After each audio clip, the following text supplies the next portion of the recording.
Decision 80. NBC News reports the results of our national election.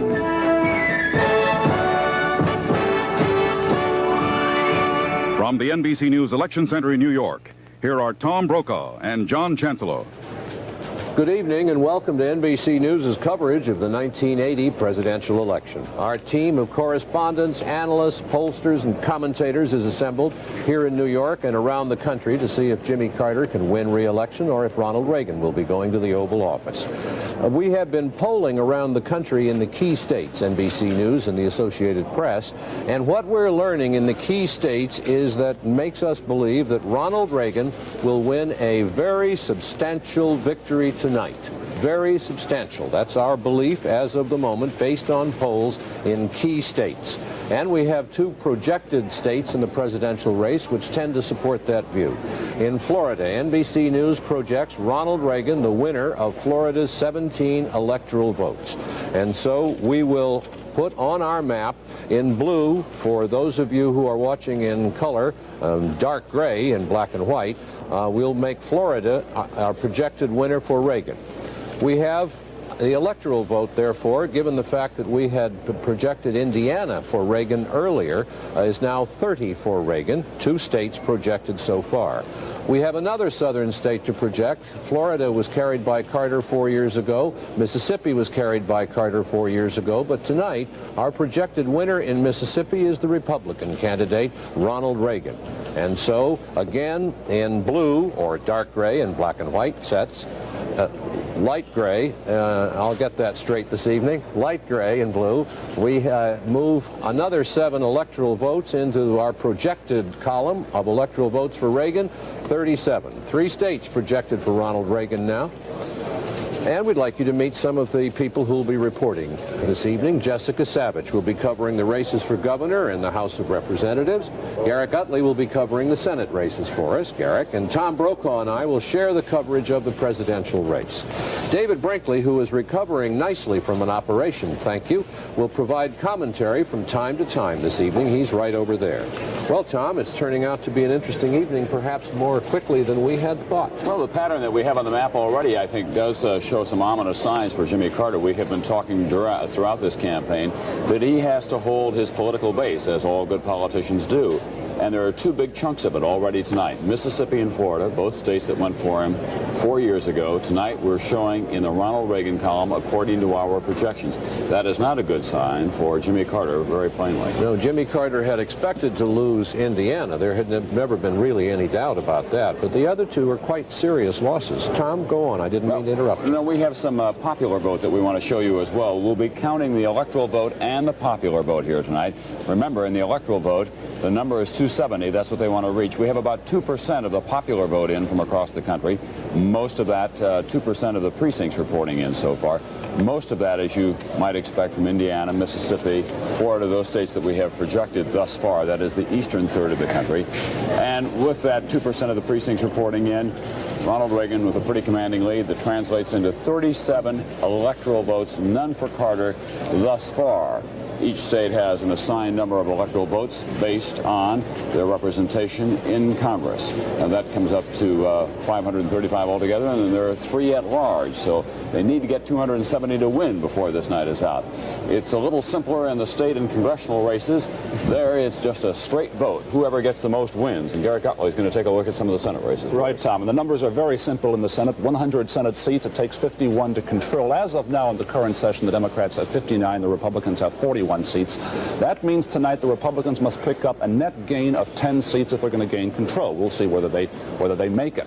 There are 34 seats up this year. Now, one has already been filled. Senator Russell Long of Louisiana was re-elected. He's a Democrat in September. So tonight we're talking about 33 senatorial contests, and we already have some projections to make.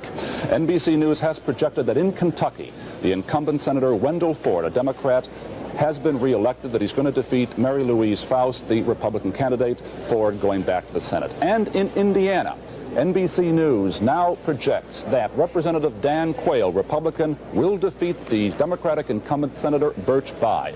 by a liberal Democrat, a major figure in the Senate. He was trying for his 4th term. Indiana has never elected a senator for 4 terms, so the jinxes work against Birch Bayh.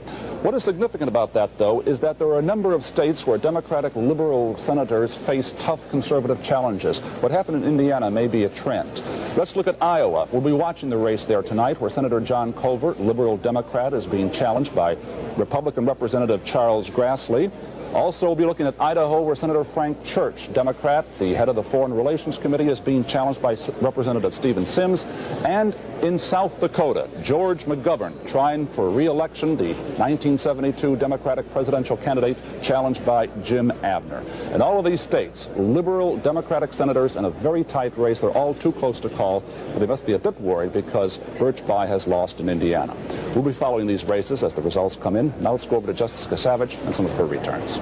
We have one projection already. There are 13 gubernatorial races, and NBC News now projects, you heard a little bit earlier, in the state of Indiana, that Lieutenant Governor Robert Orr will be elected governor of Indiana, defeating his Democratic challenger John A. Hillenbrand. Again, NBC News projects Robert Orr, the winner in the gubernatorial race in Indiana, a 4-year term there. That was expected. The Republicans were expected to pick that up. The incumbent governor, Otis Bowen, was barred by state law from seeking another term, and the lieutenant governor's politics were very much in line with his bosses, and he's very popular, and so we project that he will be elected in that state. Now, as of a week ago, in some of our House races, the Republicans said they expected to pick up maybe 15 to 25 seats.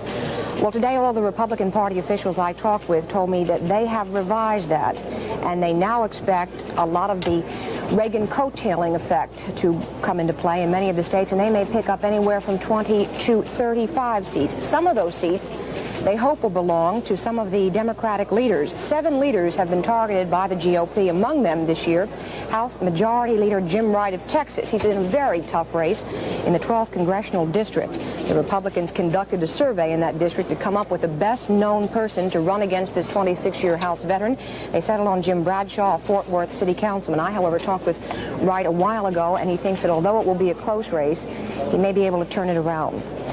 They're not as confident at the Democratic Party about the race that concerns John Bradamus of Indiana, the House Majority Whip. He was also targeted by the GOP. His opponent in the 3rd District there is John Hyler, who was helped by GOP money and also Political Action Committee money. Bradamus was hurt very much with high unemployment in that district. That could be a very close race, one the Republicans hope that they might be able to win. Another tough race, Al Ullman, head of the powerful House Ways and Means Committee in Oregon's 2nd Congressional District. He's having trouble recapturing the seat he's held for 24 years. His challenger, newspaperman Denny Smith, a Vietnam pilot, the son of former Oregon Governor Elmo Smith. If, as is now predicted by sources in the Republican and the Democratic Party, the Republicans do pick up maybe 25 seats, they will still be far short of the 218 needed to control the House of Representatives, but they will have a much firmer hold on the type of legislation that that House comes up with. John? Thank you, Jessica. Tom, looking at Florida, it seems to me that the president down there was damned if he did and damned if he didn't. The Cubans were mishandled in the perception of many of the people in Florida. The whole issue of the Cuban and Haitian refugees, and I do think I have read and been told that it's their perception of Floridians that he mishandled that may be hurting him badly tonight. Bob Strauss told me just last week in Cleveland, as only Strauss can put it, I said, how's it going in Florida? He said, we got everything but the measles down there. Nothing has gone right for him so far. The thing to keep in mind about both Florida and Mississippi in terms of being Democratic states, they haven't gone with Democrats much in the last 20 years in presidential elections. Florida only twice, I think, since 1952. In Mississippi, they voted for Barry Goldwater in 1964. George Wallace got their vote when he was running in 1968. And Richard Nixon received their vote when he was running against George McGovern. So these are states that there are certain disappearing myths in American politics. One is that the South is a place where they're always going to go Democratic, because they're not always going to do that. No, and as we see on our map tonight, you can see 2 states down there that are going Republican. We'll have more coverage of the 1980 election after this.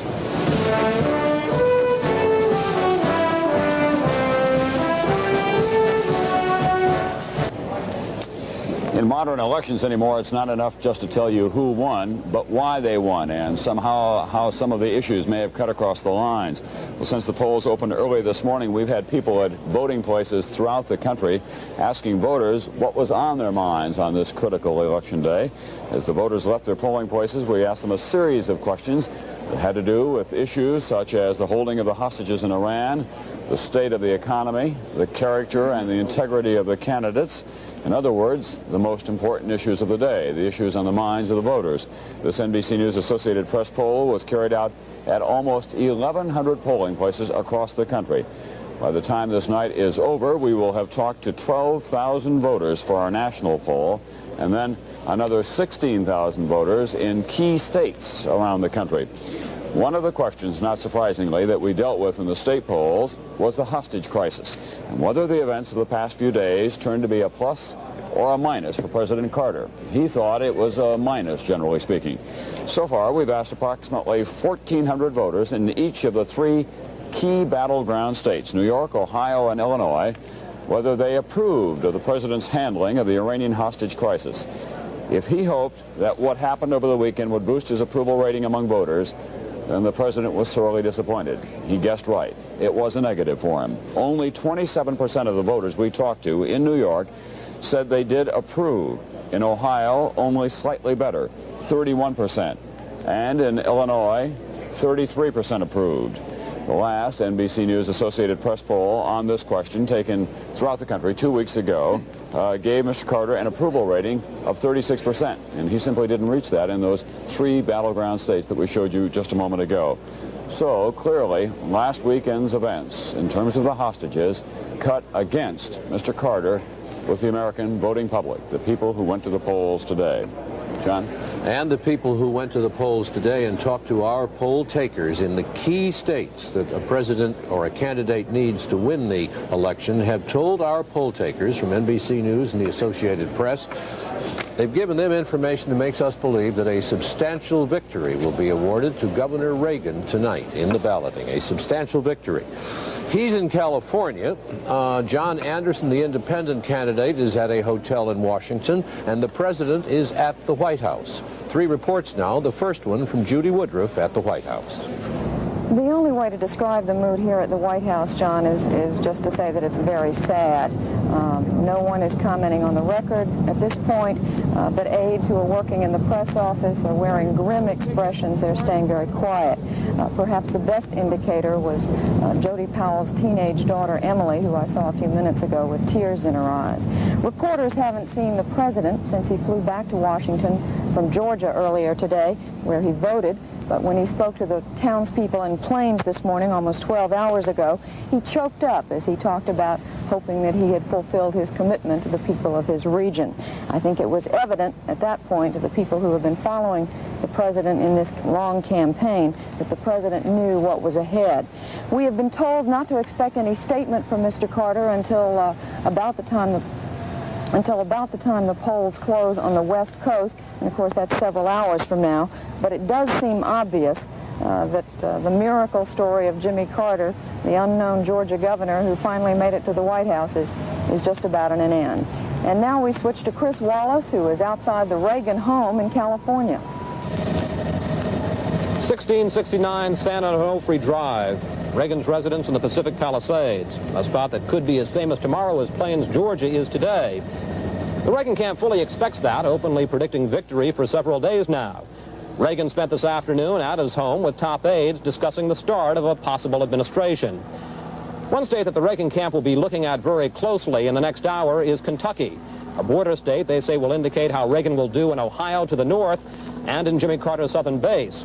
Of course, the victory already in Florida indicates that Reagan is in good shape in the South, but a victory in Kentucky in this next hour might indicate a landslide across the Midwest. In about an hour, Reagan will leave his home and drive to a dinner with close friends. Later, he'll go to a hotel to watch the final returns, something that people here are looking forward to. Now to Jim Cummins at Anderson headquarters in Washington. Here at Anderson headquarters, the ballroom at the Hyatt Regency in Washington is just now beginning to fill up. We expect it to be full within the hour with volunteers for Anderson. There won't be much tension here tonight. His people, Anderson's people, had considered him out of the race a long time ago. During the campaign, it was said Anderson had trouble broadening his base, that his primary supporters were white, upper class or upper middle class liberal, the so-called wine and cheese set. Well, for the record, they've already brought out the cheese here tonight, and we expect the wine to arrive later. We are told that Congressman Anderson will come to the hotel within the hour and go right to his suite to watch the returns come in, and that he will come down here after the election is decided to make a statement to his supporters. Tom? Thank you, Jim. No single night in America may have so many highs and lows as an election night, the winners and the losers. Jessica Savage is going to be keeping track of many of them, the House and the governors. Jessica? And we have a projection here, Tom. NBC News now projects that Richard Snelling will be elected governor of Vermont. Snelling is running well ahead of his challenger, Democrat M. Jerome Diamond. He's the three-term attorney general for the state. And then NBC News again projects that Richard Snelling will be the winner in the gubernatorial race in Vermont. This is one of the states that have two-year terms, and by winning this race, rather Snelling will be the winner. And winning this race, Snelling now becomes the first Vermont governor to win a third term in this century. Thank you, Jessica. We'll have more coverage of the 1980 election after this.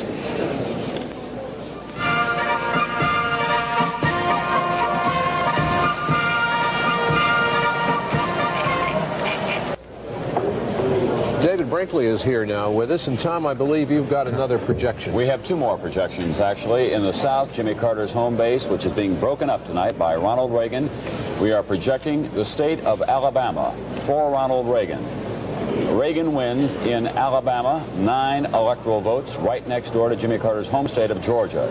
And the state of Virginia, a state that Ronald Reagan, well, actually the Republicans won 4 years ago. We are projecting once again that Ronald Reagan will win Virginia. So we color those blue, as you can see in our map there. Blue if you have a color television set. I am told that it will be dark gray if you're watching in black and white. Reagan with 2 more important southern states to add to his electoral total. And there it is on our NBC map, as you can see it. And we have one other projection to make. The votes are coming in from down there now. The polls are closed in several of those states. And NBC News has a projection that will not come as a surprise. We project in the state of Georgia, Jimmy Carter, the winner of its 12 electoral votes. Jimmy Carter carried Georgia the last time by 66% of the vote. It's not surprising that he would carry his home state again. And that gives him 12 electoral votes on our electoral vote projection board. Reagan 58 to Carter's 12 electoral votes. Reagan in several states, Carter so far only in his home state of Georgia. What do you think about all that? Well, I guess President Carter's got a color television set and is able to see these things without your light gray and the dark gray, but he can't be very happy about it. It's going very fast and very badly. And I think maybe before this is going to be wound up fairly soon, one way or the other. Can I just correct one thing, by the way? I just like to get everything sorted out. Don't tell me the president has a black and white television. No, the grays are wrong. I got them wrong. I'm told, we've been told 3 different ways about the grays, for those of you who have black and white sets. Now, John, blue has been converted to light gray. It still is not a good sign. It doesn't change anything in terms of the election, of course, but for those of you watching in black and white, you may want to know where it all stands. This is too early in the evening for trivia, but my advice to those of you in the audience with black and white sets is run out and get a color set. We'll never get this straight. You can get good deals on them now. Or call your friend who has one, as a matter of fact. Well, David, this is the 3rd time we've used the map. We've never got that straight. That's right. The light gray and the dark gray. The South is really ripe Republican territory, is what that says. I mean, Richard Nixon did well down there before. Jimmy Carter was a kind of an aberration because he was a hometown boy 4 years ago. But this portends something for the Democrats for the future as well. They just, you know, it's a revived GOP south of the Mason-Dixon line. Well, I wonder if this might not mean that South Carolina would go to the Republicans. You know, it was the South that elected Carter last time. The rest of the country voted pretty much as expected. The South turned itself all the way around and voted for Carter, whereas it had been going more and more Republican in the years prior to that. This time, if it goes back to where it had been before, it's really bad news for Carter, whatever color his television set. I want to ask Jessica something. Jessica, you don't have anything yet on Jay Rockefeller in West Virginia. No, we don't have a projection on that I am yet. worried about him. In the previous election, he gave his net financial worth at $19 million. A lot of money. Rockefeller, $19 million. He is spending this time $10 million. 10 he is. Well, now what does that mean? One more election and he'll be broken on food stamps? Well, I think what it means is one more election, he's going to hope to up the stakes by maybe looking at a vice presidential spot or maybe running for president. Maybe that's well, cheaper. At those prices, he'll still be broke. A Rockefeller on a food stamps would really be a milestone in this country. They have bumper stickers down there. The opposition's running bumper stickers that says, make them spend it all, Jay. It's the best thing for the West Virginia economy that they've had in a couple of years now. Well, we're going to have to pause now, everybody. That's our coverage, and that's where the election stands at this time. We'll be back.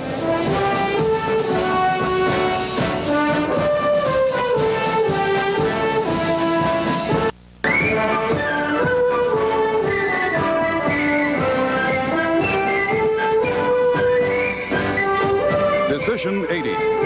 NBC News continues its election night report. Here are John Chancellor and Tom Brokaw.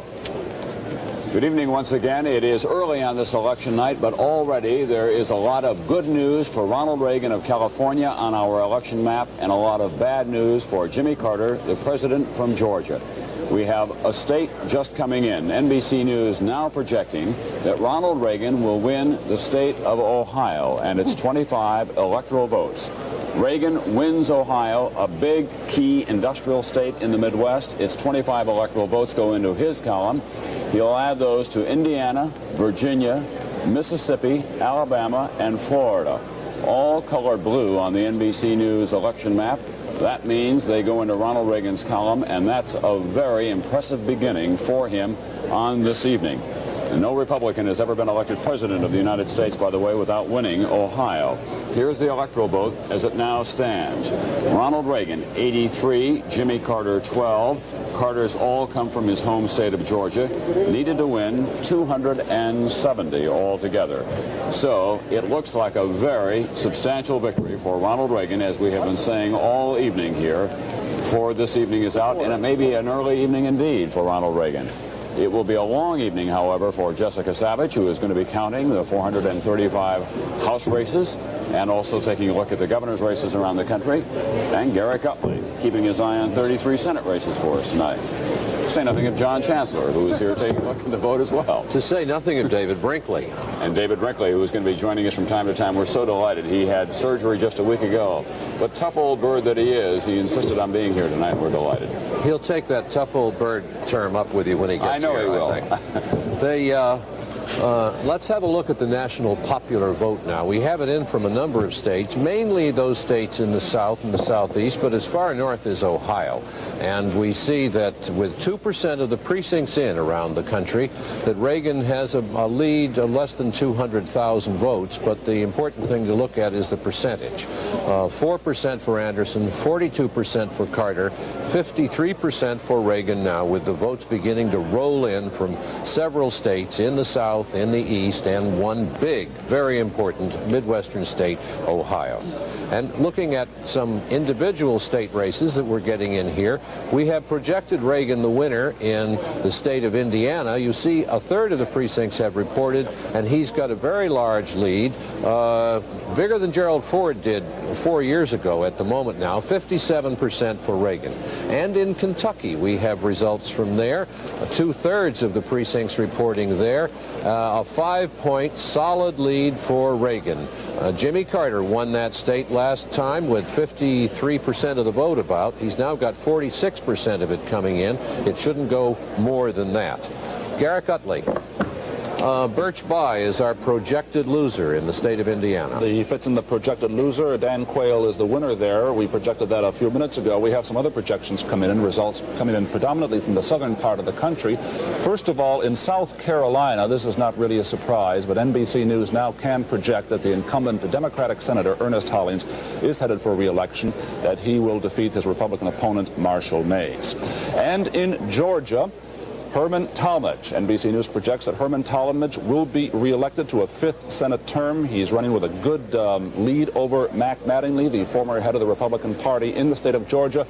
Talmadge faced a very tough fight during the primary earlier this year. In fact, he had to face a runoff to get his party's nomination. He's also had problems because he was denounced, repudiated by his Senate colleagues for the misuse of office funds. But Herman Talmadge has lived again. We project him the winner in Georgia. And in the state of Ohio, which just a moment ago we projected for Ronald Reagan, in the Senate race, we now project that Senator John Glenn, Democratic incumbent, will be reelected there, defeating Republican candidate James Betts. So when you add it up already, we have projected 5 Senate seats, Senate races. The Republicans have made a net gain so far of 1. They have taken away the Democratic seat from Birch Bayh in Indiana. And that's where it stands right now. We have some other very close races in the South. We'll have some information in just a few minutes on those. Tom? Thank you, Gary. 4 years ago, Jim Baker was a key figure in President Ford's campaign, and he had his heart broken on this night 4 years ago. It's a far different story this evening for Jim Baker, who's in California at the Reagan campaign headquarters, the Century Plaza Hotel, with Heidi Schulman. Heidi? It is a different story this year. Jim Baker, the early indications are that the trend is in Ronald Reagan's direction, that he is leading substantially in key states around the country. Is that the same thing you're hearing? That's the same thing we're hearing, Heidi, and we're very optimistic. Somebody said a moment ago that there are big smiles on everyone's faces upstairs. That's the case? That's true. We have called now Mississippi, Alabama, Florida, key southern states for Ronald Reagan. Those, of course, were a primary target for you. But we all tend to talk about Jimmy Carter's South. How do you explain what is happening in the South tonight? Well, you know, we've said for some time, Heidi, that we thought we could at least cherry pick in the South. From early indications, we may do better than that. But we've always felt that his base was nowhere near as secure as our base in the West, and that's proving to be the case. Also, Ohio in the Midwest, which was, of course, was a key battleground this year. What are the indications from there? Well, judging from your exit polls, it's pretty good. And in fact, I think the exit polls of all 3 networks show that the swing states, Ohio, Illinois, Pennsylvania, Michigan, the states where we really expected this battle to be fought are breaking our way. Someone had suggested, someone from the Reagan campaign earlier, that Ronald Reagan is a ballot box candidate, that people don't tend to say in the polls that they will vote for him, but they go out and do that on Election Day. Is that your feeling? Well, I'm not sure that that's true. It's obvious, though, that the undecided vote is breaking our way, and we're very pleased about that. Okay, thank you, Jim Baker. Now back to John Chancellor in New York. Mr. Baker, like a lot of other politicians and journalists who have talked about an exit poll. That's the poll we've been referring to this evening, a poll made by NBC News and the Associated Press. Well, other organizations do it as well, talking to voters as they come out of the polling places. And we base some of our reporting this evening on that. Some call it an exit poll, others call it a voters poll. We'll be back with more after this.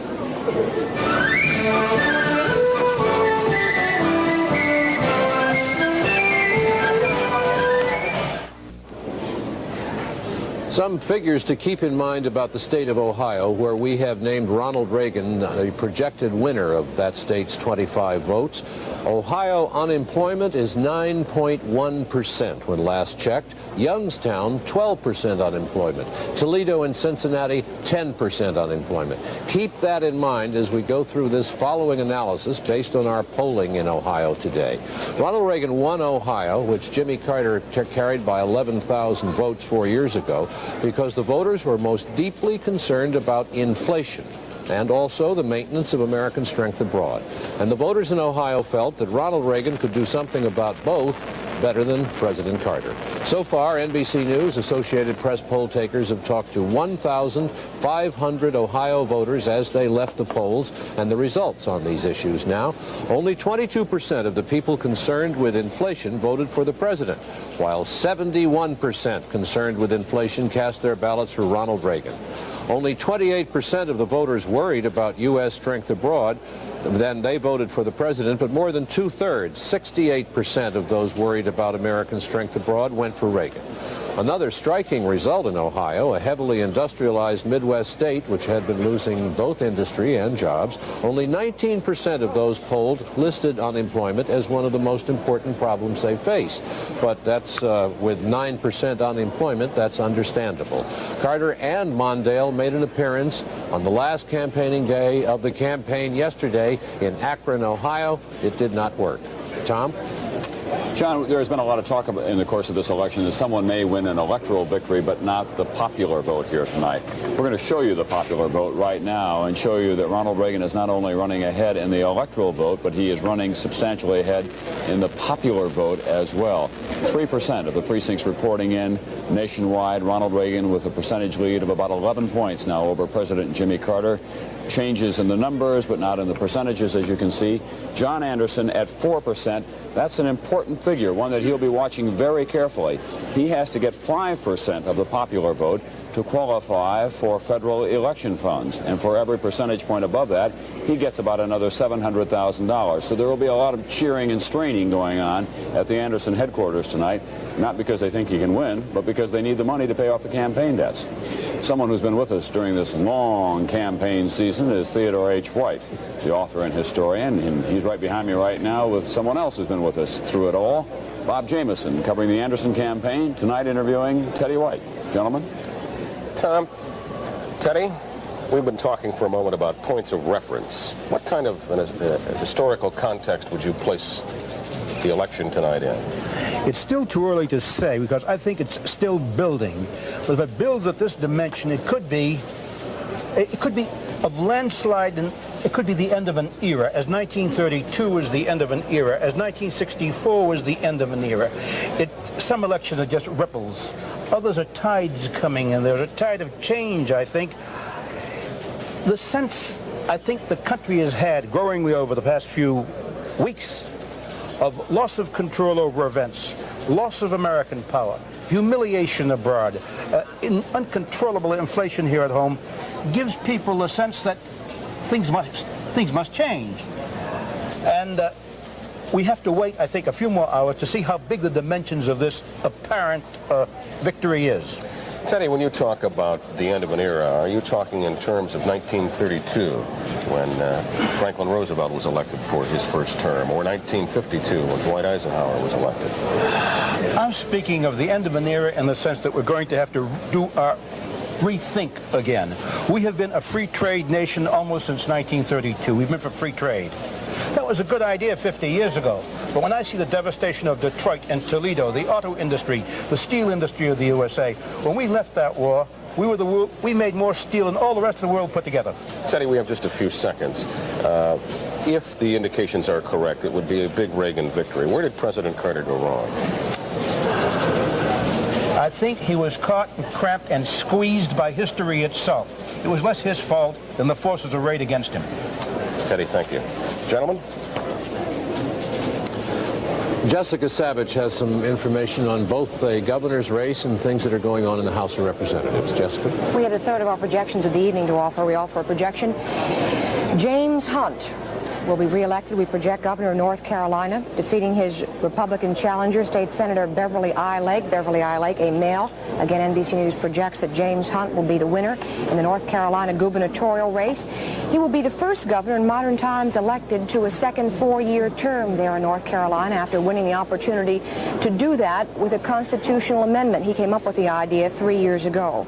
As we said, we had two other governor's races projected in Vermont. Republican Governor Richard Snelling reelected, and in Indiana, Lieutenant Governor Robert Orr is the projected winner.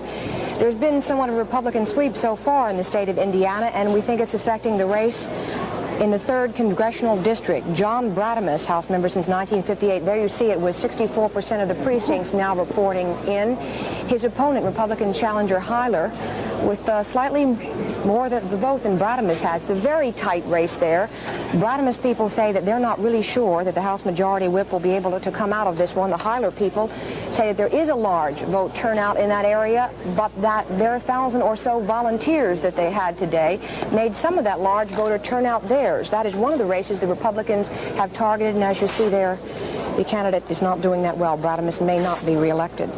In the Abscam races, 5 Democratic House members have been implicated in the FBI's Abscam bribery investigation. They are all in very close races tonight. Let's take a look at one of them, Michael Myers of Pennsylvania, the first congressman to be expelled by his colleagues since the Civil War.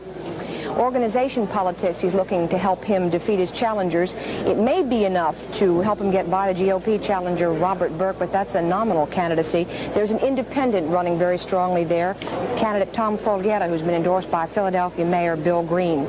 And in the John Jenrette race in South Carolina's 6th congressional district, an area of tobacco farms, an area where John Jenrette used to run very strongly. He was recently convicted in bribery charges in the Abscam investigation. He held a press conference October 13th, and they said that he would run again. And his candidate, challenger, GOP challenger there, is a guy by the name of John Napier. He's an attorney. He's a former aide to Senator Strom Thurmond. He's one of the Abscam challengers who received party money prior to the Abscam case coming up, and Napier has decided not to make an issue of it. We have very little in the way of precincts reporting in less than 1% of the precincts. Napier leading 312 to 86. As we say, that's not enough to make any kind of an indication, but that race promises to be a fairly decisive one. Tom. Thank you, Jessica. And just to bring you up to date on the presidential race, it is looking very good for Ronald Reagan at this time. In his Hollywood days, he made a film called Bedtime for Bonzo, and that often comes up at his rallies around the country. Recently, he has been saying, just remember, Bonzo grew up to be King Kong. If this keeps up, Bonzo grew up to be the President of the United States. And we'll be back after this.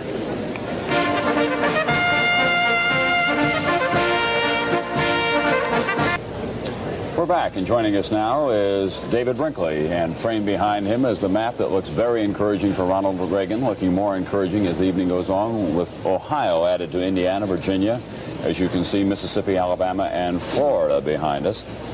All of those important states in any election, but especially against Jimmy Carter, who had hoped to use the base that he's used in the past, the South. But Ohio was a big loss for him. Well, you know, Tom and David, the electoral vote tally now is getting a little bit bigger. Carter still has only the 12 electoral votes from Georgia, and Reagan has a little more than 30% of the electoral votes that he would need to get the magic 270. That's not bad for 10 minutes of 8 Eastern time.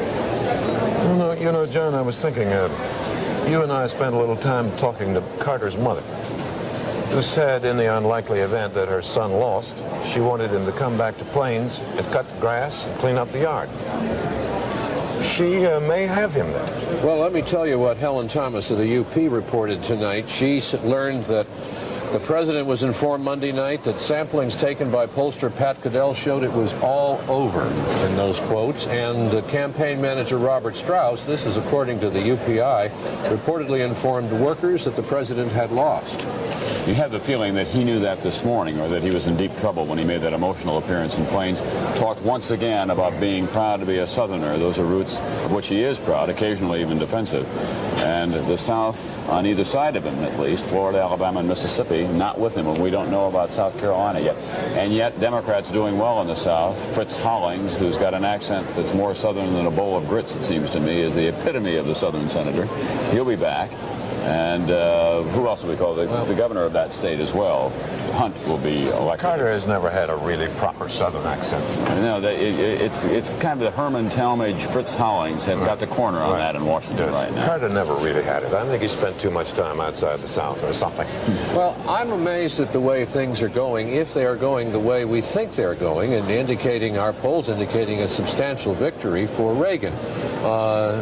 Who would have thought that Reagan could have, apparently, what he's going to do tonight, he's going to do extremely well. Well, but Reagan, the man, perhaps you'd have some doubt about that, but the Republican Party has been a revived party in the South. They've been working very hard at it down there. There's a new GOP political base that has been building there for some time now, right through Richard Nixon and along.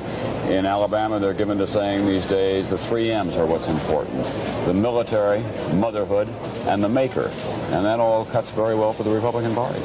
Well, the South has been going Republican for one race after another, until Jimmy Carter in '76 turned it around, as we were saying. And this time he has already lost some of it and may lose more.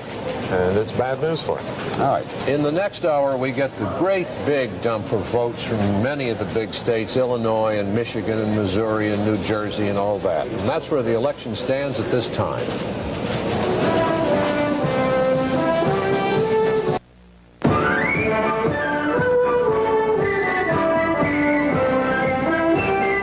Precision 80. NBC News reports the results of our national election.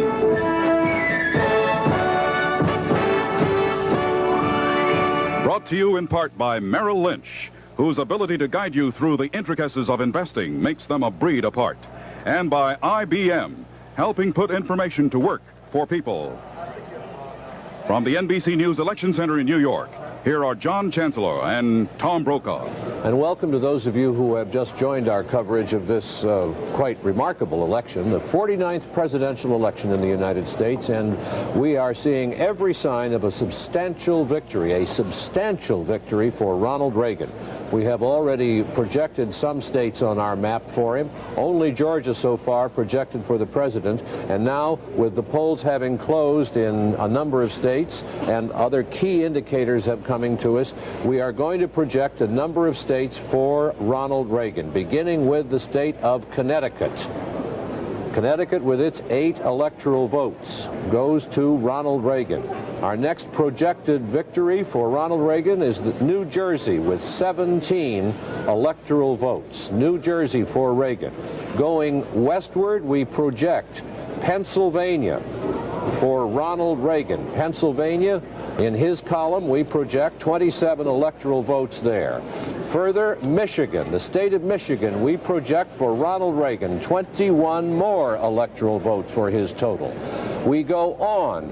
NBC News projects Illinois for Ronald Reagan. Illinois with its 26 electoral votes. Going further west, we project the state of North Dakota. No surprise there. He had been expected to take North Dakota's 3 electoral votes, and South Dakota, 4 electoral votes, which we project in the column for Ronald Reagan. Moving southward to Kansas. In the state of Kansas, we say Ronald Reagan is our projected winner. We also project Reagan the winner in the state of Missouri with 12 important electoral votes. Further into the border states, it is our projection that the state of Tennessee will be taken by Ronald Reagan, 10 electoral votes there. Going further south, the state of Oklahoma with 8 electoral votes, we project for Reagan. And finally, the big one, Texas, 26 electoral votes. We color blue or light gray, if you're watching in black and white, for Ronald Reagan. The map is turning blue for Reagan. Tom, can you tell us how many electoral votes that adds up to now? I can right now. We're going to show you on your screens at home. Remember, the number that is needed, 270. Ronald Reagan already at 252. This reminder, that's what he has at this stage of the evening without his home state of California, where there are 45 electoral votes. That's still to report in. And the 12 votes, electoral votes you see there, are all from one single state for Carter, his home state of Georgia. So far, we've been unable to project Carter a winner in any of the other states. Of course, he'll win some other states this evening, but the imbalance on the map behind us is as striking as I have ever seen it working in this studio at this hour of the night. That is remarkable. One state so far called for a sitting president of the United States, and as I say, the red states will be filling in on the map, but an awful lot of the big ones have gone to Ronald Reagan. In an elementary way, what it means is that Jimmy Carter has been totally surrounded by Ronald Reagan. He has been isolated in his home state of Georgia, and that's where he stands. So, as we have been using our words carefully this evening, we have been saying it is going to be a substantial victory for Ronald Reagan. You can take it from there, taking a look at that map. The West, Ronald Reagan's very solid base still to report in this evening. We're going to be looking as well at some very close Senate races all night long, too. 33 of them altogether. Gary Gutley will be covering them. Gary, what do you have? Yes, Tom, first of all, let's recap the Senate races which we've been able to project so far tonight. First of all, in the Democratic column, the Democratic senators are doing pretty well, all in all. In Kentucky, NBC News has projected Wendell Ford, the Democratic incumbent, going back to the Senate. In South Carolina, Democrat Ernest Hollings returning to Washington. In Georgia, Herman Talmadge going back for a 5th term. And in Ohio, Senator John Glenn going back to the Senate for a 2nd term. On the Republican column, they have picked up a seat in Indiana. We project that Dan Quayle, U.S. Congressman from Fort Wayne, Indiana, will defeat Senator Birch Bayh. Birch Bayh has been in the Senate for 18 years. In a way, those who live by the campaign slogan die by the slogan. In 1962, Bayh defeated Homer Capehart, who had served 3 terms, saying 18 years is enough for any man in Washington. Guess what Dan Quayle was saying against Birch Bayh this time? 18 years is enough. The 4-term jinx worked. Bayh has been defeated there. I want to alert you to 2 very interesting and close races in the South, which may reflect a bit of the strength of Ronald Reagan in Alabama and Florida. Let's look first of all at the race currently underway in Alabama. The results are coming in there now between Jeremiah Denton, a former prisoner of war in North Vietnam, the Republican candidate, and Jim Folsom Jr., son of the former governor of Alabama, a famous name in Alabama. Denton is now leading. Only 13% of the precincts reported. Too soon to project. But if Denton is elected, it'll be the first time Alabama has had a Republican senator since Reconstruction days. Let's look at Florida, not very far away. Only 6% of the precincts in so far, but, well, there you see it. Bill Gunter, the Democratic candidate, neck and neck with Paula Hawkins, a Republican, a former member of the Public Service Commission in Florida. There have been only 3 Democrats elected to statewide office in Florida since the Civil War. It's much too early to make a projection in either of those 2 contests, but it is possible at least that a Republican could win both in the Florida senatorial race and the Alabama race tonight. And that would be making history in those 2 states. That's where the Senate race stands right now. John. Let's look at the popular vote, Garrick, and see how this is all tallying there, because we've got 4% of the precincts around the country reporting in dozens of states now, and we see that Reagan is holding a 5. Now he's increased the lead since we looked the last time. A 6-point lead, 7-point lead over President Carter. John Anderson is still at 4% of the vote we have tallied so far. Quite a night. And more to come. We'll be back after this.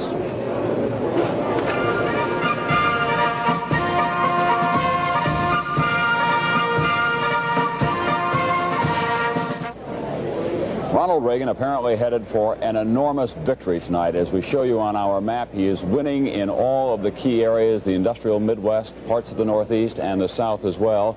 A big win for him, the state of Michigan, where both candidates spent a lot of time. And the single most important fact about the Reagan victory in Michigan is that he won everything in the state except the city of Detroit, where Mayor Coleman Young was working hard for President Jimmy Carter. Now, we talked to a lot of voters today as they came out of the polls, including voters in the state of Michigan, almost 1,200 of them altogether. Talked to people representing NBC News and Associated Press, and here's what they told us. Ronald Reagan won only 27% of the vote in Detroit, but in the suburbs, which are important in that state, he took 57% of the vote. And in the rest of the state, he won 55% of the vote. In the rest of the state as well, something unexpected happened.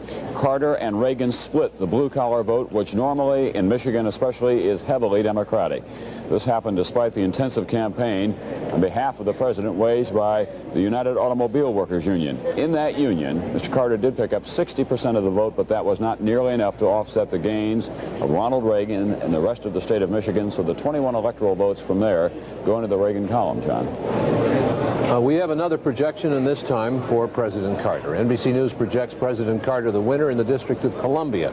3 electoral votes. The district has been voting since 1964, has never voted for a Republican presidential candidate. The president carried it last time with about 80% of the vote. A very high tally, but not unexpected.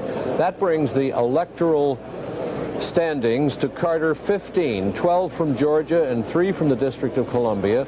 Reagan all over, as Tom Brokaw said, the industrial East, the South, parts of the Middle West, the Dakotas, 252 electoral votes in the states marked in blue on your map, or light gray and black and white, and that's how it looks. Very early on this evening, it has been possible for NBC News to project all of that. We also have, in this election, a number of extremely interesting contests in terms of the Senate and the House. The number of the Senate Appropriations Committee chairman, the Senate Small Business chairman, the Senate Intelligence Committee chairman is up. The Senate Foreign Relations Committee chairman, Senator Church, is having a tough fight.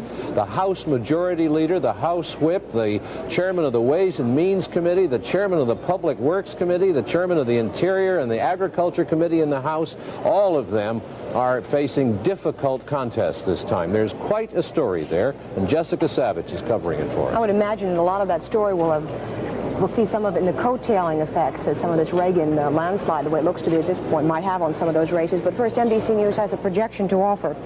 It was a race that David Brinkley talked about earlier, a race that's supposed to be one of the most expensive gubernatorial races in history. NBC News projects now Democrat Jay Rockefeller will be elected governor, re-elected governor of West Virginia, defeating his challenger, Arch Moore. Moore ran against Rockefeller in 1972. Rockefeller defeated him. Then Moore narrowly lost the Senate race in 1978 to Jennings Randolph, and he decided this year he'd take on Jay Rockefeller one more time, and Jay Rockefeller supposedly spent $10 million getting the vote out. Apparently got the vote out, and it went the way expected. Jay Rockefeller, we project, will be re-elected governor of West Virginia. Tom.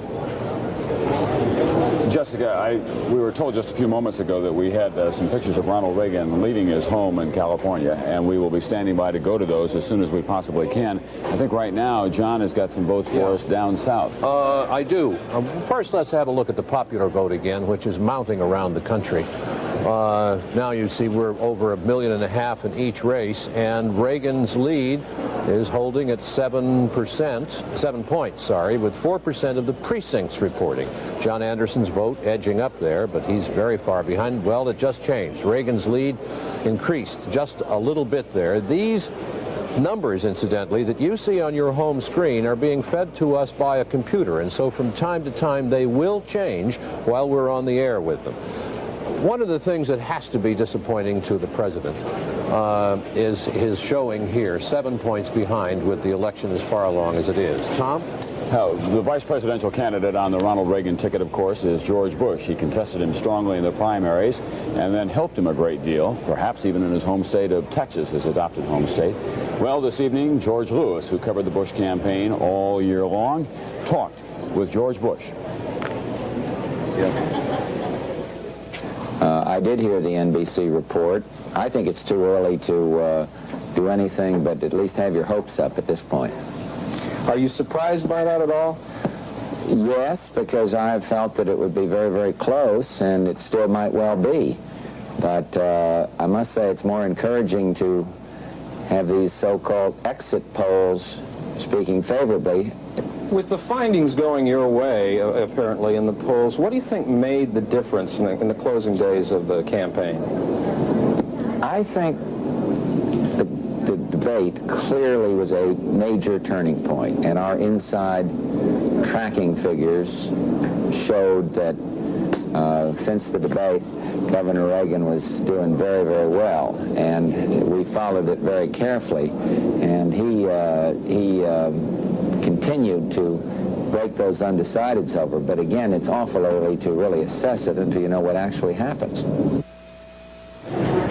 George Bush looking confident and with very good reason. Here's John Chancellor now with more news. Well, the time has come. You've seen the map. We've looked at the figures, and NBC News now makes its projection for the presidency.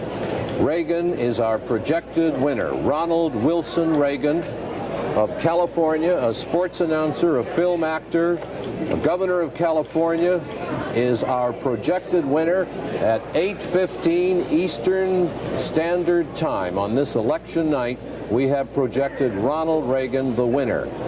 And to add evidence to that projection, we are projecting him as the winner in more states. By our calculations, Ronald Reagan is the winner in the state of New Hampshire, in the state of Vermont, Delaware, and South Carolina. We will be coloring in those on the map now in blue for Reagan, or light gray, black and white. New Hampshire is the first state that we are calling for him in this list of states. Vermont, we are coloring blue in a projection for Reagan. The state of Delaware, we are projecting for Reagan. And in the South, the state of South Carolina, we are projecting for Ronald Reagan. And that brings his electoral vote tally to the number required for victory. According to our projections, Ronald Reagan now has the required 270 electoral votes. Carter with 15 at this stage of the evening, 12 from Georgia, 3 from the District of Columbia. And Tom, That's our projection. It is a rather early call. It certainly is 8:15 on election night. This race has been, the word we've been using all year, has been volatile, fluid, mercurial, whatever. But I don't think anyone anticipated that it eventually would become a floodgate of one kind or another, where the votes would just flood in for Ronald Reagan. Tom, 4 years ago, we called the election for Jimmy Carter at 3:31 a.m. I remember well. And going back, talking about calls this early in the evening, I called for Richard Nixon in 1972, a little bit earlier than this, but this will go down as one of those nights when we are calling very early, and there's the evidence on the map. Reagan has, as Tom has pointed out, the western states still to come.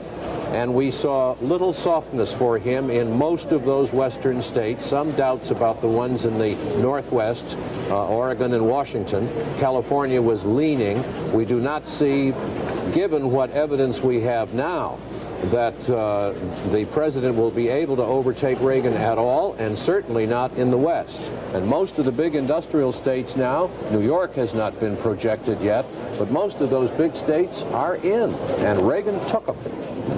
I can't, a personal note, I can't help but recall in 1966 riding around in a Greyhound bus with him, with Lynn Nofziger, as he was trying to win the Republican nomination for governor of California, and a lot of people were laughing at him then in 1966. And they have learned in every election in which he's been involved, never laugh at the chances of Ronald Reagan. He has always won by pretty substantial margins, except when he's run for president a couple of times in the Republican Party. But when he gets into a general election, he does extremely well. He's now won the big one. David Brinkley will be along after this.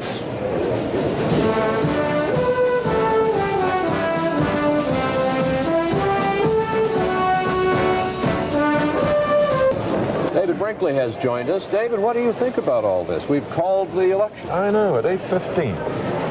What I think is that we are going to see the beginning of a new conservative movement in this country's current history.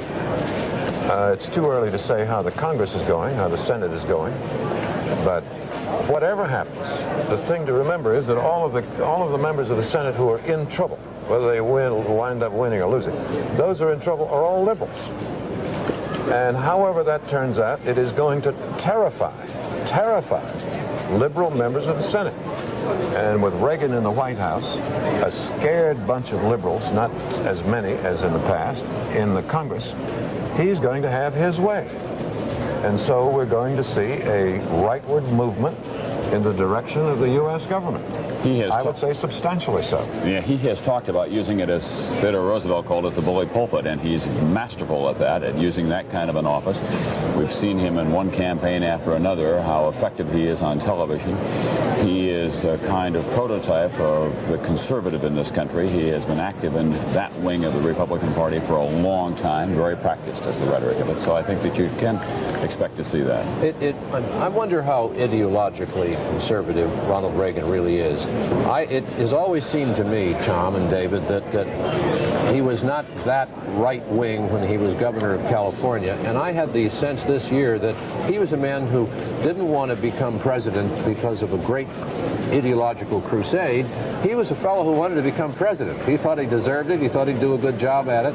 But I don't think he brings in a great deal of passionate baggage on the conservative side. Not that he isn't a conservative man. He surely is. Sometimes his rhetoric exceeds his behavior in office. That was certainly true in California. He went in on a wave of conservative rhetoric and then had a very liberal, or by and large liberal legislature with which to deal, and became a more moderate governor.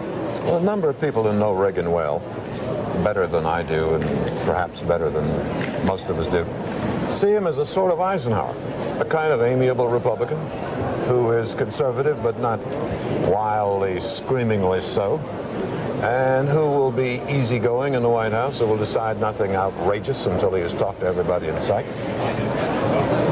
Well, that's where the election stands at this time.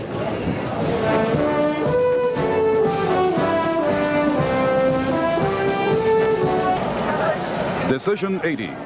NBC News continues its election night report. Here are John Chancellor and Tom Brokaw. Hello once again, and just to bring you up to date, NBC News has projected that Republican Ronald Reagan will be elected President of the United States over President Jimmy Carter. Let us show you the map now and show you why we are able to make that projection. As you can see, blue for Ronald Reagan, and there's a good deal more of that than there is red for Jimmy Carter. In fact, Jimmy Carter only has his home state of Georgia and the District of Columbia. The rest of the map, as reporting in so far, belongs to Ronald Reagan, and that includes the key battleground states, as we were calling them, of Pennsylvania, Ohio, Illinois, Michigan, all of those states that were going to be critical. That includes Texas as well. Ronald Reagan taking big chunks, knocking the props out from under Jimmy Carter's so-called southern base tonight. It's all over, as NBC News sees it, and at the White House they are acknowledging that as well. The aides in resignation, knowing that they have been beaten. And this is the electoral vote as we have it so far based on our projections. 270 needed to win. Ronald Reagan is right at that figure. Remember that the West still is to come in. That includes the 45 electoral votes out of his home state of California, where he is expected to do well. Jimmy Carter with only 15 electoral votes at this time. Ronald Reagan headed for a landslide victory tonight. But there are a good many other races as well, many of them in the Senate. And Garrick Utley has been keeping track of them. I think you have some projections for us in that area. Projections, Tom. These are not real surprises. There are a number of big question marks hanging over a number of Democratic senators as to whether they'll survive the Reagan landslide, whether his coattails will be long enough to pull Republicans into office. But let's go to these projections. First of all, in Connecticut, NBC News projects that the Democratic candidate Christopher Dodd will be the winner there, that he will defeat James Buckley, the Republican.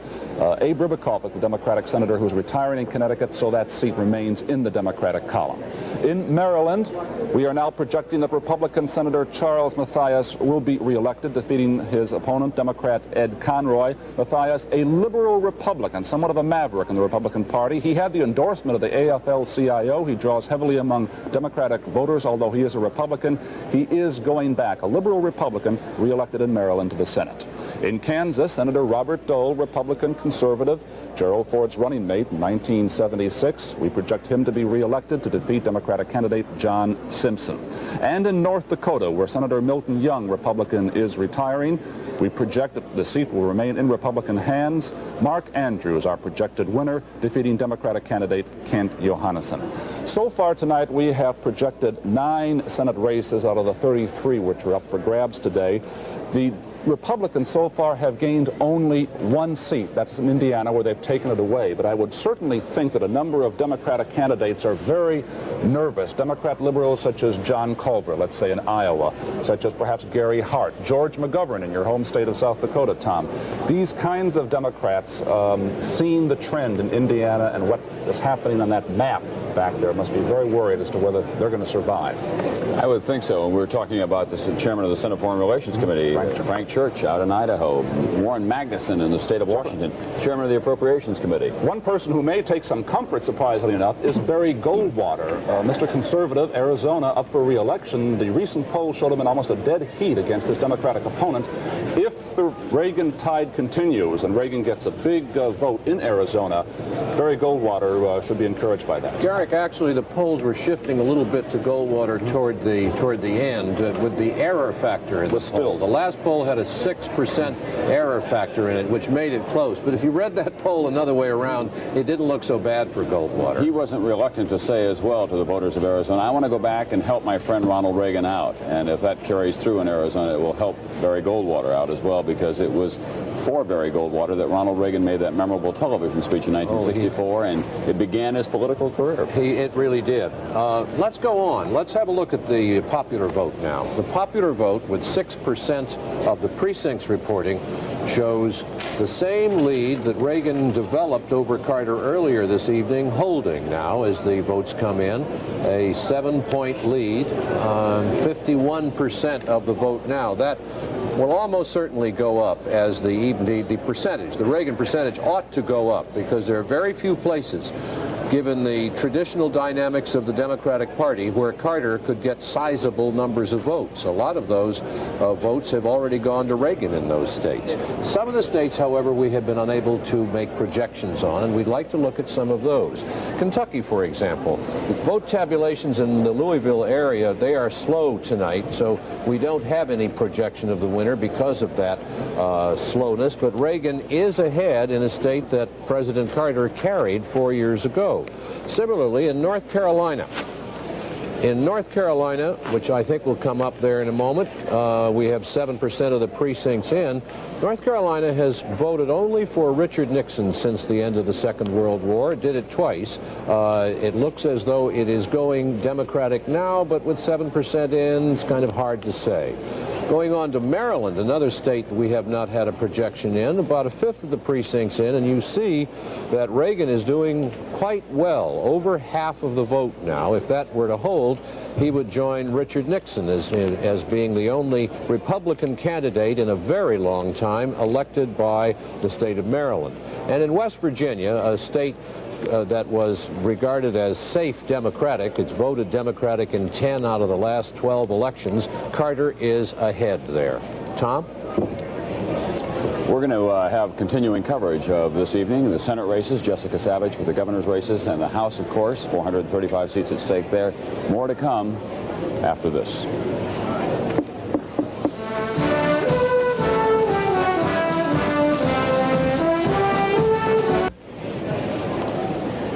Rolling along now with considerable interest in some of the Senate races, some of the House races, and some of the governorships. Here is Jessica Savage. Two more governor's projections, both of them Republican, one of them an upset. NBC News projects Republican Christopher Bond will be elected governor of Missouri. He will defeat challenger incumbent Joseph Teasdale of Democrat. Kit Bond and Walkin' Joe Teasdale, as he calls himself, ran against each other the last time around in Missouri, and Bond felt very secure about winning, but Teasdale upset him at that time. It was supposed to be some kind of a vindictive race where the two of them wanted to get together and go at it one more time. And it was close right up into the end. Both candidates showed polls showing each of them running neck and neck, but NBC News now projects that Republican Christopher Bond will be elected governor of Missouri. Another projection. This one is not a surprise. NBC News projects Republican and governor incumbent Pierre DuPont will be re-elected governor of Delaware, defeating his Democratic challenger William Gordy. This, as we say, was no surprise. Pierre DuPont, a one-term governor there, has been very popular in the state. In fact, they had a great deal of trouble coming up with a Democrat that wanted to challenge the very popular sitting governor. So they came up with the majority leader of the House since 1959, William Gordy of Laurel. He gave up his seat in the State House to run in this election, but he did not win. Again, NBC News projects that incumbent Republican governor of the state of Delaware, Pierre Pete DuPont, will be reelected. So far, of the 6 gubernatorial races we have called, out of the 13 there were up, the Republicans held on to all 3 of their incumbencies, and they picked up one. The Democrats, as expected, held on to the 2. That's the way the gubernatorial races stand at this time, John. And in the presidential race, our pollsters have been at work all across the country talking to huge samples of voters. One of the reasons that the voters may have voted for Reagan is that they trust Reagan more than they say they trust the president to do what is right. NBC News and the Associated Press surveyed voters as they came from the polling places today and asked them to rate the candidates on this trust issue. And here's what the voters in 3 important states told us. In Texas, 39% gave Carter high trust ratings. 54% said they had high trust in Ronald Reagan. Now let's look at Maryland. In Maryland, 37% rated the president high on the issue of trust, but 45% gave Reagan a higher trust rating. And let's look at Pennsylvania. 35% said they trusted the president to do what is right.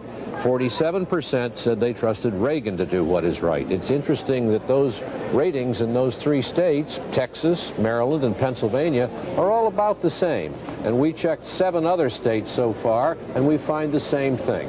more voters saying they trust Reagan to do the right thing than are saying that about the president. Tom? Presidential years is sometimes hard to get your hands on something that has an effect, but those are devastating figures, it seems to me, for Jimmy Carter, who through good news and bad has always had a good trust rating with the American public. They have believed in his integrity. They believe that he's trying to do the right thing. And when a president begins to lose the trust of the American public, then he's in some trouble. Well, and speaking plainly, he was running against a man perceived by large parts of the electorate as an actor. And Jimmy Carter had run in 1976 using trust in himself and his abilities. So that's quite, as you say, that's a remarkable. Those are really devastating figures. We have Judy Woodruff standing by at a not very happy place tonight. It is the White House, and they have been well aware all evening about how grim the news is for them in this election. Judy, what do they think down there? I heard you say a few moments ago that Pat Caddell was saying that it broke bad for them over the weekend, that the Iranian hostage situation was the final undoing. They can't believe it was only that, though, do they? Well, that is what Pat Caddell is saying, Tom. I'm sure you're aware that there are other pollsters who will have other points of view on that. I know that Bob Teeter, who has done some polling for the Republicans, has said that the trend was obvious early last week when the undecided voters started breaking toward Reagan, most of them toward Reagan and not toward Carter. And that was exactly what the Carter campaign had been counting on all along. They're very heavily negative Reagan. The speeches the president was making, the commercials on television they were running were anti-Reagan, and they hoped that would, in the end, with the pressure on, bring the undecided voters and the Anderson supporters back to the president. It didn't happen. They've gone to Reagan. Judy, do they feel at the White House that the president lost the debate in the perception of those people who saw it on television? I think they acknowledge that that is true. We were told late last week that their polling was showing that Reagan had picked up several points immediately after the debate, that he had picked up, as a matter of fact, from Anderson supporters, that the president had lost some support. So they feel that the debate was a decisive event in the campaign. I think most of them would have preferred that the debate had never taken place. We were talking with some of them yesterday about whether they wished earlier on that the president had gone ahead and debated John Anderson and Reagan when he had the opportunity. But I've been led to believe that if they had it all to do over again, they probably wouldn't have. They were so afraid of giving Anderson a boost and having that hurt them even worse than it obviously has tonight. John? Theodore White was saying just a few moments ago, Judy, as well, that he believes that President Carter was the victim in part of historic circumstances, the Iranian situation, the OPEC oil prices, the terrible economy. He cannot, of course, say that he didn't play his part in all of those events, but the fact is that there was a kind of historical unloading of him. We're now seeing Ronald Reagan. NBC News projecting Ronald Reagan, the next president of the United States, the 40th president, at 69 years of age, with his wife Nancy Reagan, leaving their home in the Pacific Palisades, where they will go to the Century Plaza Hotel. I would guess with the police escort in Los Angeles, that's about a 20-minute ride through the hills of West Los Angeles. There, they will greet their campaign workers and some of the president-elect's closest friends, if he remains that, and we expect that he will. I believe we'll be seeing that, won't we, Tom? I think so, at the Century Plaza Hotel, where they are gathered. The Republicans, among the close friends, a kind of a kitchen cabinet, as they have been described over the years. They took a look at Ronald Reagan after he made that speech for Barry Goldwater in 1964 and said, "You ought to get in elective politics," and began to back him. Men like Justin Dart of Dart Industries, Holmes Tuttle, a prominent Los Angeles automobile dealer, William French Smith, who is Governor Reagan's personal lawyer. These are people that you may not see in prominent government positions, but they indeed will have an important advisory role, as they almost always have had for Ronald Reagan, 2 terms, governor of California. Reagan... They all make a lot more than they could make in the government. They all do very well indeed. They are, I think, by certification, all millionaires. Ronald Reagan has lived most of his adult life, as you know, in California, as an actor, as a television host, as the governor of that state, 3 times as a presidential candidate. But he grew up in Illinois, in 6 towns altogether, but the town that he calls his hometown, and the folks in Dixon certainly are calling it his hometown now, is Dixon, Illinois. And we have Fred Briggs there tonight. That, if you'll pardon me, folks, in Dixon is the new Plains, Georgia of America. Here's Fred. Dixon, Illinois, the boyhood home of Ronald Reagan, going somewhat wild tonight on the news of the projected winning. However, Dixon really had no doubt. They'd planned this victory celebration weeks in advance, and there may be some parts of the country that may have been called too close to call. They never thought there was any such thing as that. The celebration here actually started at 6 o'clock Central Time, which is when the polls close in Illinois. There was a parade across the Ronald Reagan Bridge on the Rock River to downtown Dixon. A torchlight parade it was supposed to be, but the brisk north winds made maintaining lit torches a little impractical. There was the Dixon High School band from Reagan's old high school, where he played football for a while. And there were a number of Ronald Reagan cousins, first and second cousins in various stages of removal, most of whom really didn't know Governor Reagan except for a brief meeting during the Illinois primary last spring. When the crowd heard that Reagan was the projected winner, here's what happened. Ronald Reagan is the winner of the 1980 election. He's our next president.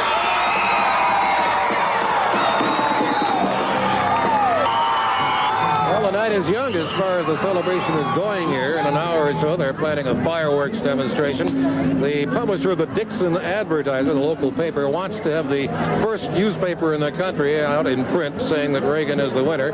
I am told the presses are running right now. The people here are very happy. This is a town of 18,000 people, and one could almost believe they are all here. They would only wish that Governor Reagan could be here with them. Fred Briggs, NBC News in Dixon, Illinois. Well, that's a much bigger town than Plains. They'll find out about it, though. We have another projection, this time for President Carter. NBC News projects President Carter the winner in the state of West Virginia. 6 electoral votes there, and no great surprise. And we will now fill in red or dark gray and black and white the state of West Virginia for the president. That means so far this evening we have projected him with 21 electoral votes. That's Georgia, West Virginia, and the District of Columbia. And Reagan, while the polls are still closed in most of the states in the West, is holding at the 270 electoral votes we project him to have. That's enough to win. David? I would like to ask a question of you folks. We have here what I think reasonably could be called a landslide, or certainly something approaching a landslide. Where did it come from? Nobody anticipated it. No polls predicted it. No one saw it coming. How did that happen? We may give you that answer in just a few moments, but I am told that while we think about it, we're going to go to a commercial, so we'll have the answer for you. You got a minute. Right after this.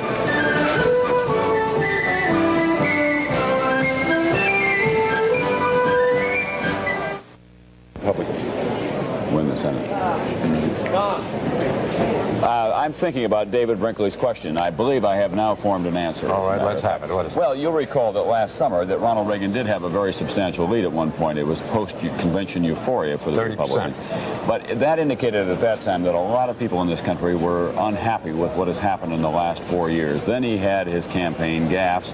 He finally got himself back on track. We always had that 35 to 40% of the people out there saying they were undecided, didn't know which way they wanted to go.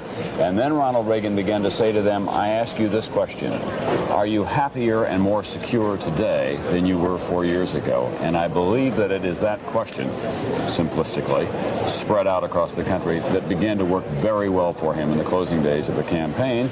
And then on debate night in Cleveland a week ago tonight, he proved not to be an ogre or a monster or a guy eager to drop bombs across the landscape. In the eyes of the public, those are the perceptions.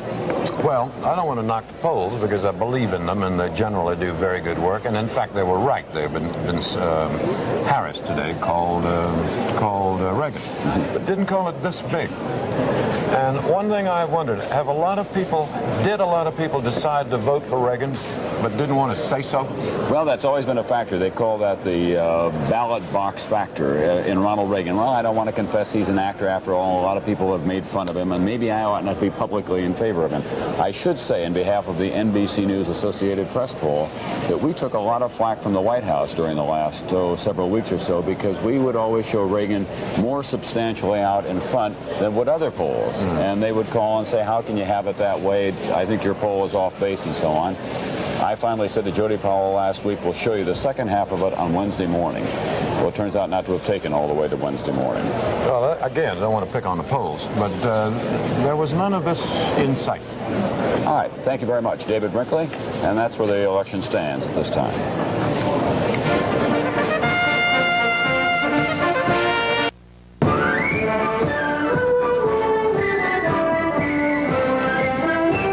Decision 80. NBC News reports the results of our national election.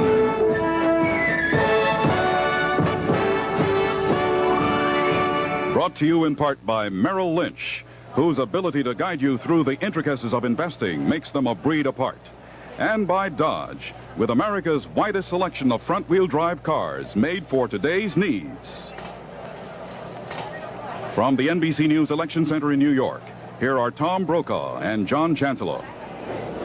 And if you are just joining us, NBC News about 45 minutes ago projected Ronald Reagan as the projected winner of the 1980 presidential election. We are projecting more states for him. We are projecting now for Ronald Reagan, and we'll fill them in on our map in blue. The state of Wisconsin, which went to Carter in 1976. Wisconsin, we now show as going to Reagan in a projection. We also show Nebraska, which was Republican 4 years ago. 5 electoral votes. That's in the Reagan column. We project Reagan the winner in Wyoming. Republican 4 years ago. It's for Reagan tonight. And finally, Arizona. Arizona, which went for Jerry Ford in 1976, we project going for Reagan. That's a total in those 4 states of 22 electoral votes, and let's look at the electoral vote count now to see Carter with West Virginia, Georgia, and the District of Columbia, and Reagan with a number of states, well over the 270 needed to win. Tom? John, it occurs to me that we have talked about landslides before in presidential politics. 1964 comes to mind, 1972, Richard Nixon over George McGovern. But 64 was a kind of high water mark in terms of the landslide when LBJ blew away Barry Goldwater. This is going to be bigger than that. Well, I'm not certain, Tom, that you're going to find that it will be bigger than it may be bigger in terms of the percentage of the electoral vote. I think FDR in 36 against Landon had something like 90% of the electoral vote. Yeah, Landon got 2 states that year. That's right. And George McGovern in 72 carried Massachusetts and the District of Columbia. Yeah. It could end up that way. I don't know. But especially when you have all that West still to fill in, and that's pretty good Ronald Reagan territory. Well, let's look at the popular vote and see. Okay, we'll show you where it stands right now in terms of the raw vote and the precincts that we have in. 12% of the precincts nationwide reporting in. Ronald Reagan, as you can see, with an 8 percentage point lead now over Jimmy Carter. John Anderson at the 5% level. That's important to him because at 5% he qualifies for federal funds, almost $4 million worth, and for every extra percentage point above 5%, he gets another, $500,000 or so. His campaign's in debt. He needs the money. But that's the raw vote total as it stands. There was some feeling tonight that one of these candidates could win an electoral vote victory, but not a popular vote victory. But if Ronald Reagan continues the way that he is, he'll win both a big popular vote victory and a big electoral vote victory. Let me show you what's going on in some of the states that we have around the country that have been reporting in for Ronald Reagan. In Connecticut, for example, this is the vote. 63% of the precincts are in. 8 electoral votes are at stake. Ronald Reagan there with an 8 percentage point lead in the state of Connecticut, which in 1976 went Republican as well as it did in 1972. In New Jersey, 34% of the precincts reporting in so far. Ronald Reagan there with a commanding lead, almost 20 percentage points. In a state that has a Democratic governor, Brendan Byrne, who was helpful to Jimmy Carter as best he could be, but not enough on this day, it turns out, in New Jersey. And in Pennsylvania, one of the key states, blue-collar industrial state, Pittsburgh and Philadelphia anchoring the respective ends of Pennsylvania. Ronald Reagan, the winner there, we are projecting. He now has a very slim lead over Jimmy Carter with 11% of the precincts reporting in so far. But we are showing that Ronald Reagan did well in Pennsylvania because he did well among independent voters as well as Republicans, and he gained nearly 1/4 of the Democratic votes in the state of Pennsylvania. You may remember in the dark reaches of this long campaign season that Jimmy Carter lost the Pennsylvania primary to Ted Kennedy. He lost the city of Philadelphia. That proved fatal to him there, and tonight he did not do well among independent voters, and he lost 1/4 of his Democratic base in the state of Pennsylvania, and that cost him that state. Gary Cutley is standing by now with some Senate races for us. Some Senate races. We've been working hard here, and we have a couple of projections to make. First of all, in the state of Illinois, NBC News now projects that the Democratic candidate there, Alan Dixon, will win, that he will defeat David O'Neill, the Republican lieutenant governor. This was the Democratic seat held by Adlai Stevenson III, who is retiring from the Senate. Dixon was one of the largest vote-getters of the Democratic Party in the state. His job was to get the votes, and he did it despite Reagan's projected victory there. He swam against the tide and won. And NBC News projects that in Arkansas, incumbent Democratic Senator Dale Bumpers will win. Really no competition there, handily defeating the Republican candidate Bill Clark. So, 2 Democratic seats there remain in the Democratic column. But let's look at a few other races which give a better indication of what is happening in a number of states across the country, perhaps due a bit to the strong Reagan showing in the presidential contest. First of all, in Alabama, well, a third of the vote in, third of the precincts reporting, that is, and Jeremiah Denton, the former prisoner of war, with a very slight lead over Jim Folsom Jr. The Republicans hoping to win a Senate seat there for the first time in a century. In Florida, another very close contest, still much too early to project a winner, with a quarter of the precincts reported. Bill Gunter with a very slight lead over Republican Paula Hawkins. We do not yet have the returns from the southeastern part of the state, where Hawkins is said to be quite popular. The Republicans could win there. North Carolina, the incumbent Senator Robert Morgan was supposed to have an easy time running against John East, a political science professor. But, well, there you have it. 18% of the votes in. It is by no means an easy evening for Senator Morgan. We'll be watching that very closely. In Oklahoma, a Republican seat, which was held by retiring Senator Henry Bellman, Don Nichols, the Republican candidate, he's only 31 years old, strongly backed by the Christian evangelical group Moral Majority, holds a lead, a substantial lead over Andy Coates with a quarter of the precincts reporting. And in Pennsylvania, where Richard Schweiker, the Republican senator, is retiring, Pete Flaherty, the Democrat, has the lead with 11% of the precincts reporting. If the Democrats could win there, they could pick up a Republican seat. But in a number of states, the reports we're getting from across the country is that a number of Democrat senators may be in serious trouble. The Republicans would have to get a net gain of 10 seats in order to win control of the Senate. That seemed impossible.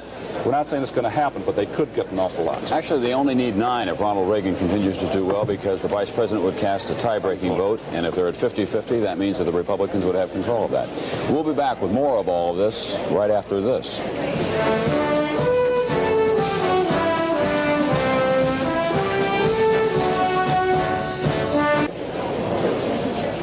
We're back, and one of the reasons that Jimmy Carter is not doing well tonight, if you're just joining us, we should tell you, I guess, that NBC News about an hour ago projected that Ronald Reagan will be elected president, and by substantial margins. One of the reasons that Jimmy Carter is not doing well is that inflation hurt him a great deal. The NBC News Associated Press survey of voters at more than 400 polling places across the country today showed, you guessed it, inflation, the #1 problem on the minds of almost all voters. Almost half of today's voters said they think that a president is able to do something to control inflation. You may recall that Jimmy Carter continued to point his finger at the OPEC nations for raising the price of oil. Well, of those who believe that the president can do something, 24% voted for Carter, while 71% voted for Ronald Reagan. That's a remarkable difference. Inflation, the key issue in this election, it's running at just over 12%. There were some tough figures for the president in the closing days of the campaign. As we say, half the people believing the president can control it, and of that half, about 71% saying they're going to vote for Ronald Reagan, and indeed they did. It would appear that the voters, based on all of this, have given him his first assignment. But then that's the assignment that he chose, because that's the question he kept asking everyone. Are you happier or more secure today than you were 4 years ago? John Chancellor. The president is going to appear in a Washington hotel in about a half an hour, and of course we'll go there no matter what else happens to be going on here. But in about 30 minutes, stand by for the president. Tom Pettit has a way of getting out of the office here at NBC News and going out with nice people. It's been his habit to go to Serb Hall in Milwaukee on some elections. I don't know whether he goes for the company or the beer, honestly, but there he is anyway. Tom? Well, John, I must say that we get a combination of company that's good and beer that's plentiful. Conventional Democrat Tom Parker, head of the Milwaukee County Labor Organization. Tom, it would seem that here in Wisconsin and around the country, labor's role in the Democratic Party took a shellacking. Well, I wouldn't say that. I don't know exactly what came off the full Democratic ticket, and I don't know exactly what's projected for Wisconsin is going to come through, because I'm sure that Milwaukee County has not been counted, and so therefore I still have confidence, and coming from labor, no matter who wins on the presidential, they're going to have to deal with labor. Why did Carter lose? I don't know why Carter lost. I would imagine that he did not get enough votes. Oh, come on now, be serious with me. Why do you think he lost?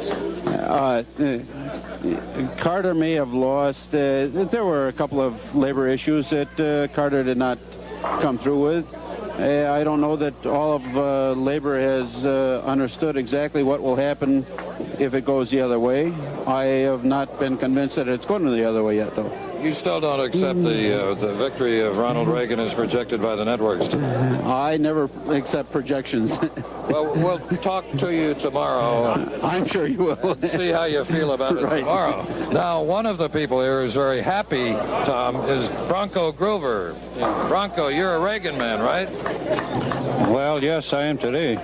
Well, Tom just told us he didn't know that the election was in fact over, and in truth he did not know that he would accept the NBC projection of a Reagan victory. I guess you will accept. I think I will, yes. Why do you think Reagan won in a country where Democrats have traditionally been able to turn out a lot more voters? Well, I think the American people today, despite the fact that some people are Democrats, Republicans, they voted for Reagan because I think they're very disappointed in regards to the world situation. We're a strong and powerful nation. We have been good and nice to all the countries in the world.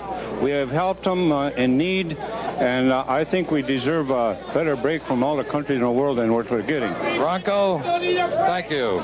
Tom, we'll check in with you tomorrow. I hope so. John? Thank you. Well, there's some interesting things and some rather knowledgeable things being said there. The first man was classic American politics. He wants to know what's happening down at his end of the ticket, not way up there where the president is. They'll have to deal with labor, he said.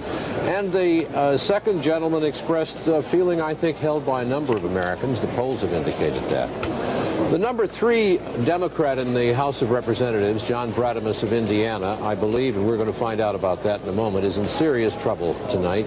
John Bradamus was elected to his 11th term in the Congress with 55% of the vote. The majority whip, a very important man. And what's happened to him, Jessica? Number 3 man in the House, and it looks like the way it looks to us tonight is that Bradamus has been defeated in Indiana, that he had an onslaught of a very tough challenge. 70% of the precincts now reporting in, and his opponent Hyler with 54% of the vote so far. That looks like enough to us to call this race and to say that Bradamus has been defeated. He's not used to having that tough of a challenge.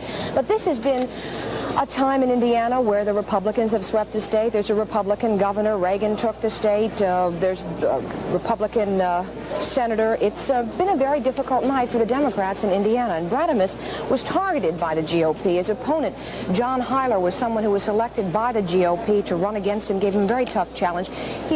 Was hurt to a great extent by the high unemployment in that state. The automotive industry is located there, a lot of it, and in fact, the recreational vehicle are manufactured there. That's the hardest hit portion of what is a very hard hit industry. So the general feeling of the campaign workers that I talked to today was that it was summed up by one campaign worker who worked for Hyler, and he said the attitude around here is that the federal government stinks and that John Bradamus is part of that, and if Bradamus can separate himself from President Carter, he'll be able to pull it out. Because the majority whip in the House of Representatives is someone whose job it is to really work on getting the president's politics, the president's bills, through Congress. So Bradamus, I guess, was not able to separate himself from that. We'll look at one other interesting race where a Republican looks to be in trouble. It's in Maryland, in Maryland's 1st Congressional District, with 70% of the precincts reporting in. The Republican, Bauman, Robert E. Bauman, a well-known parliamentarian, looks to be in serious trouble.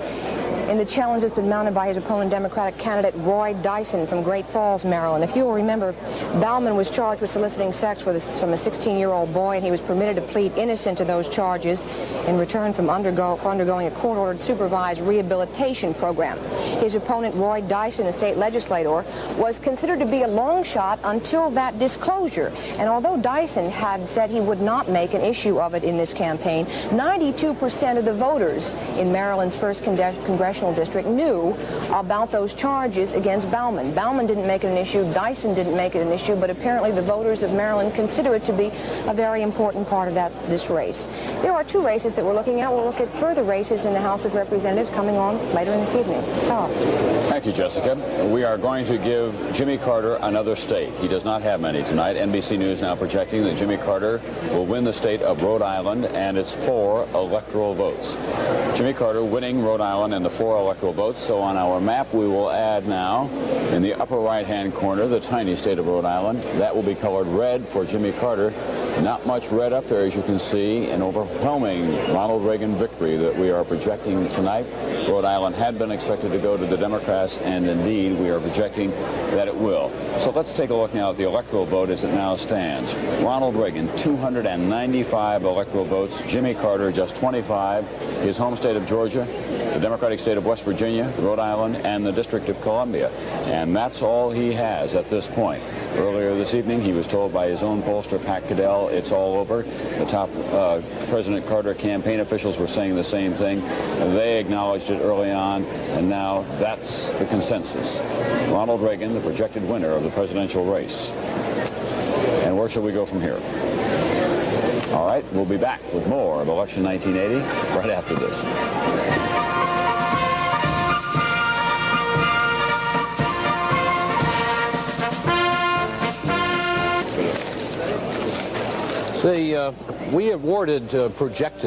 We projected New Jersey for Ronald Reagan earlier this evening, and we'd like to, we're going to be getting into that in a minute. Let's first look at the popular vote around the country to see we have about 13 million votes in the popular vote in so far, 11 million, I think.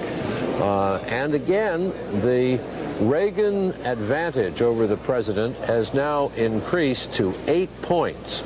It was at about 5 points before, but now with 15% of the precincts in, Governor Reagan has an 8-point lead over the president.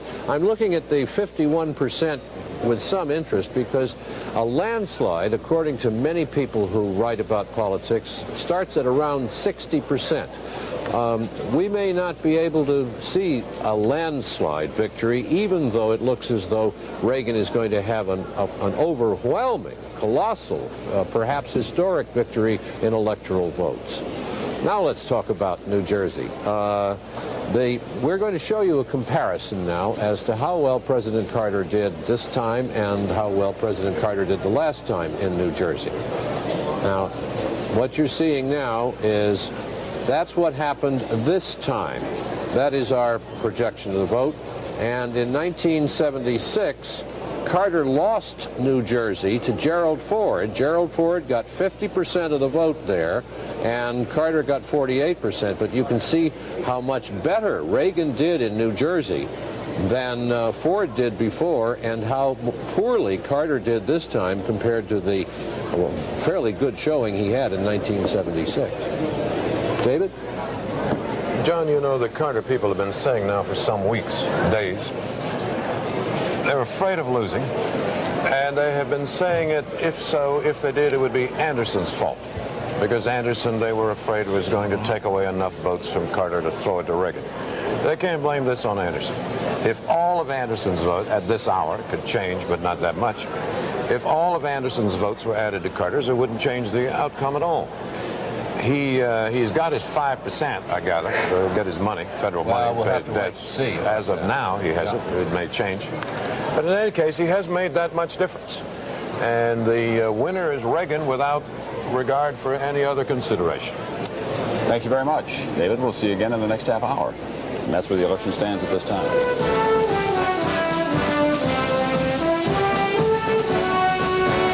Decision 80. NBC News continues its election night report. Here are Tom Brokaw and John Chancellor. According to UPI, the president knew this morning that he was probably going to lose the election. His pollster, Patrick Cadell, told him that, gave him figures this morning showing him he was trailing Reagan nationally by 8 percentage points. And interestingly, that Cadell poll is being borne out by the popular vote figures that we've seen here tonight.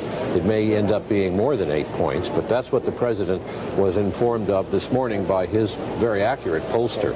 We are going to project some more states for Ronald Reagan now. NBC News projects Ronald Reagan the winner in the border state of Kentucky with its 9 electoral votes.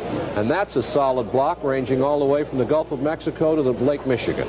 We are also in the West projecting Reagan the winner in the state of New Mexico with 4 electoral votes. New Mexico, Reagan our projected winner. You can see him filling in the West with the states in blue, which we have marked on our map for Ronald Reagan.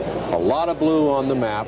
The electoral tally for Reagan by our projections is now over 308. Carter still at 25. That is one of the largest imbalances we have seen here in this studio, and maybe one of the largest since we've been using this particular computer setup. Tom? John, we also want to point out that we expect that President Carter will be leaving the White House soon to go to his headquarters in Washington, D.C. It is always a bittersweet moment on a presidential election night when the president or the challenger has to go before the people who worked so hard for him and acknowledge that he has lost. And we'll be covering that, of course, as soon as we see the president leaving the White House. In addition to the electoral vote, we're keeping track of the popular vote as well. And this is how that stands now, with 18% of the precincts reporting in nationwide. As you can see, Ronald Reagan has an 8 percentage point lead. Just as Pat Cadell told the president earlier this morning, he was trailing in the country, and that is holding up. It could change, of course. John Anderson at 5% of the popular vote. We have said several times tonight that that's the figure that he has to reach to get federal election money. I guess we can't say it often enough for the people who hold the treasury, so to speak, or the debts for the Anderson campaign. Although that could drop below 5% it could later in the evening. I'm not predicting that, but that. But if it does, he doesn't get the federal money, and then he's got a big debt to pay off. Let us show you some of the. As you can see the map behind us now, it's pretty well filled in for Ronald Reagan, but let us show you what's happening in some of the key states. In Ohio, with 25 electoral votes, 1/5 of the precincts reporting so far. Ronald Reagan with a popular vote lead now of about 80,000, 8 percentage points, very healthy. We discovered in our polling of voters in Ohio that Ronald Reagan came up with substantial support from independent and Democratic voters. And listen to this, 1/3 of those calling themselves liberal voted for Ronald Reagan in Ohio, a state with a lot of economic difficulties. Those economic difficulties laid at the doorstep of President Jimmy Carter by a very formidable figure in American politics, Governor James Rhodes, who is one of Ronald Reagan's closest advisors and confidants. And it's paid off in Ohio. Rhodes told me a week ago, we're going to win this state for Ronald Reagan. And indeed he did. Here's the popular vote now in the state of Pennsylvania, another big key industrial state. This one in the east. 27 electoral votes. 29% of the precincts are in so far. The numbers tell the story. Ronald Reagan with a 3 percentage point lead over Jimmy Carter. And apparently he was able to do well there among Democratic and independent voters, and that paid off for him. That was one of the states that the Reagan Computer Bank identified as ECBC, Ethnic Catholic Blue Collar, and they apparently had some success in Pennsylvania, as they did in the industrial state of Michigan. Here now, the popular vote for that state, 9% of the precincts in so far. Ronald Reagan with a commanding lead over Jimmy Carter. We are told that Jimmy Carter did well in the city of Detroit, and that's the only place that he did well in Michigan. He had substantial help from Mayor Coleman Young in Detroit, but Ronald Reagan was able to pick off a lot of voters, independent and Democrat, from Jimmy Carter in the suburbs and in the outlying areas. Michigan is one of those states that divides fairly cleanly. The North generally more Republican than the South. The Anderson vote there at 8% in Michigan probably hurt Carter. around the state as well, in some of the university communities, for example. I meant just to add that. Well, no, I think that's absolutely right. Now we'll go to Gary Cutley, who has some Senate races for us, and I guess the balance is still on the floor here. It is still. We've been able to call so far, project 11 of the 33 races. We're one-third the way through the Senate contest tonight. Let's review them quickly. The Democratic victories so far this evening, which we have projected at NBC News. First of all, in Kentucky, the incumbent Wendell Ford, going back to Washington. In South Carolina, Senator Ernest Hollings, the projected winner. In Georgia, Herman Talmadge, going back for a 5th term. In Ohio, John Glenn, an easy victory despite Ronald Reagan winning Ohio. In Connecticut, Christopher Dodd. In Illinois, Alan Dixon, he'll be a freshman senator there. In Arkansas, Dale Bumpers. And in the Republican side, in Indiana, Representative Dan Quayle has defeated Birch Bayh, the incumbent. That's a gain for the Republicans. In Kansas, there is Robert Dole, Republican going back. In Maryland, Charles Mathias. And in North Dakota, freshman Senator Mark Andrews holding the Republican seat there. And a new projection we can make now in the state of Oklahoma. NBC News now projects that Don Nichols, Republican, 31 years old only, will be the winner in Oklahoma, holding that Senate seat for the Republicans, defeating the Democratic candidate Andy Coates. What's interesting about this race is that Nichols has been closely aligned with the moral majority, the politically active evangelical movement there. He has based his campaign on their support, and he has won in Oklahoma. So if we look at the races we have called so far tonight, this is where we stand. It shows that so far this evening we have 7 Democrats and 4 Republicans. Now when we add that to those which are already held in the Senate, we have 43 Democrats and 35 Republicans so far in the upcoming Senate, 51 seats needed for control. So we'll be looking forward to the remaining Senate races, some very close ones we are anticipating. As a preview of what may be coming our way, let's look at the race in South Dakota. Not much of the vote in, 6%, but look at that. George McGovern, the incumbent senator, trailing Jim Abner, U.S. Representative. 6% of the precincts reported, I should say. McGovern may be in trouble there. And one of the interesting things in the closing days of the race there, Tom, was that the McGovern campaign went out to one of the Indian reservations, Pine Ridge, said they would offer food and a free color television set to the community center of the reservation, which got the greatest number of votes, the greatest turnout. The Republican Attorney General tried to stop that, halt that, and McGovern people said, hey, that's not your writ. This is a federal land, not state land, and we're going ahead with it. I think they withdrew the color television set offer, but the food offer still stands, so we'll see how that works out. And we'll be back, including a visit with Jimmy Carter to his campaign headquarters, which we expect momentarily. We'll be back with more Election 1980 right after this.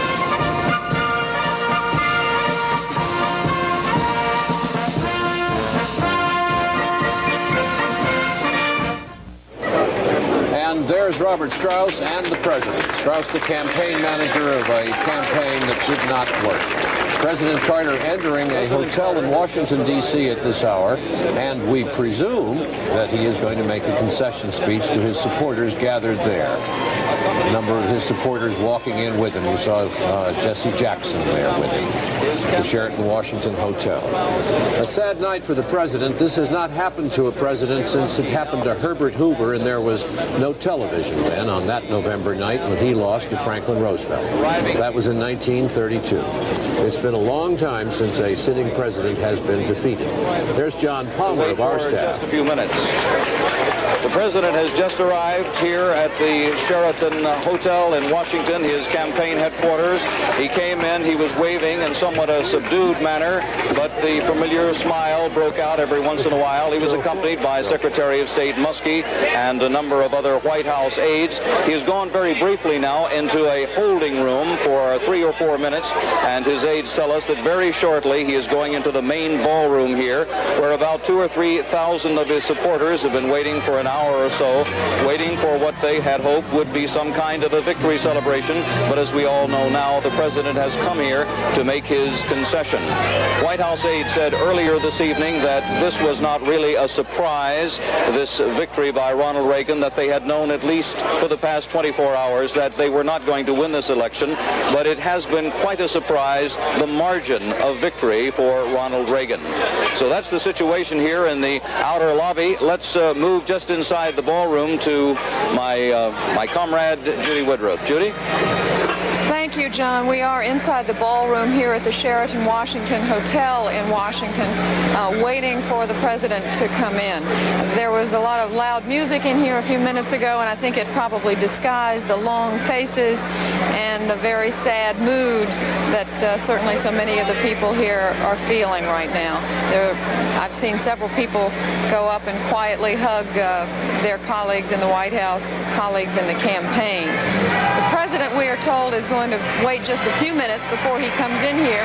When he does finally get here, he's going to see some supporters who've been with him throughout this campaign, cheering, holding up Carter Mondale signs, waving, because they had, after all, called this a victory celebration, even though that's far from what it actually is.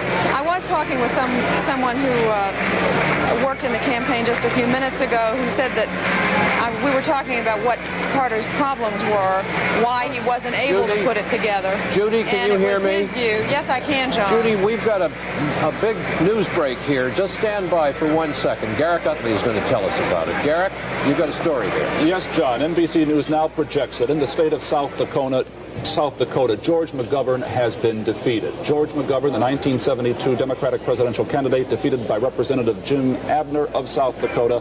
McGovern, after 3 terms in the U.S. Senate, defeated.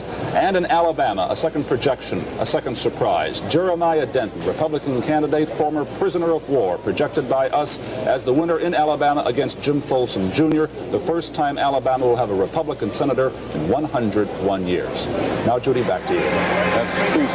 Thank you, Garrick. That is big news. It sounds like so many of the familiar Democrats are losing this year. What I was going to say a minute ago is that I was talking to one of the campaign officials who told me that one of Jimmy Carter's problems was that in the last 3.5 years, he was not able to forge together a strong group, a strong coalition of supporters that he could count on in this campaign. He had to go back out into the field this year, this past summer, and try to piece together a campaign organization from one that just had not existed from 1976, and I thought that was a rather interesting observation from someone who was involved in putting that field organization together. Judy, of course, we have been traveling with the president for some weeks now, but I think as we had talked for the last week, we could certainly sense this mood. We have known for the last 3 or 4 days a pretty good indication that the president was going to lose that, and then we got confirmation tonight that the president also knew the situation. You were down in Plains early this morning at that rather emotional point. I was. I think all of the members of the press corps who have been traveling with the president were taken aback when we saw that he was in the middle of a speech to a group of his townspeople, people who live in Sumter County, his home county, and some of the surrounding counties. He was talking about the commitment that he had felt they had made to him, and he hoped that he had been able to deliver the commitment that they expected of him, and he choked up in the middle of it, and tears came to his eyes. He quickly recovered, of course, and went on to shake some hands, but all of us who were standing there in the street looking knew then that he probably knew something that had not been shared with us. There's another surprise, I think, among many surprises tonight for the Carter people. The outcome not a surprise, but the depth of the defeat here was certainly the South. When you look at the NBC board and you see Florida, we're just holding Georgia. It is an amazing thing. The Carter people really knew they had great problems with the president's one solid base in the South, but not problems like that. They knew Florida was a bit dicey in South Carolina, but they thought they were going to take Tennessee. They thought they might be able to make Mississippi and even Texas. And then we look at the board tonight and we see it's all a different color. I think you have to say it's a humiliating rejection for a president who is from the South, and certainly one that's going to be very difficult for the president and for the advisors who've been so close to him over all this time to accept. It sounds as if we've got some of the campaign officials, White House officials arriving. We're told that Secretary of State Muskie has just arrived and is walking. We see now on the monitor he's just arrived here at the hotel. But the big applause is here. President Carter is apparently just standing outside the ballroom. There was a big cheer went up when Democratic National Chairman John White came in and walked up on the stage. We have seen several of several cabinet officials, Bob Berglund, Agriculture, Attorney General Civiletti, and others standing next to the stage, waiting, of course, for the president to come and to show their support for him when he does get here. A lot of sad faces here tonight, Judy. I was here, I guess, 3 hours ago for the first time when the news first broke on the networks, when they came on with their evening news programs, and every network let it be known that it was a hopeless cause. People just stood around and really couldn't believe that it happened that early. There haven't been many smiles around here, and there's Bob Strauss now. Bob Strauss just coming on, a man, an accomplished politician, a man who had worked very hard for the president 4 years ago, has served in a number of capacities for Mr. Carter, and was given, as Mr. Carter said almost jokingly, but really seriously, he gave him probably his most important job, that being the job of trying to re-elect President Carter. I'm sure it's a very sad moment for him, an accomplished politician who felt that the outcome tonight would be quite different. At least he did early on. I think you're absolutely right, too, John, about the surprise that they feel over the size, about the size of the defeat, the size of the vote that Ronald Reagan pulled up. When we first got to the White House earlier tonight, Press Secretary Jody Powell was telling us that they would wait until after the West Coast polls had closed because they didn't want to influence any of the congressional races on the West Coast. Once they saw the numbers come in, and as you said, the statement they were making was devastating for the president, they decided they would go ahead and have him come on. They would plan his arrival here much earlier. All three networks, of course, called it. It looks as though the people are doing their very best here to make a good show of the situation. You see a sign there, the NEA, the National Education Association. As Judy and I travel around, there's Jesse Jackson just coming in, more of the Carter supporters. But as Judy and I have traveled around the country with the president, in California, in New York, many places, you saw the National Education Association banners. They were great supporters of the president, and they really went out and worked very hard. Their Secretary of State, Muskie, and a number of the Carter lieutenants and aides and members of the cabinet. Attorney General Civiletti, among others, and Bob Strauss, as you mentioned ago. I think you have to say that for the sadness that this group feels, they're certainly putting on a big welcome for the president. Of course, nobody wants to stand around and show off their long faces, but they're doing a good job of putting their best face forward. Judy, you came here from the White House about just 45 minutes ago or so. There's Jody Powell. Did you talk with Jody? Yes, we did, and he didn't have a whole lot to say to us, frankly. He said he told us that it was the middle of last night when the president found out that it was probably lost for him. He said Pat Caddell's latest poll showed the president 8 points behind. And I think we mentioned this earlier. Caddell was saying at that point that has been saying that it was the hostage developments over the weekend that broke against the president, that people just didn't perceive it. The president is apparently about to enter the ballroom. A cheer just went up. It's hard for us to tell. We're on the far side of the room. Zbigniew Brzezinski, one of the other people up on the platform there. When the president arrived back at the White House shortly before noon today, he said that concerning the outcome, now we have ruffles and flourishes. We're about to see the president. Ladies and gentlemen, the President of the United States and Mrs. Carter.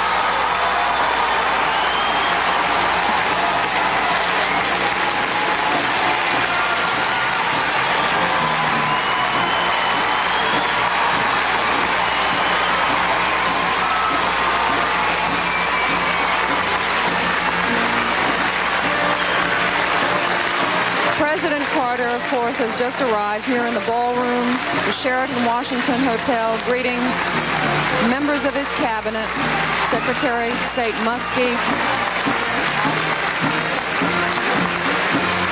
Attorney General Civiletti. There are so many signs being held up in this crowd that it's difficult to see some of the people who are up on the stage. Secretary of Health and Human Services, Patricia Harris, Charlie Schultz, the chairman of the Council of Economic Advisors. Press Secretary Jody Powell standing next to his daughter, Emily, who we saw earlier tonight in the press room at the White House. She had been crying. That's campaign chairman Hamilton Jordan, the mastermind of the Carter campaign in 1976 and again this year. Jerry Rafshoon, the president's advertising whiz. Pat Caddell, the pollster. Tim Kraft, who was the campaign manager. He had to leave the campaign a few weeks ago because of allegations that he had used cocaine. The president's turning around, heading toward the podium. We noticed that just as he came in, they put the presidential seal on it.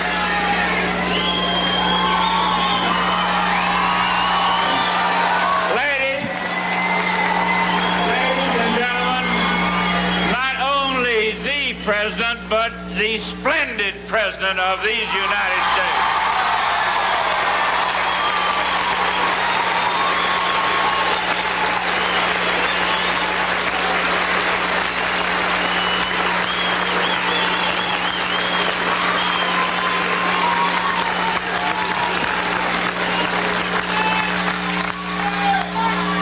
I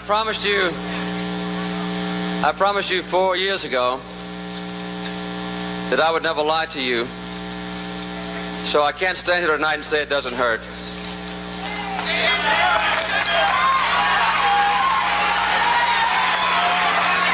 The people of the United States have made their choice, and of course I accept that decision. But I have to admit, not with the same enthusiasm that I accepted the decision 4 years ago.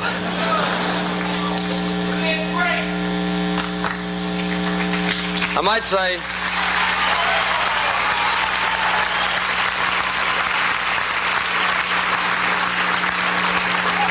I have a deep appreciation of the system, however, that lets people make the free choice about who will lead them for the next 4 years.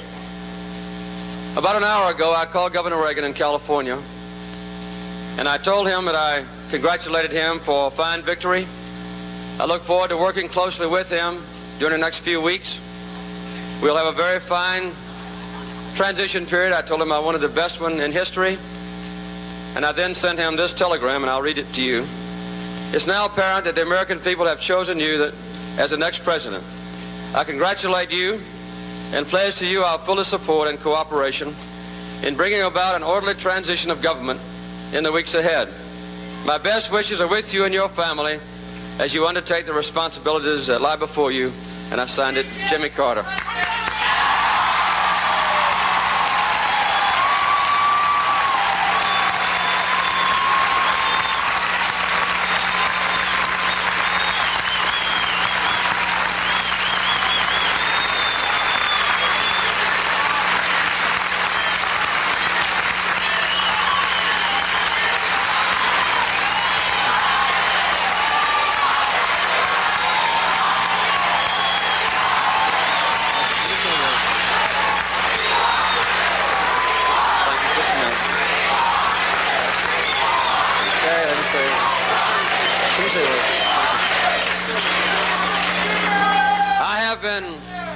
I have been blessed, as only a few people ever have, to help shape the destiny of this nation. In that effort, I've had your faithful support. In some ways, I've been the most fortunate of all presidents, because I've had the daily aid of a wise man and a good man at my side. In my judgment, the best vice president anybody ever had, Dick Van.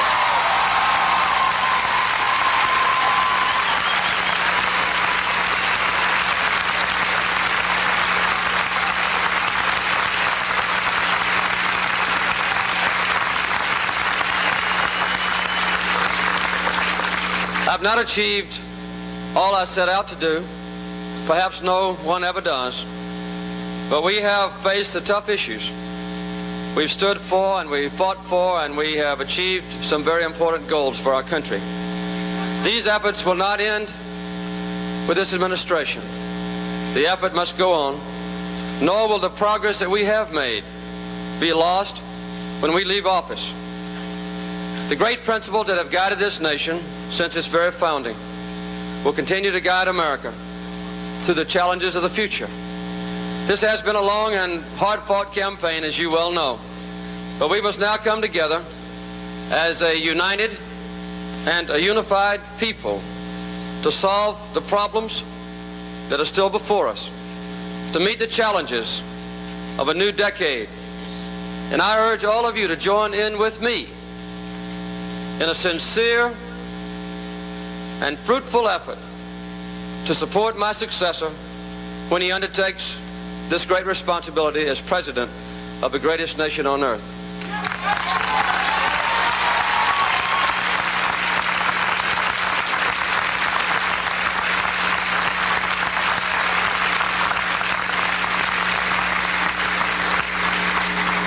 Ours is a special country because our vast economic and military strength give us a special responsibility for seeking solutions to the problems that confront the world. But our influence will always be greater when we live up to those principles of freedom, of justice, of human rights for all people. God has been good to me, and God has been good to this country, and I'm truly thankful. I'm thankful for having been able to serve you in this capacity, thankful for the successes that we have had, thankful that to the end you were with me in every good thing that I tried to do. There's an old Yiddish proverb that I've often thought of in the days and months that I've held this office. It says simply, God gives burdens, also shoulders.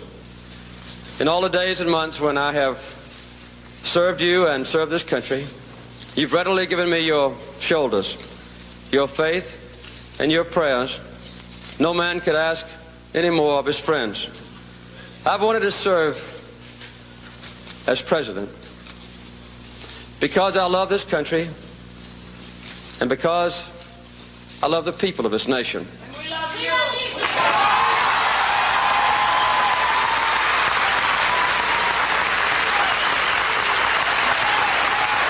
Come over.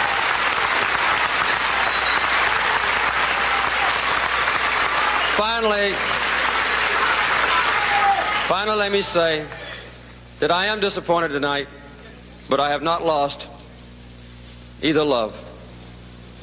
Thank you very much.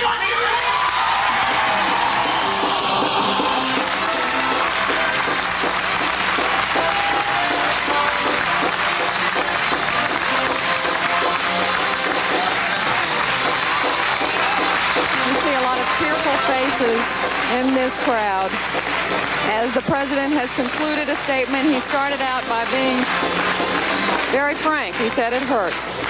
He did indeed, saying that, as he had said 4 years ago, he'd never lie to us, and he said he can't say now it doesn't hurt. But I thought it was really a most eloquent concession address. He talked about coming together to meet the challenges of the new decade. An eloquent call for unity and an emotional one, too, as we saw with Mrs. Carter at his side. As he said, he has called Governor Reagan about an hour ago and congratulated him and said that he wanted to offer Governor Reagan the finest transition that this country had ever had. And, of course, he played tribute to Vice President Mondale, saying once again, as he has said so many times during this campaign and before, that Mondale is the best vice president any president ever had. I think that's something we'll want to keep in mind as we think about the presidential election 4 years from now. I don't know where Jimmy Carter will be. I know there are some who wondered if perhaps he lost this election, he might be running again. What so many of the White House aides I'm talking to are saying now is they don't believe so. They do believe, as Mr. Carter has been saying recently, that this is his last political campaign and that he is most likely going to support Walter Mondale in 1984. We have no way of knowing. You're right, it's a long way away. There's the president now just passing again, Jesse Jackson. There's Jody.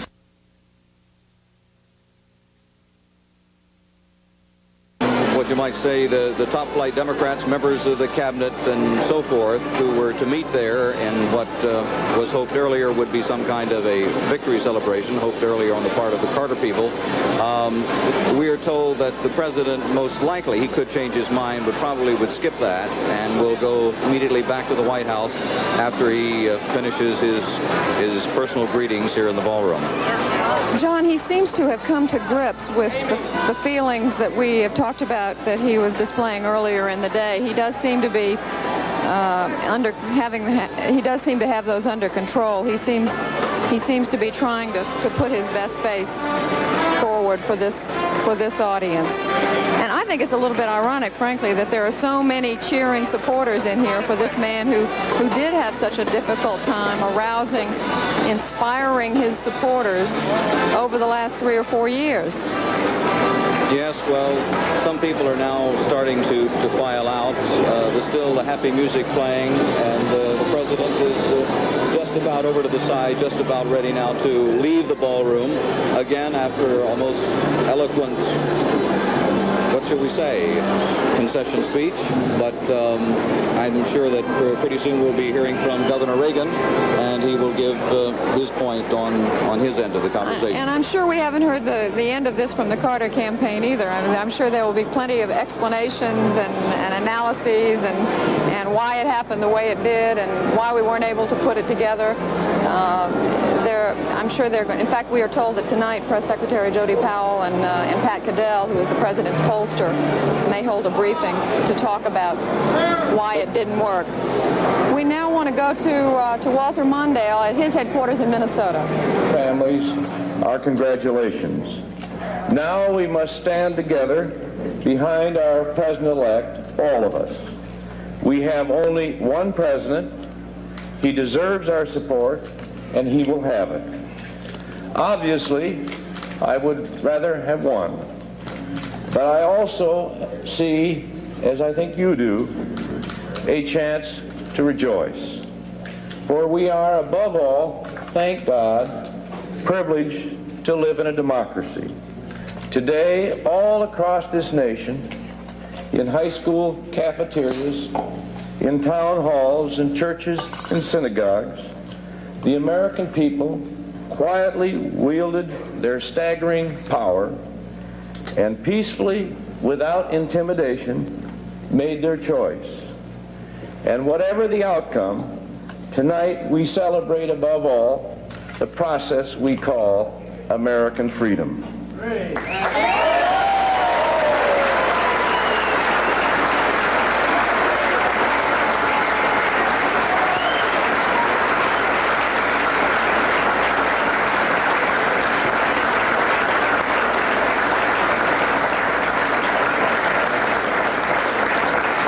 These last 4 years, and with your help, the American people have conferred on me the highest privilege I've ever held, a higher office than I ever expected to hold, and I am deeply honored to have served as Vice President of the United States. I especially want to thank President Carter and Rosalind for their kindness to me and to Joan and to our family. This kind and good man, this president, has permitted me to work more closely with him than any vice president in American history, and I thank him profoundly for that experience.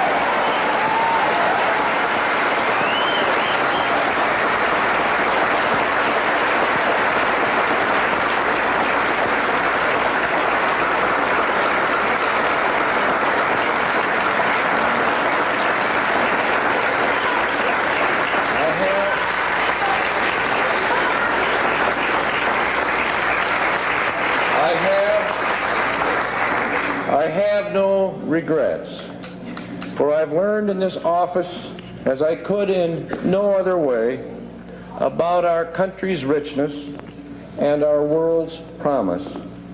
I've been moved by the majesty of our continent, lifted by the strength of our people, buoyed by the gift of their wit, touched by the decency of their spirit, and stretched by the reach of their hope. And tonight I want to thank everyone here and people all across the nation for the support that you've given us. And above all, I want to thank the people of Minnesota for their magnificent and continuing trust and friendship. It is here that I've learned my values from their joy, their compassion, their optimism, and their faith. But especially, I want to thank my family. If anybody is blessed, I am.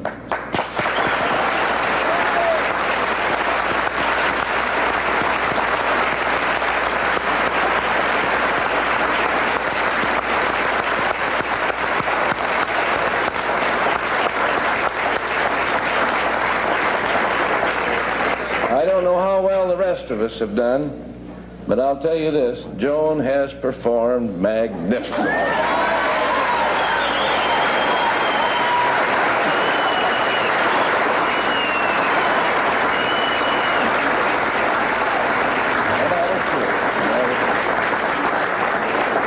And I don't know what's in their genes, but Ted and Eleanor and William have been real troopers.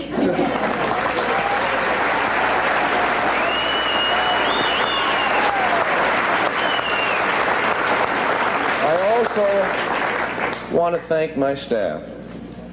I've seen a lot of staffs in my life in Washington and in Minnesota, and I don't want to insult anyone else, but I believe I've had the best support in my staff that anyone has ever had, and I want to thank you for your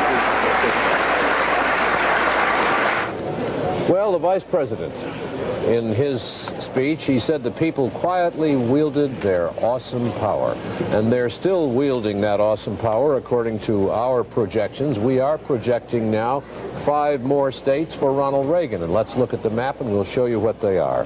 7 electoral votes we project for Reagan in the state of Colorado. 3 electoral votes we project for Reagan in the state of Nevada. No surprise there.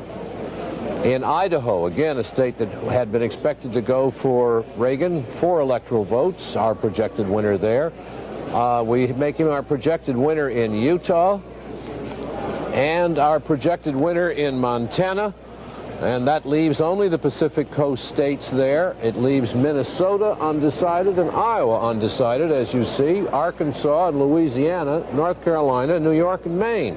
We're getting down, I believe Maryland is still undecided, and that brings our projected electoral vote total to Reagan 330, Carter 25.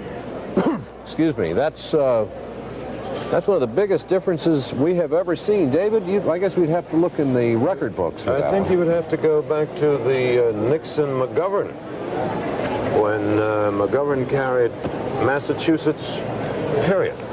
That was all. And the District of Columbia. And the D.C. Yep. But of the states, he carried 1. So I thought it was a fitting farewell, well-spoken, very gracious. Didn't you? I did. I have one little, I made the clangor tonight. What was it? Well, the clangor was when I said that no sitting president had been defeated since Herbert Hoover, and Garrick immediately jumped in and said, what about Gerald R. Ford? You left out the word elected. I know, but I'm not going to take refuge in that. Ford was the last president who was defeated while in office. But I agree with you, David. I thought that was a graceful concession speech, and I think that Mr. Carter will bring to the transition many of the same energies he brought to the campaign and to the administration. All of those names we saw, heard in the ballroom, Brzezinski, Jody Powell, Ham, Jordan, a whole bunch, they'll all be gone. They'll all be gone in what? 6 weeks. It happens in a hurry when it happens. And speaking of things happening in a hurry, we're about to project another state. Jimmy Carter will take some comfort, as will Vice President Walter Mondale, and knowing that his home state, the state of Minnesota, is, we are projecting, if you look at our map right now, we will color that red, one of the few states colored red. That was thought to be safe for Jimmy Carter, but Almost all pre-election polls have gone by the boards here tonight, and it remains safe for Jimmy Carter, projecting the state of Minnesota. So the electoral vote goes up for Jimmy Carter, 10 electoral votes. He's not even within reach, as you can see, of Ronald Reagan, nor will he be before this evening is over. He has 35 electoral votes. Certainly no one expected it to be quite this awesome this early in the evening. It broke pretty fast, apparently, over the last Certainly week. never expected to see all those people filing out of that ballroom. Visions of Plains, Georgia dancing in their heads. No, that's true. What do you think, David? Why do you think that it went so bad so fast? You asked me that earlier, now it's your turn. Well, you didn't answer when I asked. You Well, no, want I me to did. answer? I said I got to go to a commercial and think about it, and then I gave you, I thought, a rather astute answer. Now we're going to measure yours against All mine. right. Well, I think it is dissatisfaction with the economy, the inflation in particular, which is destroying people. It is the perception that this country has lost some of its status around the world, has lost control of its destiny. And I also think there was some personal dislike involved here among people who simply didn't like Jimmy Carter, didn't like the way he talked, didn't like what he did, didn't like the way he behaved, didn't like his family, didn't like anything about it. So we do not know and will never know which of those was the more important. But it seems to me those were the factors.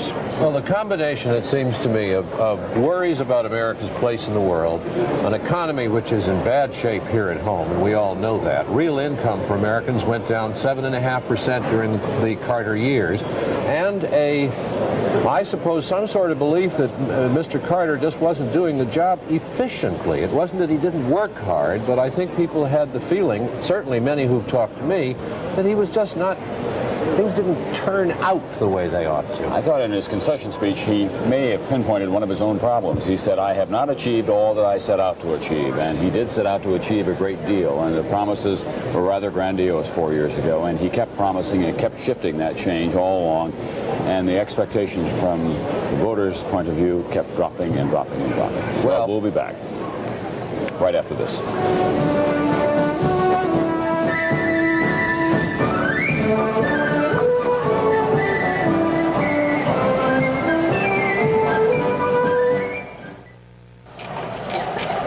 Decision 80. NBC News reports the results of our national election. Brought to you in part by Merrill Lynch, whose ability to guide you through the intricacies of investing makes them a breed apart. And by IBM, helping put information to work for people. From the NBC News Election Center in New York, here are Tom Brokaw and John Chancellor. About 2 hours ago this evening, the independent candidate John Anderson called Ronald Reagan, congratulating him on running what Anderson called a fine race and wishing Reagan success in office. And success in office is what in office is what he's going to get, because he is the winner of this election, the president having conceded just 20 minutes ago or 15 minutes ago. And look at the map.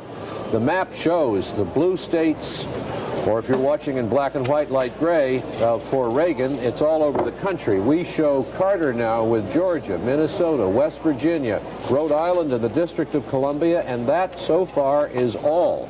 He should pick up Massachusetts. He might pick up New York.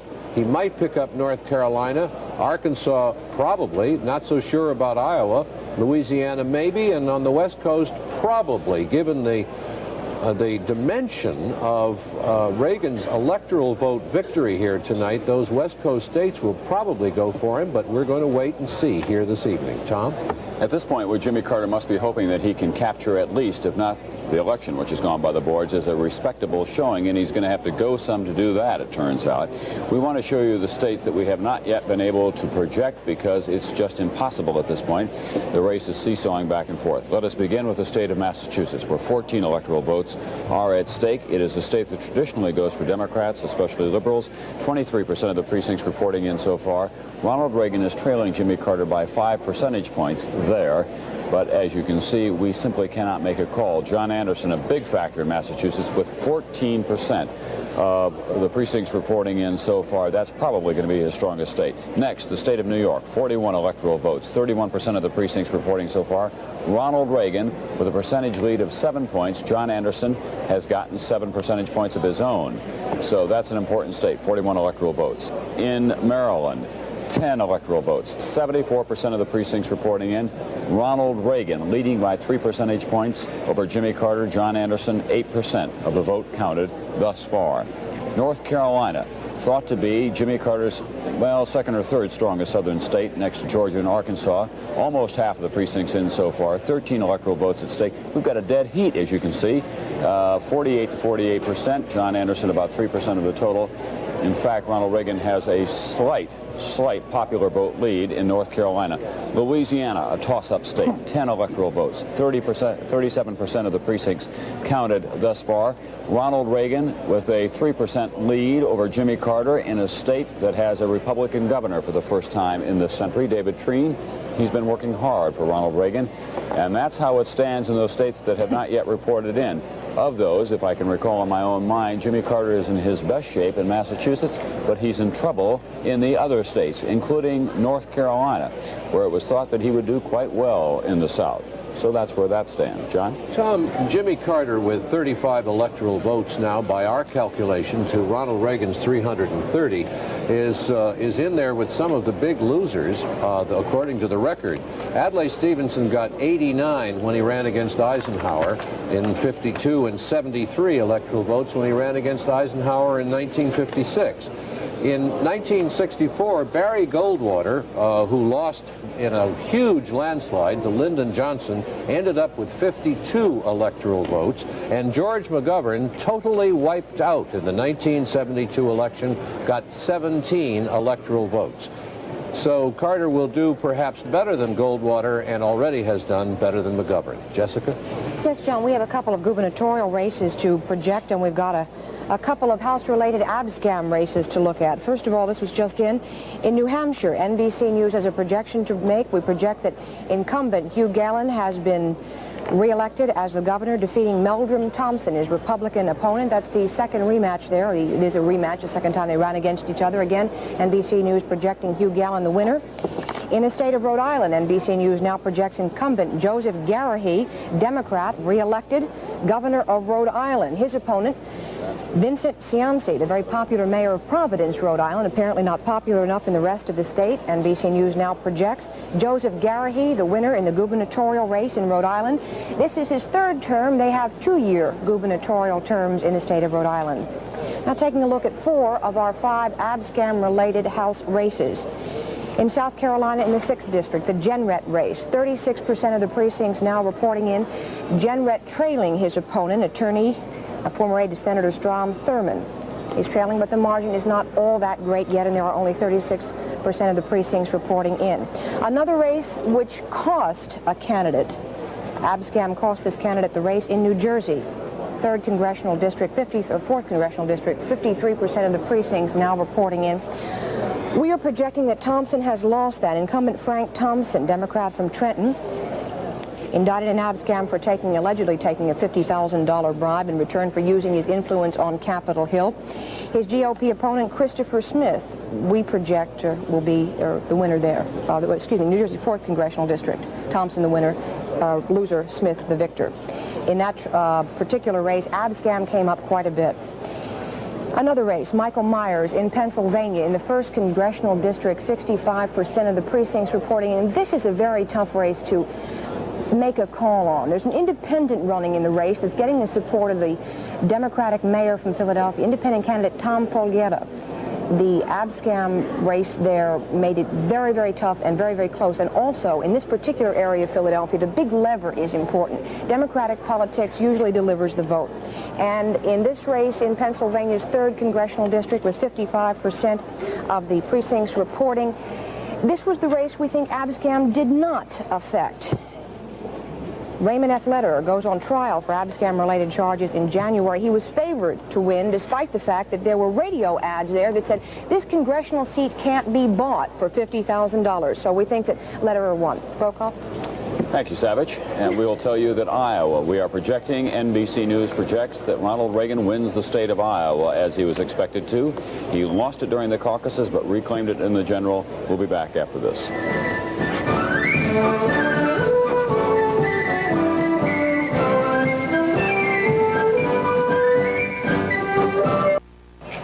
Decision 80. NBC News continues its election night report. Here are John Chancellor and Tom Brokaw. John's the guy on the right with the guitar, and the guy on the left with the guitar. We have changed clothes for you here. Actually, that's the headquarters of Ronald Reagan's election celebration party at the Century Plaza Hotel. NBC News and almost everyone else now projecting Ronald Reagan, President-elect of the United States. You're about to see him there. President Carter has conceded. John Anderson has conceded. Ronald Reagan has had, as he does on election night traditionally, dinner with a close circle of friends. His motorcade has arrived at this hotel where the faithful are gathered for a celebration against the backdrop of the American flag. The name of the group we cannot provide you at this time, but this is where the Republicans very often gather. As a matter of fact, so do the Democrats. There's the map behind us filling in very blue for Ronald Reagan. The electoral vote at this time, 338, 280 needed to win. NBC News projecting a very big Ronald Reagan victory tonight. Jimmy Carter, the president, with only 35 electoral votes at 10:30 Eastern Time. He has already appeared before his campaign workers to concede that he has lost. He said that he's been on the telephone with Ronald Reagan, promising him full cooperation and support during the transition period, a transition period that Jimmy Carter says he hopes will be the finest in history. The president also said that he did not accomplish all that he set out to achieve. John? One of the effects that we think we're not certain, but one of the effects we think all that blue on the map is going to affect some Senate races. If the vote is going so heavily to Reagan in those western states, Garrick, it seems to me that it's going to give Johnny Culver in Iowa some pause, and Frank Church and Gary Hart and people like that. It's going to give a lot of people fear. I think they're already quite afraid. It looks now, John, as if we're getting to a situation where the Republicans are going to come very close to the 50-seat mark in the Senate. We're not saying that they're going to win control. We can't go that far yet. But there are a number of states where Democrats could well be in serious trouble. First of all, though, we have two new projections we should make right now. In Nevada, Senator Paul Laxalt, Republican, has been reelected, defeating Mary Gojak. Laxalt is a very close friend of Ronald Reagan. He's going back to Washington for a second term in the Senate. Obviously, the front door of the White House will always be open to Laxalt as he goes down to visit Ronald and Nancy Reagan at the White House. He could therefore become a much more influential senator in the United States Senate. Another projection, NBC News projects that in the state of Utah, Republican Senator Jake Garn has been reelected for a second term, easily defeating the Democratic candidate Dan Berman. Up to this point so far this evening in the Senate races in which there are incumbents running, the incumbents have won rather easily, but now we're starting to see different kinds of results come up. Look in New York State, Jacob Javits, who was defeated in the Republican primary in September.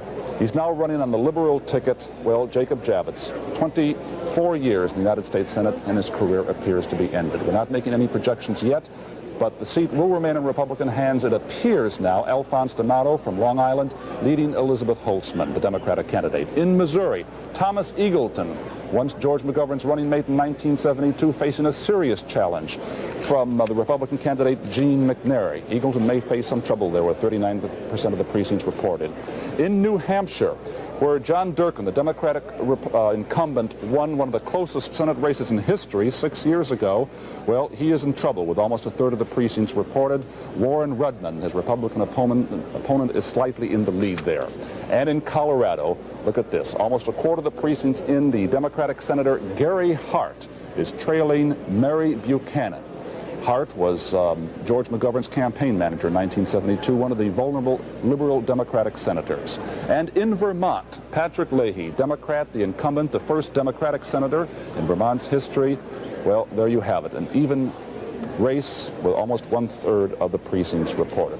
That's the way the tide seems to be running now in a number of these races, a number of Democratic incumbents very vulnerable. We're going to watch very closely to see how close the Republicans can come to that magic 50-seat mark. You know, we were talking earlier that they only have to pick up 9 seats because they're going to have a vice president who's a Republican, and he'll cast the tiebreaker. And that's it's a very big piece of leverage in any race of this kind. John? Ronald Reagan is at the Century Plaza Hotel in Los Angeles. We expect he'll be speaking soon to a happy crowd, and we'll have that after this.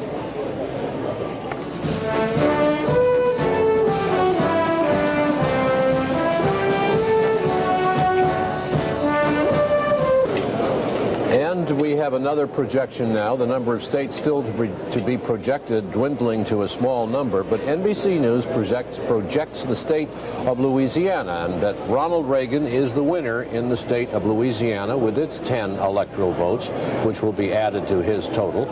And on our map, you'll be able to see Arkansas, the only holdout in there. Louisiana, our projected state for Reagan.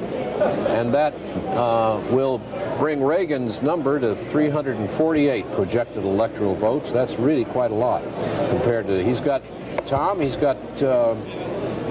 Carter has 10% of the projected electoral votes that we have awarded to Reagan tonight. He's just not moving off the dime. He's got to be looking hard at New York, where they have 41 electoral votes, of course, hoping that he'll be able to get those, because, as I say, at this point of the evening, what he's hoping to salvage is some respectability, at least, in the organization of his campaign. And there's not much hope left up there. Arkansas looked like a very good state for him. We don't know on that one yet, but so did a couple of those other states that have not broken his way. Now, you see, if you look at the map, and I hope we can hold on to that, there are an awful lot of those state legislatures in there that are having Republican gains this year, and to the extent that there are any coattails from Reagan's victory, the Republican National Committee must just be beside itself with joy tonight, because they worked harder than the Democrats at organizing the state legislatures and the congressional seats and spent more. And all that blue on the map, I really do believe, reflects organization, money, and hard work. Nuts and bolts, the fundamentals of American politics. And it seems to me that if there's one kind of summary phrase for the night, it is time for a change. Any change in the Senate side, Gary? A major change, confirming the trend we're seeing all night in the Senate races. NBC News now projects in the state of Iowa that Senator John Culver has been defeated, that his Republican opponent, Charles Grassley, is the projected winner in the state of Iowa. And what more can we say than it is the confirmation of what we are seeing. Liberal Democratic senators in deep trouble. In Indiana, Birch Bayh was defeated after 3 terms in the Senate. Now John Culver. And there are other liberal senators, such as Gary Hart, who is trailing in Colorado, and Frank Church, who may be in trouble in Idaho. We projected earlier on that George McGovern, the Democratic presidential candidate in 1972, has been defeated there. So all in all, it's a bad night for liberal Democratic senators. It's a bad night for the Democratic Party in the Senate. It really represents more than just the end of something for the party. It represents the end of an era of sorts. These are liberals that we're talking about. Well, first-term liberals. Well, first term, but Birch Bayh was not that. And representing the traditions of liberalism in this country, John Culver did. Yeah. And they're taking it hard tonight, the liberals are, in the Senate and, of course, at the national level. So we could have a very conservative cast to Washington, D.C. before this evening is all over. Also, before we go on to something else, one quick word. The National Conservative Political Action Committee, called NCPAC by us, is having some success with Birch Bayh and John Culver, and could have more success later tonight. We'll be back with more after this.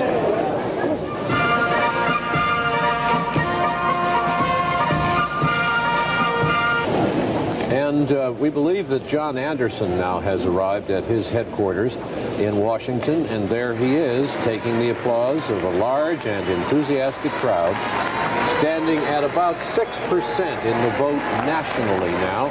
5% had been one important target. Joseph L. Rao, Jr., a prominent liberal activist, seen on the right-hand side of your picture.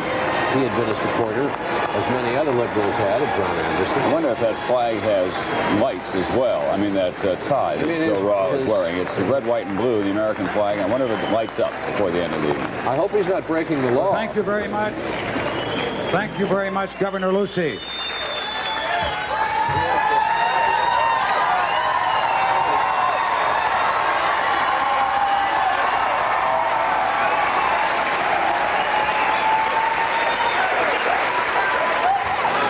That's a reference to Governor Patrick Lucey, former governor of Wisconsin, who was Anderson's running mate. Mary Crisp between them, a former Republican National Committee woman. Thank you so very much, Governor Lucey and Mary Crisp and Joe Rao, all of my other friends who are here on the platform tonight. Last night, when I closed out the campaign in a rally at my alma mater in my native state of Illinois, I quoted a line from H.G. Wells, that an election should be the celebration of democracy. Now, your response tonight, I think, indicates that this is a celebration.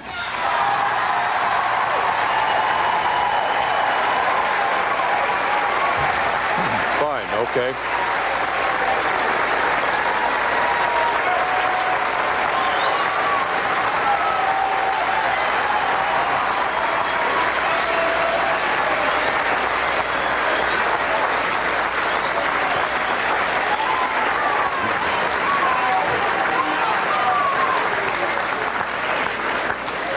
And you know, there are so many people whom I should thank tonight, and my heart is full of the gratitude that I feel for all of the efforts that these many thousands and thousands of people have made. But I certainly want to ask my own family to come for just a moment and stand beside me again. My wife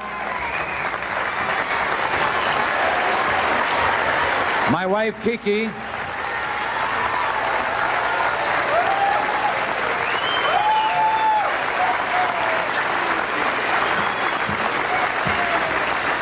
and how wonderful it is that I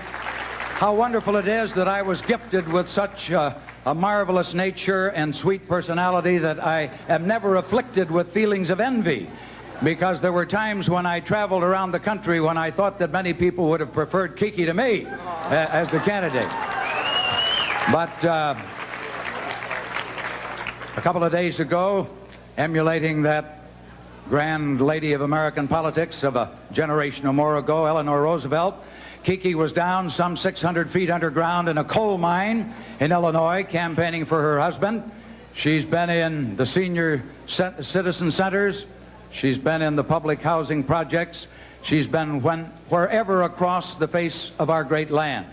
People needed to feel some encouragement. And when they have seen her and heard her voice and what she has had to say about the campaign, it's made a great contribution, and I will be forever grateful.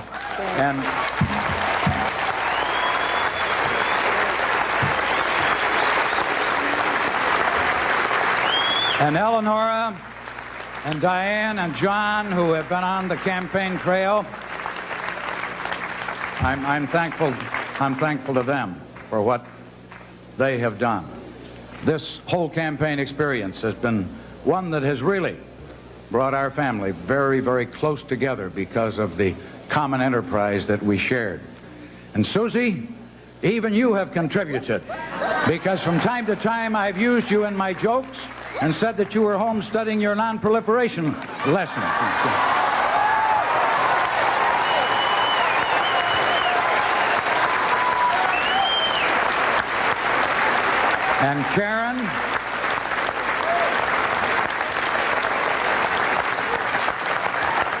And Karen, now, did you ever see more of a teenage heartthrob than Karen? She's been out there getting the teenage vote for us. Sure. You know, throughout this campaign, I have talked about a new realism in American politics, and I've done that because I felt that our country was in trouble, that the nation simply had to face the facts. And now, of course, tonight, I must do the same. Actually, I don't want you to think that I just looked at my watch 5 minutes ago and came to the conclusion that perhaps the time had come to make this concession speech. I react somewhat more quickly than that, I can assure you. Actually, history will record that it was at 8:35 p.m. Eastern Standard Time. Eastern Standard. Let's have it straight for the historical record. 8:35 that I telephoned Governor Reagan in California and offered my congratulations to him, because the returns by that time had clearly shown that I was not destined to be the next president of the United States. That is a decision deferred.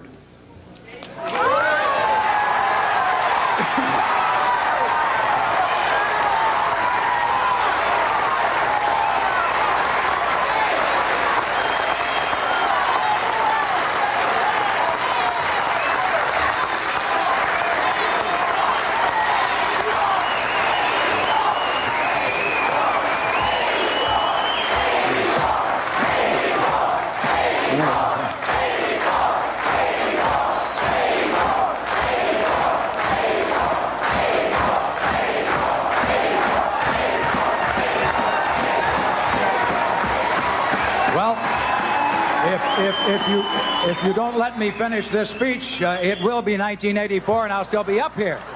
You have obviously chosen to take a very enigmatic remark and place your own interpretation on what I said. You know, right after Abraham Lincoln had suffered one of his electoral defeats, and he suffered many during the course of his career, he was asked how he felt. And he replied, disappointed, yes. Bruised, no. Well, of course I'm disappointed. I'm only human. But I hope that you can tell from my remarks and from my spirit and from my demeanor tonight that I am not bruised in spirit or in mind.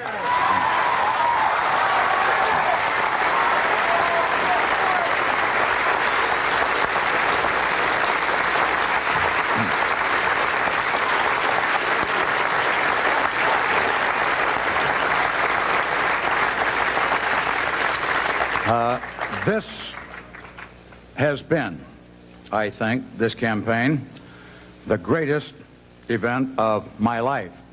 And obviously, of course, I am now hoping that we hold at 6% at least, so it doesn't turn out to be the most expensive as well.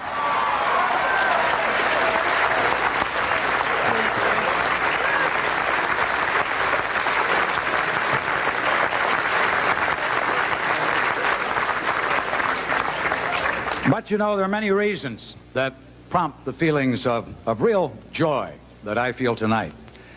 It's been my good fortune to run with somebody like Pat Lucey. You heard it. You know what kind of a man he is.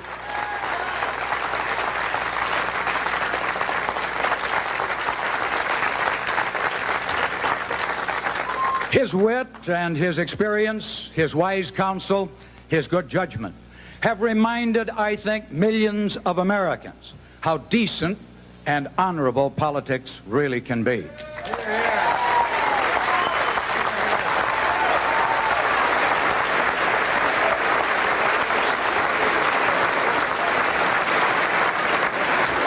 And Mary Crisp, this lovely lady that epitomizes all that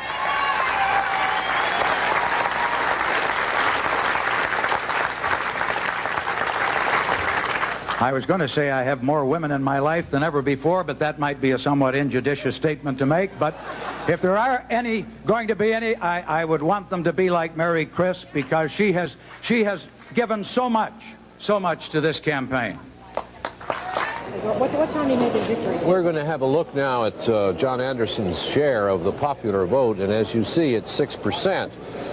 Nationwide. In a few states, however, especially in New England, he's doing much better than that. Anderson's best results are in Massachusetts and Vermont. He's getting 14% in those states, 13% in Rhode Island, and 12% in Connecticut, 10% in New Hampshire, 10% in the District of Columbia. His chances of getting the number of votes he needs for 5% nationwide to qualify for federal election funds seem to be pretty good. That would have to be about 4 million votes, though, and so far he's only got 1,900,000 and something, halfway there. We'll be back after this.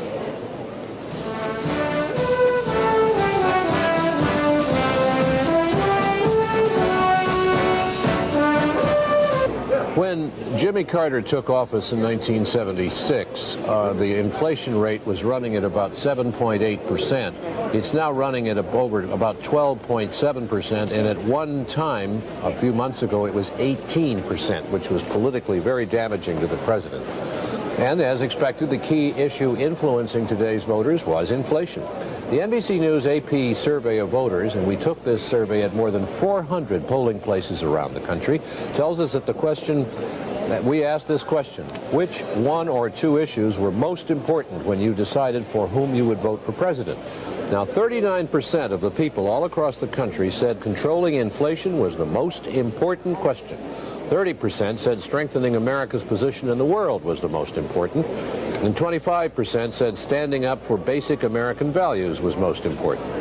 Fewer voters listed cutting unemployment and cutting taxes as the most important, and only 6% said they considered handling relations with Iran and with Arab countries the most important issue when the time came for them to go into the polling booth and decide how they would vote. Tom? John, big Democrats in the United States Senate continue to fall. Gary Cutley has the latest of them out west. Out west in the state of Idaho, Frank Church came to the United States Senate 24 years ago. He was only 32 years old. He is the chairman of the Senate Foreign Relations Committee, a liberal Democrat, and now NBC News projects that he has been defeated in Idaho, but his Republican opponent, Stephen Sims, is the new senator from Idaho. Those results just in, and they fit the pattern we've been seeing for the last several hours. Church's defeat goes along with the defeat of liberal senators such as George McGovern in South Dakota, John Culver in the state of Iowa, and Senator Birch Bayh in Indiana, all going down.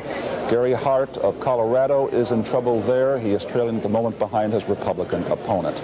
As of now, the Republicans have made a gain of 5 Democratic seats. They need 5 more if they are to control the new United States Senate.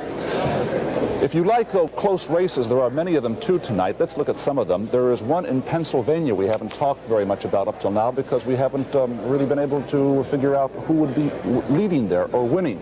In Pennsylvania, it is between the Republican candidate Arlen Spector. He is the former district attorney in the city of Philadelphia, and Democrat Pete Flaherty, the former mayor of Pittsburgh. Right now, they are running neck and neck, 50% for each of them. That is a Republican seat. The Democratic candidate Flaherty is doing quite well there, trying to buck the Reagan tide. In Florida, where Republicans are rarely elected to statewide office, Bill Gunter, the Democratic candidate, is fighting neck and neck. It's another 50-50 race as of right now against Paula Hawkins, the Republican candidate. In North Carolina, it's the same situation. Incumbent Democrat Robert Morgan is 50-50 with John East, the Republican candidate. That's a bit of a surprise. And in Vermont, Patrick Leahy, the Democratic incumbent, the first Democratic senator in Vermont's history, and Stuart Ledbetter, the Republican, they are also nose and nose. So we have about a half a dozen very close races, but the overall trend is that the number of Democratic senators are in serious trouble, and we're watching the Republican holding the number of seats in the Senate going up sharply. Gentlemen. Garrick, I was just looking, even if the Republicans don't get numerical control, the philosophical cast of the Senate will be considerably different. McGovern, Bayh, Culver, and Church, all liberal, replaced by Abner, Quayle, Grassley, and Sims, all very conservative. Certainly conservative Senate. So we're going to have a much more conservative nation's capital and outlook on a lot of the federal programs. The other factor being that liberal senators who were not even up this year will have read the election returns. And you're going to have a conservative Senate whether Republicans win control of it or not. If they win control, of course, Howard Baker, who turned down the vice presidency, maybe with the then faint hope that he might become majority leader, which is a better job than vice president, much better job than vice president, may now achieve his longtime ambition, Howard Baker, as majority leader. He'd love it. He would just love it. There have been a lot of curious things about this evening, but one of them is that going into the election, we didn't know whether there would be any coattails, to say nothing of shirt tails. But it looks like now there may be as well. Well, there may be, but again, I remind you that the Conservative Political Action Committee was helping whatever coattails there may have been. I don't see the difference. You see, Reagan is now leading Carter 50% to 43% of the vote. And I'm not certain in my own mind that that is pulling a lot of people in. We will know later. But right now, I don't want to make that assumption. Okay. I mean, I'm just. No, I understand. I think that that's what we were talking about earlier, about the difference between a popular vote and electoral vote, among other things. But the fact is that in those states that we have been talking about tonight, there certainly is a hardening of the conservative attitudes out west in Idaho, in Iowa, in South Dakota. Where else? Perhaps in New York State. Alphonse D'Amato, the conservative Republican candidate there. Not even little known, unheard of about a year ago. Absolutely just a Long Island Township supervisor. Of Hampstead. I've never been sure how much of a coattail, shirt tail force there was anyway. In this case, a great number, several in any case, liberal Democratic senators have been defeated by Republicans. How much did Reagan have to do with that? Who knows, or will ever know. Well, could I just add that it seems to me there may be a case for less coattail effect now, because Culver, Bayh, McGovern, and Church all spent a lot of money on their own advertising campaigns. They're highly visible. They've got media experts helping them. And it isn't just, well, because I want to vote for President Roosevelt, I'll vote the straight Democratic line and I'll vote for Senator What's-It, whatever his name is. I think these are highly individualized races now. And these people are well known in their states. Culver is a famous figure in Iowa. Certainly. And people would vote for him or against him on the basis of their thoughts about him, I think. And about the country, David, as you pointed out. Yes. So it's going to be a conservative Senate, which means it's going, and with a Reagan in the White House, it's going to be a conservative U.S. government. All right, we're going to call another state for Ronald Reagan. Okay. Not surprisingly, it's a big one. It's his home state, California, 45 electoral votes. Ronald Reagan picks up his home state of California. He has never lost a race there. And we fill in that big chunk of the map, once again with blue, now solid blue practically, all the way from the Mississippi River westward, leaving only Oregon, Washington, and Arkansas, as you can see. Beginning to look like a suburban swimming pool over there. Well, and even in the East, Sherman Oaks, I'd say, probably. Even in the East, Reagan is ahead of New York. Well, go ahead and have a look at this. We just want to show you the electoral vote. Ronald Reagan pushing hard at 400 electoral votes. No one was saying that just a couple of days ago. Jimmy Carter stuck on 35. There are fewer and fewer states to come in. Ronald Reagan, as we said early in the evening, locking up a big chunk of Jimmy Carter territory, or what was thought to be Jimmy Carter territory. The lead now is just overwhelming. It's almost beyond description at this point. No one expected that map to fill in quite that way until the closing hours, I think, of this election. You know, on the map, we still have New York undecided, uncalled, unprojected. 46% of the precincts are in New York, and Ronald Reagan is ahead a little bit. He's even with Carter in the state of Maine. He's a little bit ahead in Maryland. That's still too close for us to make projection, and even in North Carolina. So even those states, he could fill in the map there, isolating Carter in Georgia and West Virginia in the South. If we can get back to this point about coattails, shirt tails, or the absence of them, maybe the best way to describe it is that there was just a real feeling in the country that it was time for a change, an enormous impatience in the land on the part of a lot of these people who've been in power. Can I just do a little housekeeping chore here? Sure. We are going to let the local stations show you some of the local news, which includes your own local races now. And we are, if Ronald Reagan appears, we'll have that. But in any case, on some of you now will be able to see your local news. We'll be back.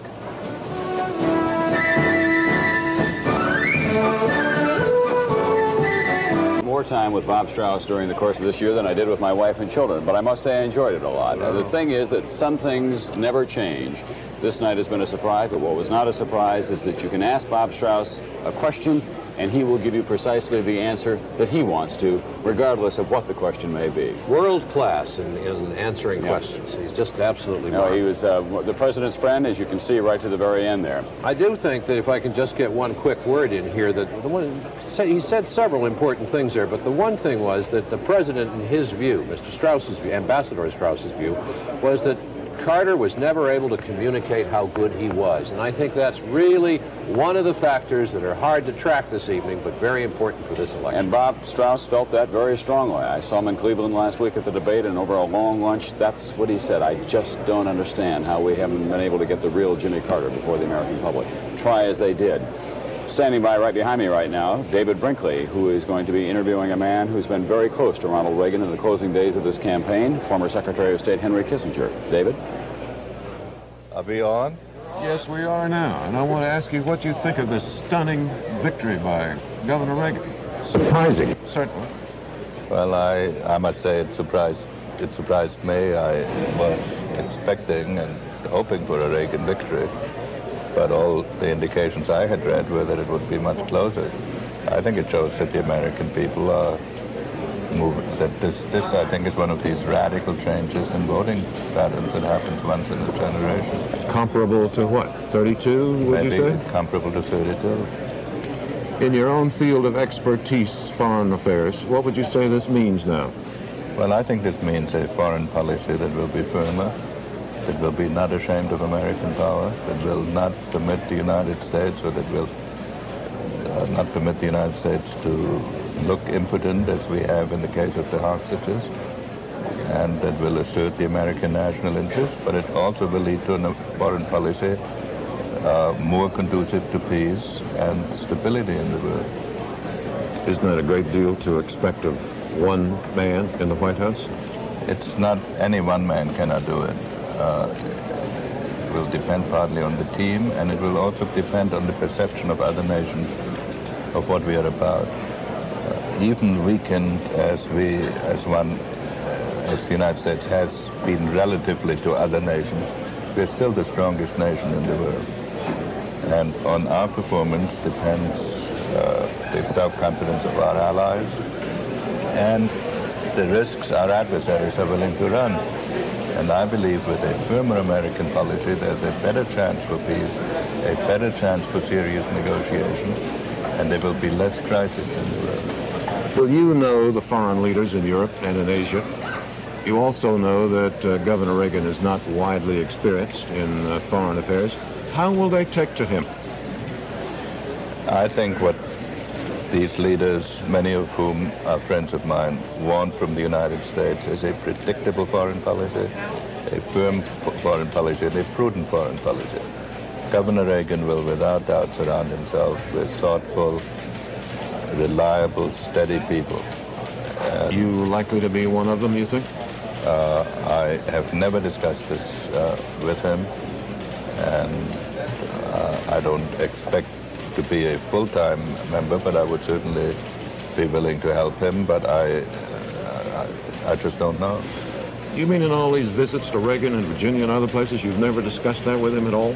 The issue has never come up, and I have thought it was at best, and so did he, that my support for him be put on the ground of what is in the best interest of the United States. I was happy to support him on these grounds, and there has never been any discussion or implication of any future relationship. What are your guesses on who will be in the Reagan cabinet? I really have no idea. My impression is that the governor has not had a chance to concentrate on this subject. I would certainly hope that people like George Shultz, who is my candidate for anything, General Haig is an extremely experienced individual. Bill Simon has much experience in economic affairs. People like Cap Weinberger, who worked with the governor in Sacramento. These are all men of outstanding quality. Alan Greenspan is another man of outstanding quality. So he has, among his advisors, a really distinguished group of people. What? Do you see this as a turn to the right for this country in general, considering the White House, Congress, the Senate may or may not be, the Republicans may or may not get control of it, but they're going to be very close in any case. But I think it is I think it's a turn to the right. It's a turn towards greater self-confidence for America. It is an end of the Vietnam syndrome. It is a confidence in the American future and in the idea that we will be judged by what we achieve and not by a litany of what we cannot do. So I think it is a psychological turn in addition to being a political turn. Mr. Kisner, thank you. Thanks very much for coming back. Okay, good to see you. Wait a second. Yeah, we always have to make sure that Dr. Kissinger gets untangled because he often walks in front of the wrong camera or shows up here with the wrong microphone on or whatever. That was an interesting list of names. It had nothing surprising on it. But those are names that we've heard in the past. And they will be, I'm persuaded, part of the, I guess we've got to get used to saying it, part of the Reagan administration. Alexander Haig, former NATO commander, worked in the White House, was chief of staff during Nixon's darkest days. Caspar Weinberger, Alan Greenspan. Did he mention George Shultz? Yes, he did, right at the top, as a matter of fact. And George Shultz, we are told, is already at work, according to one Reagan advisor, on getting that tax cut into shape so they can introduce that right off the bat once they're already talking about that in California. Well, as a matter of fact, we have a story today saying that one of the senior Reagan advisors said they're going to, one of the new president's first actions after taking office will be to send Congress the plan for a 3-year, 30% tax cut. Now, what the Congress will do with that, we cannot predict. But if, as Jessica reported, our estimate now is for the Democrats in the House, where the tax laws are written to pick up 22 seats, then maybe the chances of the Congress going along with the new president on a tax cut? We're going to get some kind of tax cut anyway. It seems to me there are a lot of messages being given out there tonight at several different levels, so we can't tell what Congress may do. What we can tell you is that we have still another historian standing right now, historian and author Theodore H. White, with Bob Jamieson of NBC News. Gentlemen. Teddy, choose your adjective to describe the size of Ronald Reagan's victory tonight. The size of it appeared to come as a surprise to the leadership of the Republican National Committee. Did it come as a surprise to the people running Ronald Reagan's campaign? It did. The dimensions of it, they expected a large victory, but the dimensions of it are larger than even they expected. I've just been speaking to Dr. Richard Worthlin, who is one of these scholars in politics and the chief managerial brain of the Reagan campaign. And we were talking about how he did it. And their problem, as Worthlin saw it, as they saw it, was that in September, people didn't know Ronald Reagan in his identity as governor of California and what he had done. Their first problem was to teach people about Ronald Reagan.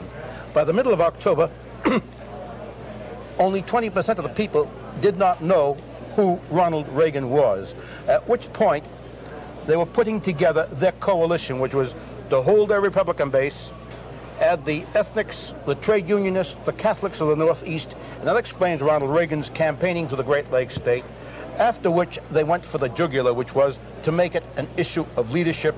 And in the last 10 days of the campaign, starting with the debates, with that famous question of Reagan's, ask yourself, are you better off today than you were 4 years ago? Teddy, what effect do they think the debate had? The debate gave them a slight up blip, then a down blip, and then after that, steadily over this weekend, their margin went up from 5-point lead to 7-point lead to a 9-point lead. Sunday night, they were projecting an 11-point lead, and tonight they think it may go even as high as 14 points. There are surprises for them. They are surprised at doing all that well in New York, in Maryland, Tennessee. Teddy, thank you very much. John? Thank you, Teddy. Always nice to have you with us, and he'll be back with more. That's where the election stands at this time.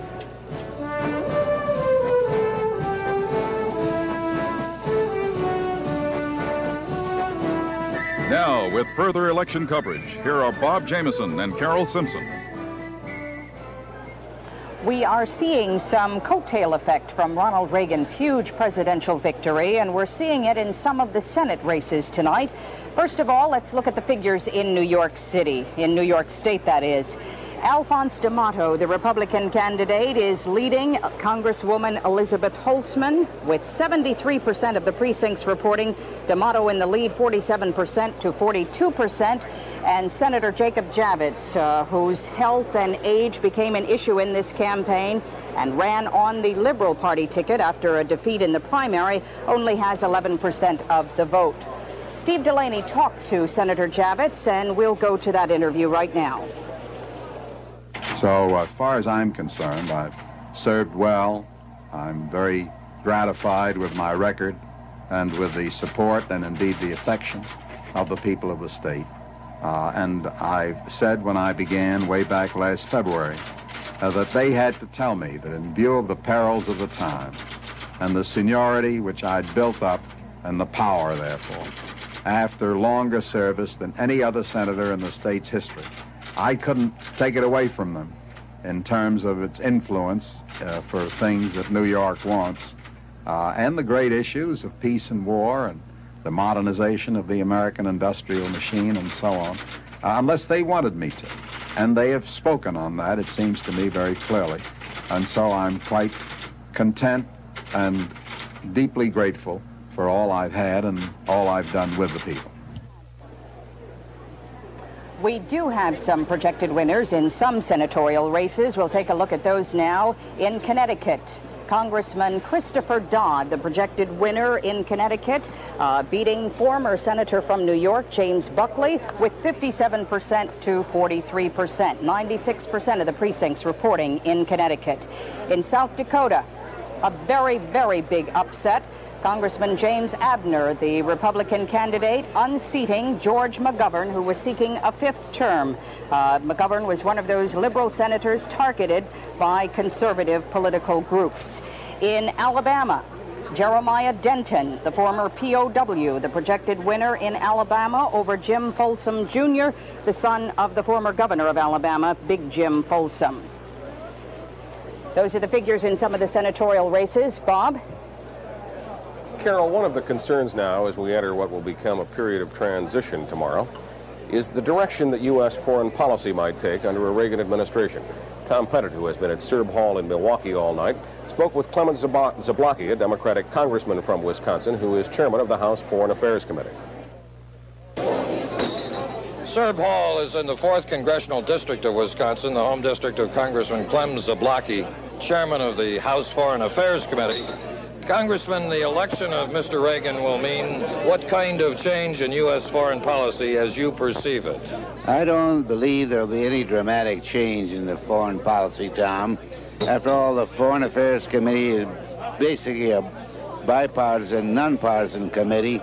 After all, partisan politics stops at our shores, and I don't expect there will be any major or dramatic changes. Do you expect there to be some debates, though, over the future, say, of American nuclear policy, the future of American military preparedness? Do you expect those to be issues in this upcoming Congress? Oh, yes, as they have been in the past, they will be in the future. But the military preparedness, as far as U.S. versus vis-a-vis USSR, is in the Armed Services Committee. Although, as far as USSR and worldwide, and the U.S. and our allies, comes within the Foreign Affairs Committee. And there may be some more Republican members of that committee the way it looks now tonight. Yes, it appears that we may have, the ratio may change. I may lose 2 or 3 Democrats. War and peace was a major issue in the campaign, and the question was, are you afraid of Ronald Reagan? Are you, sir? No, I'm not. Thank you. Nice to see you again. After all, the president must abide by what the authorization of the and appropriation of this Congress will permit his foreign policy be administered. Congressman Zablocki, thank you very much for that insight into what we might expect from a Reagan administration in foreign affairs. Tom Pettit, NBC News at Serb Hall, Milwaukee. At this time, NBC News has projected 39 states for Ronald Reagan, 4 plus the District of Columbia for President Carter. And this is the way the electoral vote count stands now, as projected by NBC News. President Carter standing at 35, Ronald Reagan at 393, well above the 270 needed to win. And here is the popular vote. With 1/2 of the nation's precincts reporting, Ronald Reagan with a comfortable lead over President Jimmy Carter. 50% to 43%. John Anderson slightly above the 5% he needs to win retroactive federal funding to pay his campaign debts. If he receives 6%, he will receive something in the neighborhood of $4 million. The threshold figure of 5% gives him $3.2 million. Any higher vote total, higher money, but only to pay off his campaign debts. 39 states for Ronald Reagan, 4 now, plus the District of Columbia for President Carter. More Decision 80 election coverage on NBC following station identification.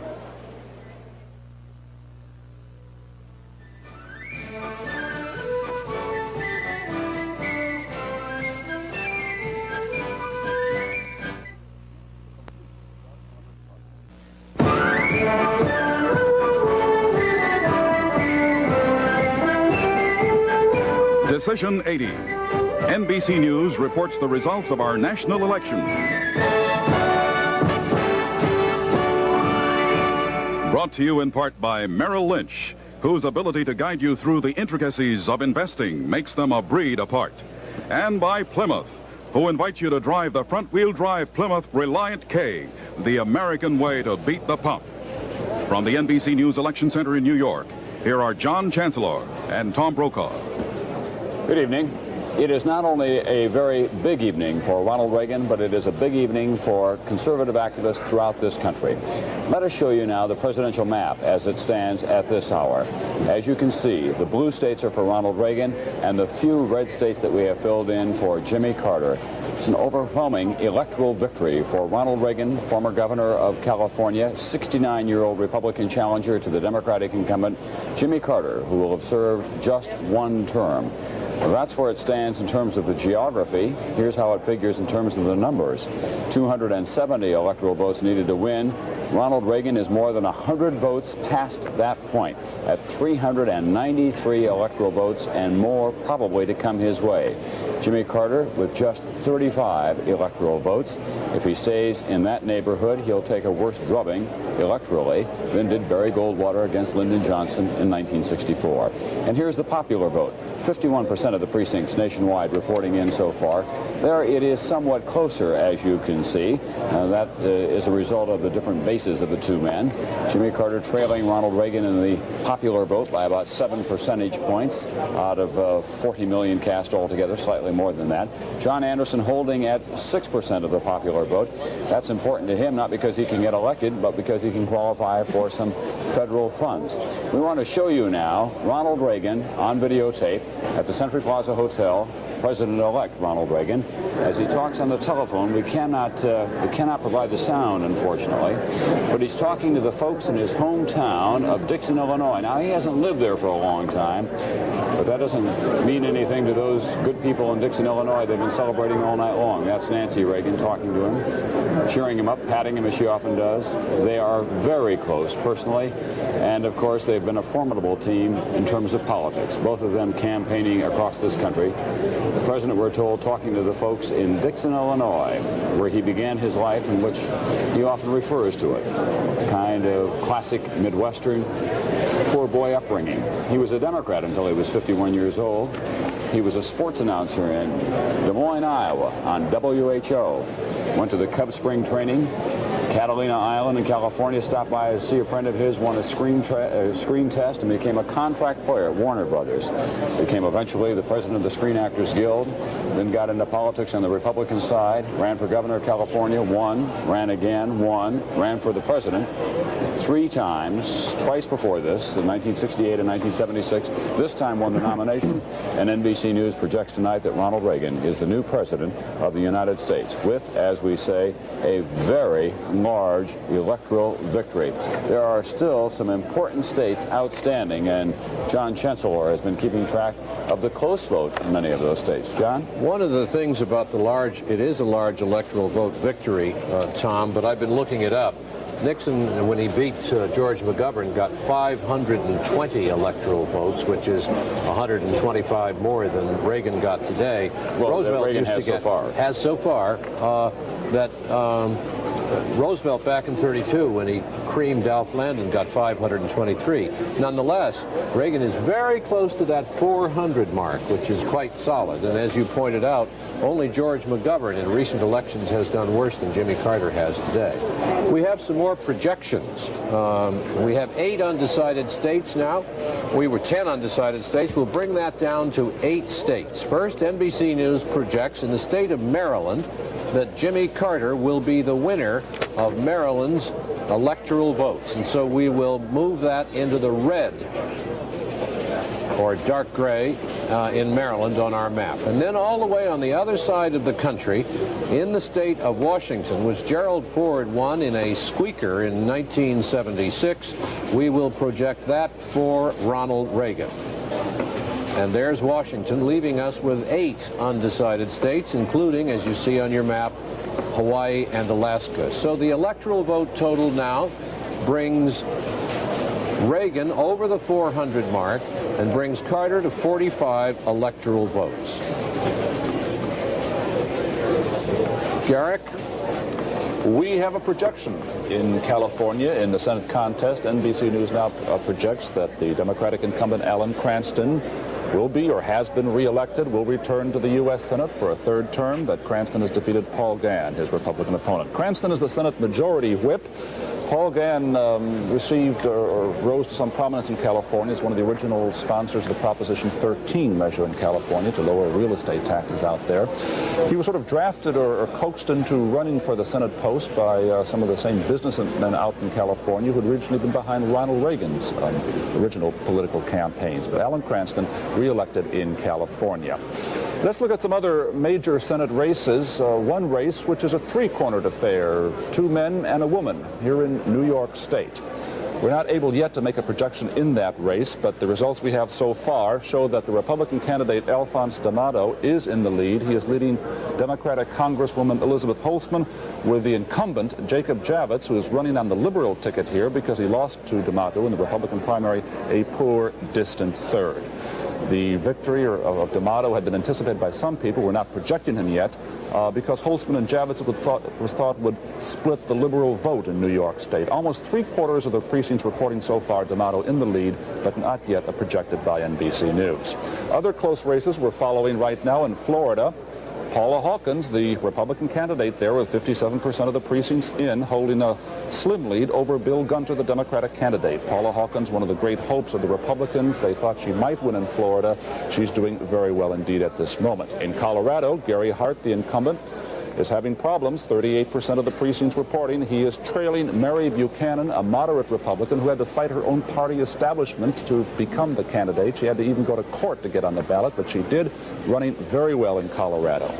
In Pennsylvania, a tale of two cities. Pete Flaherty, former mayor of Pittsburgh, Arlen Specter, the Republican, former district attorney in Philadelphia, a very close race there. That is a Republican seat vacated by Richard Schweiker, who is retiring. Specter trying to hold on to it for the Republicans. It'll be a long time before we can make a projection there, probably. Finally, Wisconsin, the results come in there. 30% of Wisconsin's precincts, the Democratic incumbent Gaylord Nelson, who sort of established the present Democratic Party in the state, leading Robert Caston.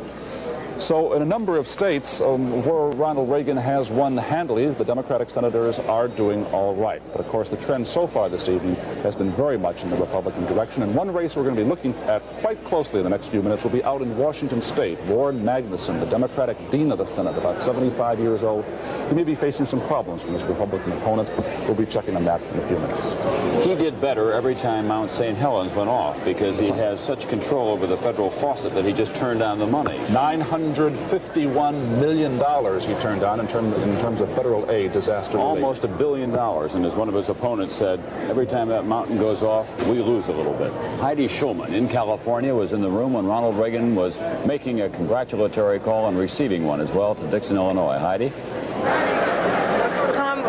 Expecting Ronald Reagan here in the Century Plaza Ballroom in just about 15 minutes, but as you did see a few minutes ago, he is in his hotel suite on the 19th floor here. He's been making phone calls around the country to people like Paul Laxalt, who was his campaign chairman, Jim Rhodes, the governor of Ohio, who was a key supporter all along. He also talked to a victory celebration in Washington by telephone. He told the people there that this was the biggest Republican victory in a long time. Something big was happening, he said. He also said that he and George Bush were looking forward to being their neighbors there in Washington. Earlier, Mr. Reagan said that he was contacted by President Carter, of course, about 4 hours ago. He said the president told him that he would graciously offer his cooperation on the transition, that he wanted a smooth transition, and Ronald Reagan said that's what we both want. He said he was asked about whether he was surprised about the margin of tonight's victory. He is normally modest about these sorts of things when he wins. He said, I've been more cautious and less optimistic than this.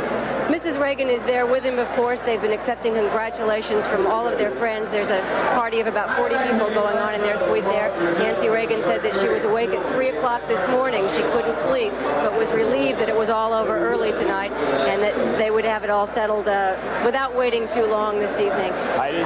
Yes. Can you hear me?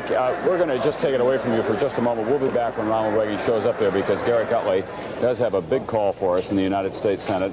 More bad news for the Democrats tonight. Yes, we were talking about it just a moment ago, Tom. In the state of Washington, NBC News now projects that the incumbent Senator Warren Magnuson has been defeated. The winner there, Republican Slade Gorton. Magnuson, who has been in the Senate now for 5 terms. He's the dean of the Democrats there, one of the most powerful figures. He was the chairman of the Senate Appropriations Committee.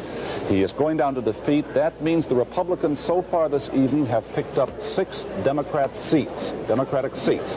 Of course, they needed 10 to win a majority, and they're only 4 away from that right now, and there are another number of races still outstanding. But Slade Gorton, Washington, has defeated Warren Magnuson, and obviously it wasn't just the Ronald Reagan trend in Washington, there's also the age factor worked in there. Magnuson has been ailing a bit. He is 75. Slade Gorton never said that Magnuson was too old. You don't do that in politics. You go out and you jog a lot, you run a lot, and you say you have lots of energy. That's what he did. Magnuson would say the meetings don't start until I get there, but it did him very little good, it turns out, in this race. We'll be back with more of Election 1980 right after this.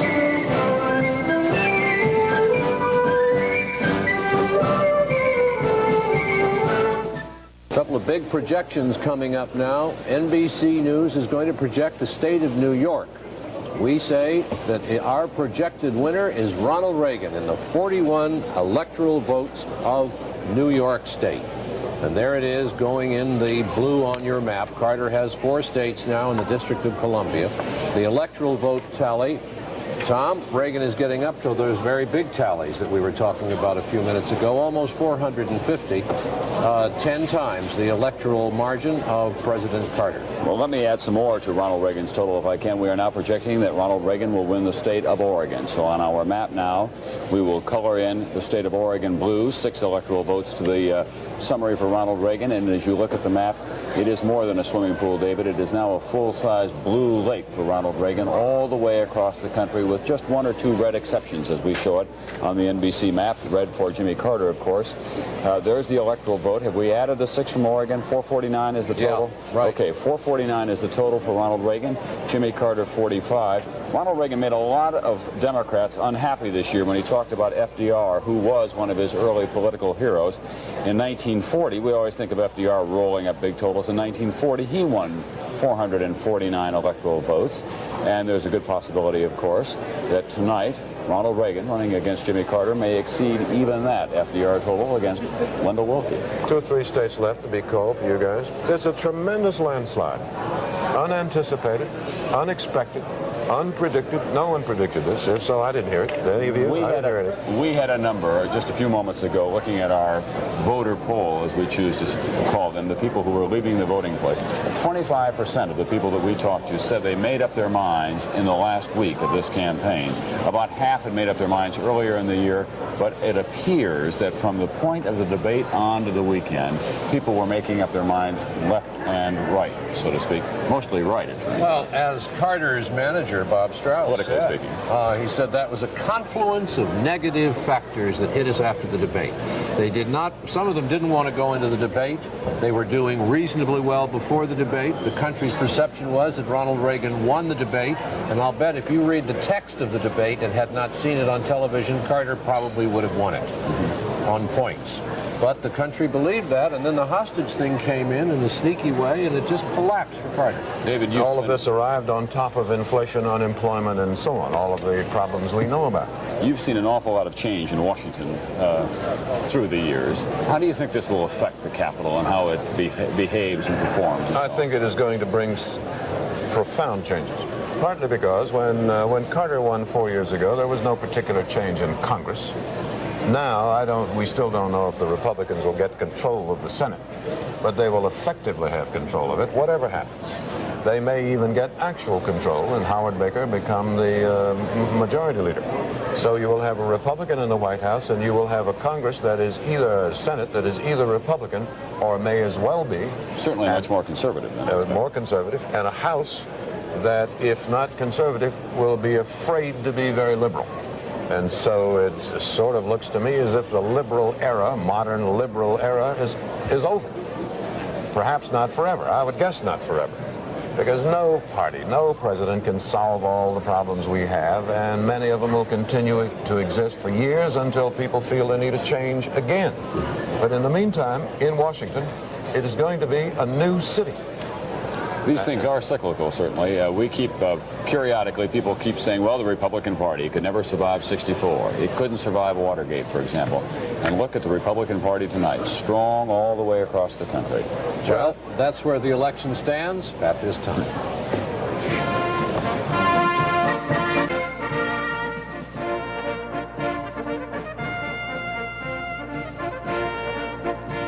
Now, with further election coverage, here are Bob Jameson and Carol Simpson. Riding the Reagan tide, the Republican Party tonight has so far made a net gain of 6 seats in the United States Senate. The magic number is 10. It would require a change of 10 seats for the Republicans to control the Senate, now controlled by the Democratic Party. There have been 4 very big losers tonight, 4 well-known incumbents who have lost their seats. In South Dakota, George McGovern, the Democratic Party's standard bearer in 1972, lost to 4-term Congressman Jim Abner. It was a very tough race. McGovern, who had been seeking his 4th term, was targeted by nearly a dozen conservative or anti-McGovern groups who wanted him defeated. In Idaho, Frank Church, seeking his 5th term, a candidate for president in '76, current chairman of the powerful Foreign Relations Committee. He, too, was targeted by conservative action groups and fundamentalist Christians.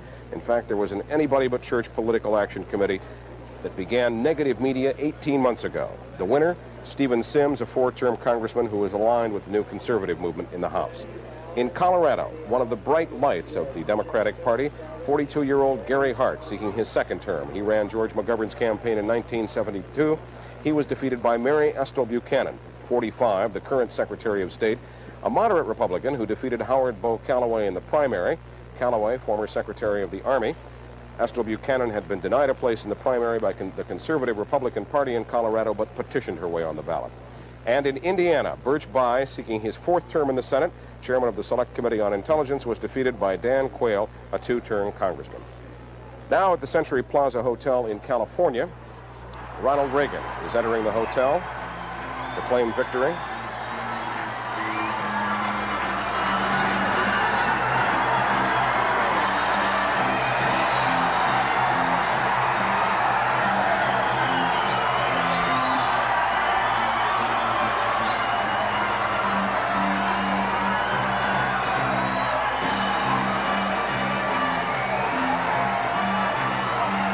Reagan had eaten dinner with friends, then had come to the hotel, spoken with President Carter on the telephone tonight, and has now come to the victory celebration at the Century Plaza Hotel.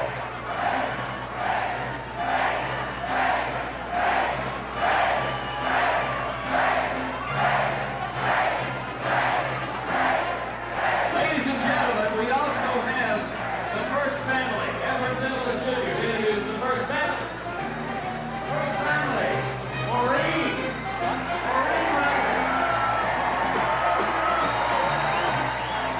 Now coming onto the stage is apparently one of Reagan's daughters, yes? Mike and Colleen and their son Cameron.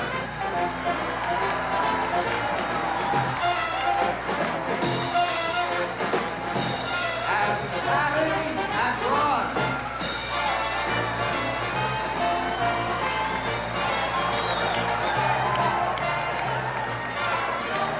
His brother Donald.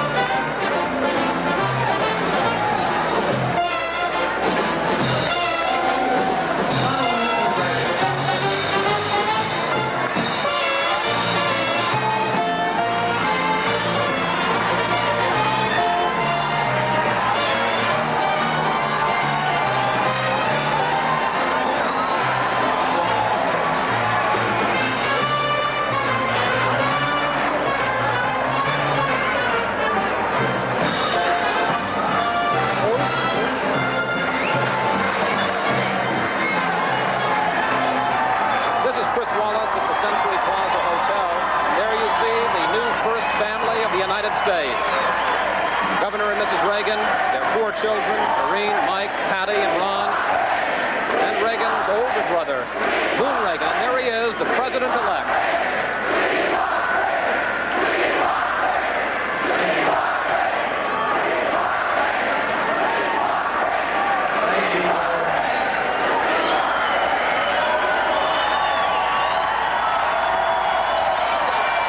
Thank you very much.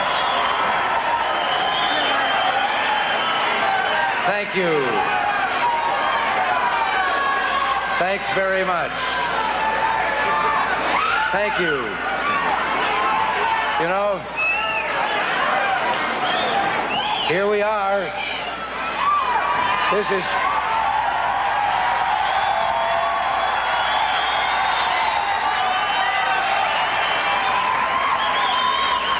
You know, we're all here but one now, and he was here, but they just took him off stage. It's way past his bedtime. But let me just say first of all, this has been, well, there's never been a more humbling moment in my life. I would have been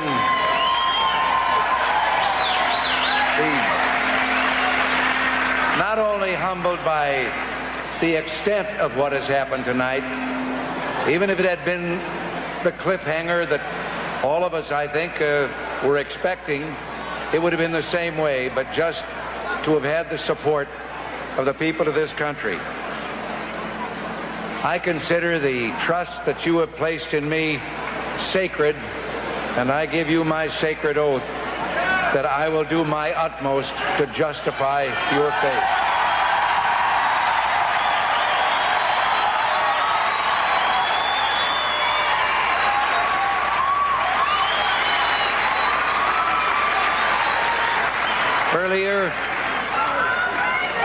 Earlier this evening, I spoke on the phone with President Carter.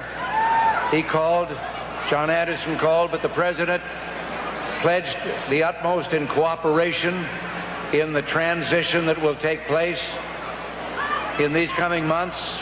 I offered him my own cooperation. He graciously said that he wanted this to be the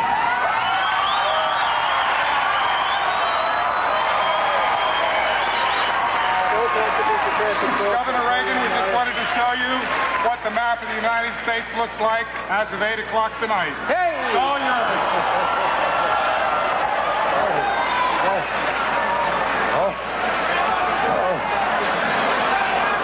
All right. When that began to slide, I thought that maybe the world was going out just as I was getting in. But anyway, as I say, the President was most gracious about this. And now all across America, there are some people that I owe a great debt of thanks to. There they are. They're meeting tonight in our national headquarters in Arlington, Virginia. The National Committee people, the dedicated professionals who made the campaign run, and in every state, in the counties, the cities, and the precincts, to all of them who worked so tirelessly, literally hundreds of thousands of volunteers, and I've seen them at work throughout the country on this campaign.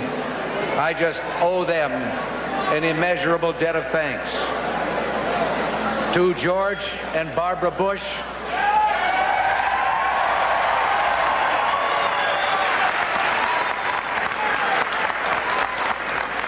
our running mates down in Texas, no one has worked harder than they have. We only crossed paths a few times on this campaign and had to go out of our way to do it because their schedule was so heavy.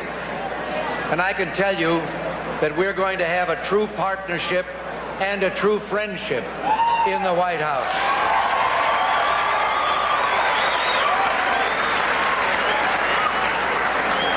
And now, as I said before, my family.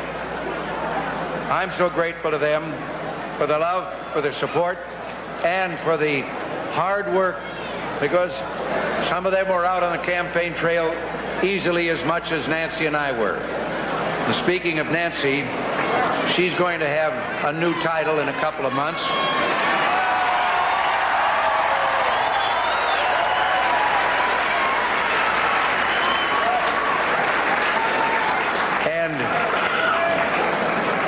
It isn't really new because she's been the first lady in my life for a long time.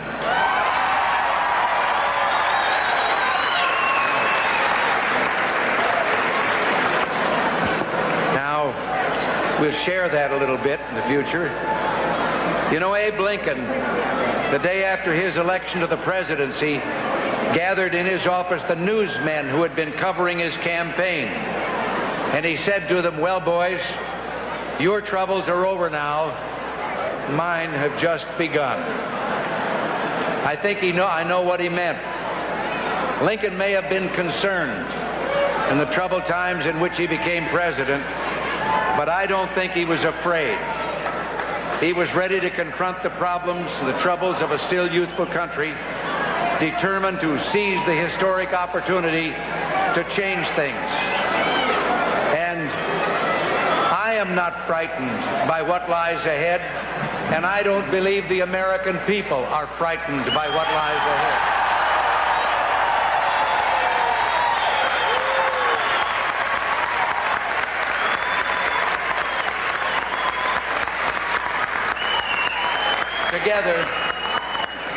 Together, we're going to do what has to be done. We're going to put America back to work again.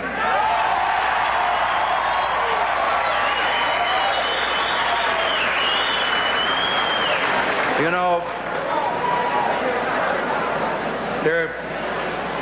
I aim to try and tap that great American spirit that opened up this completely undeveloped continent from coast to coast and made it a great nation, survived several wars, survived a Great Depression, and we'll survive the problems that we face right now.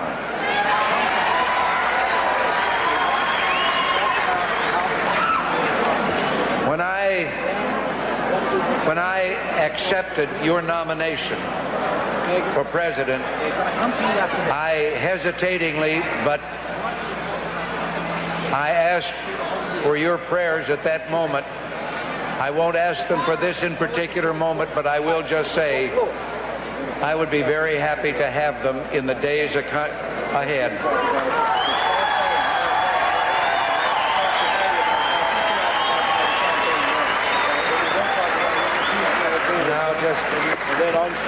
All I can say to all of you is thank you, and thank you for more than just George Bush and myself.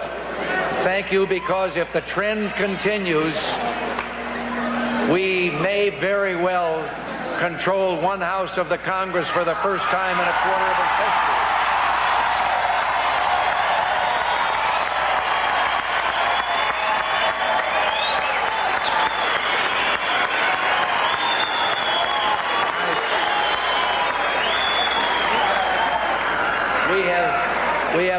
We have picked up some governorships, and Bill Brock told me on the phone just a few minutes ago that it looks like in a number of states we have turned the state legislatures around, and for the first time they are majorities for us.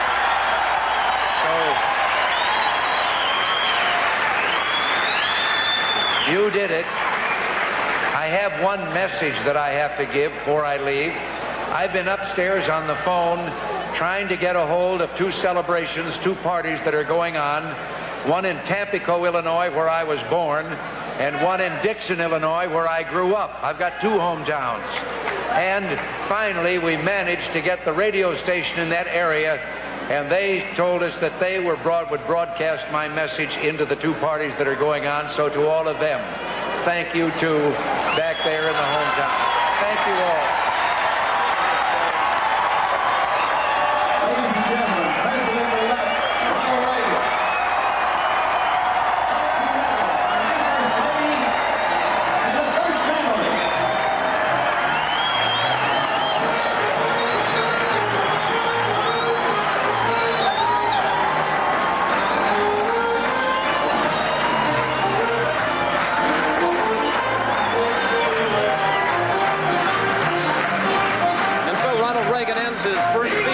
President-elect of the United States. I think it's fair to say that it was vintage Reagan. Sentimental, indication of what an activist president he intends to be. And also, I think it's fair to say, like so much of Reagan's performances, dramatic. The end of his 12-year quest for the presidency, ending in victory.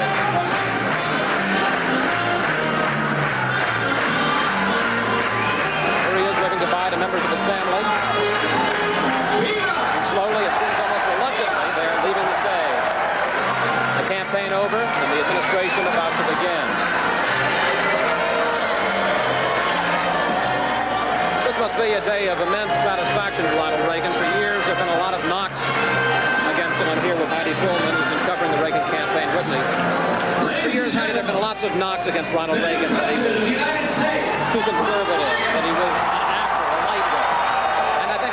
say that mistakes that politicians have been making over the last 15 years is to underestimate Ronald Reagan. Pat Brown, when Governor Reagan ran against him for governor the first time in 1966, thought an actor would be easy to beat. Reagan beat Brown by 1 million votes here in California. And it appears tonight that Jimmy Carter underestimated Ronald Reagan. One of the Reagan aides this evening suggested that Ronald Reagan is a ballot box candidate. That during the time that polls are being taken during the campaign, people don't indicate they're going to vote for him. But when it comes around to Election Day, they're there and they're supporting him. The other thing, of course, was that throughout this campaign, there had been suggestions that Ronald Reagan was too conservative, that he might get the country into a war. The people in his campaign, his strategists like pollster Dick Wirthlin say, what they were able to do in the last 3 weeks of the campaign was to reassure people that that was not the case.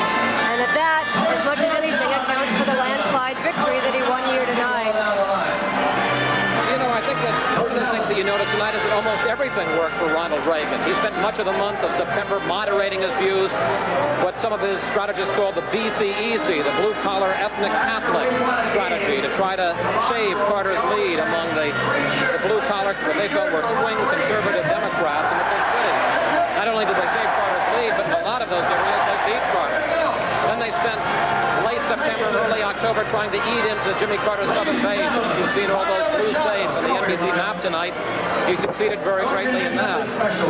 But they say they did most successfully of all, of course, and especially in these final days, especially in the debate and afterwards, simply to convince people that Jimmy Carter was not a very good president. Of course, what we have to look for now, Heidi, is what happens now, what kind of an administration Ronald Reagan runs. The transition begins almost immediately. He, of course, has talked to President Carter, who has pledged to work with him on a smooth transition. Tomorrow, Ronald Reagan sits down with his Vice President, George Bush, and with the key members of his team all the way along to begin sorting that out. They expect to be moved in Washington to a transition headquarters there by next Monday. They're going to go to work on it immediately. And many of the same people, of course, who have been handling his campaign all along will be involved in that. They have established task forces, and they go to work right tomorrow. Hey, kids, thank you very much. I think it's fair to say, Heidi, that one of the things that's impressed us both most tonight is how serious these people are. They are waited a long time to get their hands on the federal government, and they're ready to go to work. This is Chris Wallace at Reagan headquarters. Well, we thought they could get some sleep, but they've got to be at work early tomorrow morning. Those two have trailed Reagan all over the country and done a wonderful job of it, and they deserve some rest, but this business being what it is, they're not going to get it. Here's where we stand. 6 undecided states. Overall, Jimmy Carter has won so far this evening 5 states in the District of Columbia. Ronald Reagan has won so far, according to our projections, 39 states. Ronald Reagan, by our calculations, has 449 electoral votes. Jimmy Carter, 45. That's where we stand. You can see it there on your screen. And you can see behind David Brinkley that map. Tom Brokaw checked a minute or two ago. Carter is running slightly behind in Arkansas. Some of the other undecided states are very close. Maine, we're still waiting for returns. North Carolina is still out. Hawaii and Alaska. The polls just closed in Hawaii a while back. Alaska has been in for a while. But what do you get, Tom? Arkansas, 52% of the precincts in right now, and we have virtually a dead heat once again. In fact, Jimmy Carter out in front by less than 1,000 votes. So it's very close in Arkansas, as it is in North Carolina, as it is in Maine, and the states that are left out. Not many of them. Massachusetts, I haven't looked at for a time. I'll do that as well. Any excuse to go back to my little terminal. Yes, I know. You love it, don't you? I want to take this. I want to take it home. Take this toy home. May I do that, David? Thank you very much. Take it home. David, if you can Mr. get it Small, out did you hear that? I've got. Yes. David, I thought that Reagan's acceptance speech was very much like Reagan's campaign. It was sort of easygoing and had a couple of hardline messages in it, but pretty much just nice, friendly fella. Is that your feeling? Yeah, I did. I thought it was, he sounded vigorous, sounded determined, and of course it was a room full of Reagan partisans. But it was interesting, I thought that the loudest applause in the room was when he mentioned George Bush and his wife, and when he said he was not frightened of the problems that we face, And the American people are not frightened. Then they just exploded. They really did. I think that must have touched something that they've been waiting to hear. You know, one of the things we haven't talked about here tonight is Reagan's age, because it wasn't talked about in the campaign. But for the record, he'll be 70 years old on the 15th of February, I believe. February 6th. February 6th. He'll be 70 years old. But when he's sworn in, he'll be 70. He'll be 69. He's 69. January. He'll celebrate his birthday in the White House in about 2 weeks after he's sworn in. The oldest man ever to occupy the White House. And that's something that didn't come up in the campaign. And he overcame that himself. Well, early on it did come up. People kept raising questions about his age, and what he did was just run for about 14 hours at a crack in the early days of the campaign. Now, his schedule changed a lot in the closing days of the campaign. They built in rest time and so on. But he's about as vigorous a 70-year-old as you're ever going to find. At one point, he even poked fun at that by saying, the Al Smith dinner here in New York, he got a call from Jimmy Carter, who'd been watching him ride horses out there in California. Carter wanted to know why they kept watching him ride horses up the hill, and he keeps getting younger and younger. And Reagan said, I'm not getting younger and younger. The horses I'm riding are just older. And that may have had something to do with it as well, for all we know. But he's a very healthy 69-year-old, so far as we know at this point. Well, almost every presidential election, we lay aside one more thing. In the Kennedy case, Catholicism. That is no longer even thought of. In Reagan's case, he's vigorous, seems healthy. Age has been laid aside. The country is getting older, they say. And maybe more and more people are getting to be somewhere close to Reagan's age. Can I talk? Yes, you can talk. Well, I was just going to say about that. You're going to talk anyway, whatever it says. I was going to talk about that business about scared about the future, about we're not frightened of it. Wherever we went earlier this year in the course of this campaign and talked to voters, they would say that they were frightened about the future given the current circumstances of things, inflation and other matters, and Ronald Reagan told them they had no reason to be frightened about it, so it could have been the most reassuring thing that they heard this year. They also applauded a lot when George Bush's name was mentioned, and there's George Bush on our screen right now in Houston, Texas, his adopted state, with Barbara Bush there on the left-hand side of your screen, and some of his children, handsome family.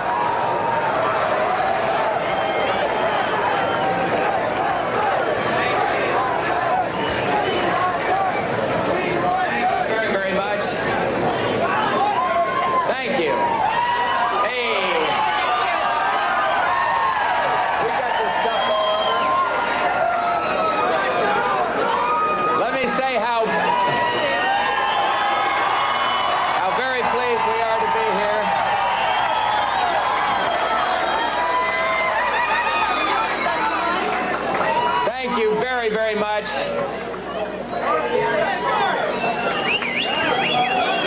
You've just heard Governor Reagan thank the Republican National Committee and the headquarters in Arlington, Virginia, our national headquarters, and I would only add to that a personal note, a regional note, and I am grateful to the people of Texas for this fantastic win in this state.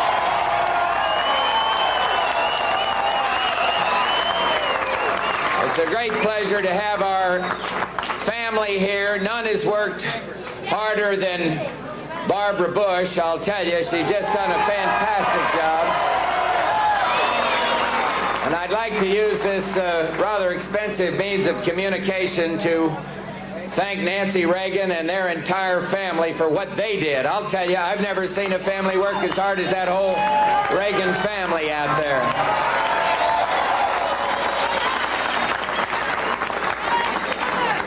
Let me just briefly and seriously address myself to our countrymen, Republicans, Democrats, independents, not only here but everywhere. And first, let me say that while we celebrate here tonight, we all fervently hope and pray that Americans may soon join in a celebration of freedom for those 52 hostages held in Iran.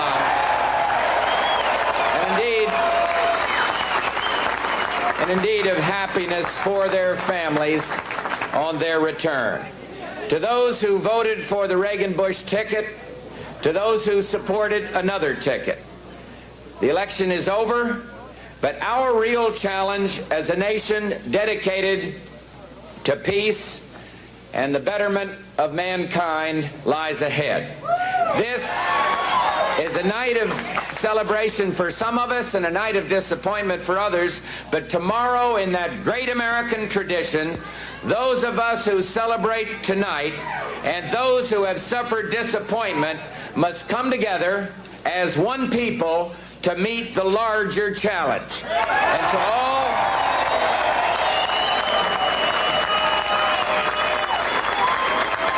to all of you, whether you supported our ticket or opposed our ticket, let me say, as President-elect Reagan has said, what this victory tonight represents is not simply a mandate for change, but a mandate for peace and freedom. A mandate for prosperity, a mandate for opportunity for all Americans, regardless of race, sex, or creed. A mandate for leadership that is both strong and compassionate. And as Governor Reagan has so clearly epitomizes, a mandate to make government the servant of the people in the way that our founding fathers intended. A mandate for hope.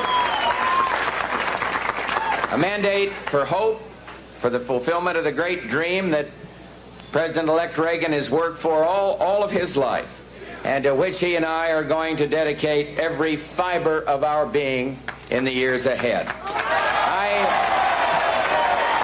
I really, as I stand here in my home city, I am deeply appreciative, but I'm also proud to have this opportunity to help carry President-elect Reagan's message to the American people these past few months. Proud to be able to serve in the years ahead with a man, a decent and honorable man that I know is going to provide the leadership that the American people want.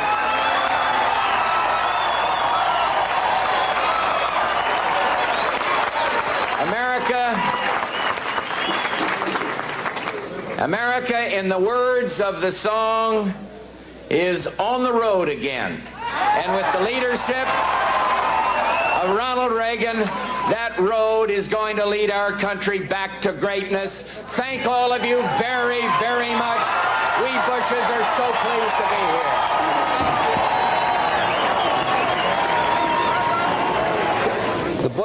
The Bushes almost weren't there. You remember, David, that night in Detroit when there was all the talk about picking Jerry Ford, and one of the last pictures we saw of George Bush was he was sitting having a beer in the bar of the Pontchartrain Hotel. Right.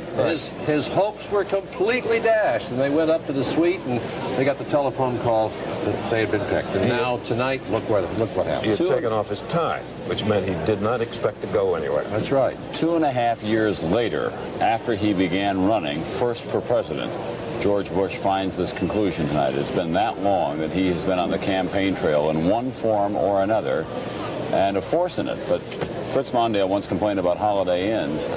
George Bush must have enough to go around the world about 3 times. Well, without being in any way disrespectful, as we all know, a number of people think that President-elect Reagan is only going to have one term. George Bush must be thinking about running for president after that, so he's not thinking about the next 4 years, he's thinking about the next 12 years. Well, 55 years old. And in the meantime, he'll be presiding over what could be, we'll learn sooner or later, what could be a Republican Senate, which has not happened in quite a long time. George Bush, a man who was born and raised in Connecticut, went off and made his fortune in the state of Texas, now the Vice President-elect of the United States. As he's talked about Texas, he probably had a big impact down there, along with Governor Bill Clements, a state that went big for Ronald Reagan this time. It was a crucial state in the Southwest for them. I'll tell you, it would be tough to run in Texas with Clement against you the way he was against Carter this time. Yep. Really did a job. We've seen a room full of Carter people crying, a room full of Reagan people laughing, and that's what today's been all about. And that's where the election stands at this time.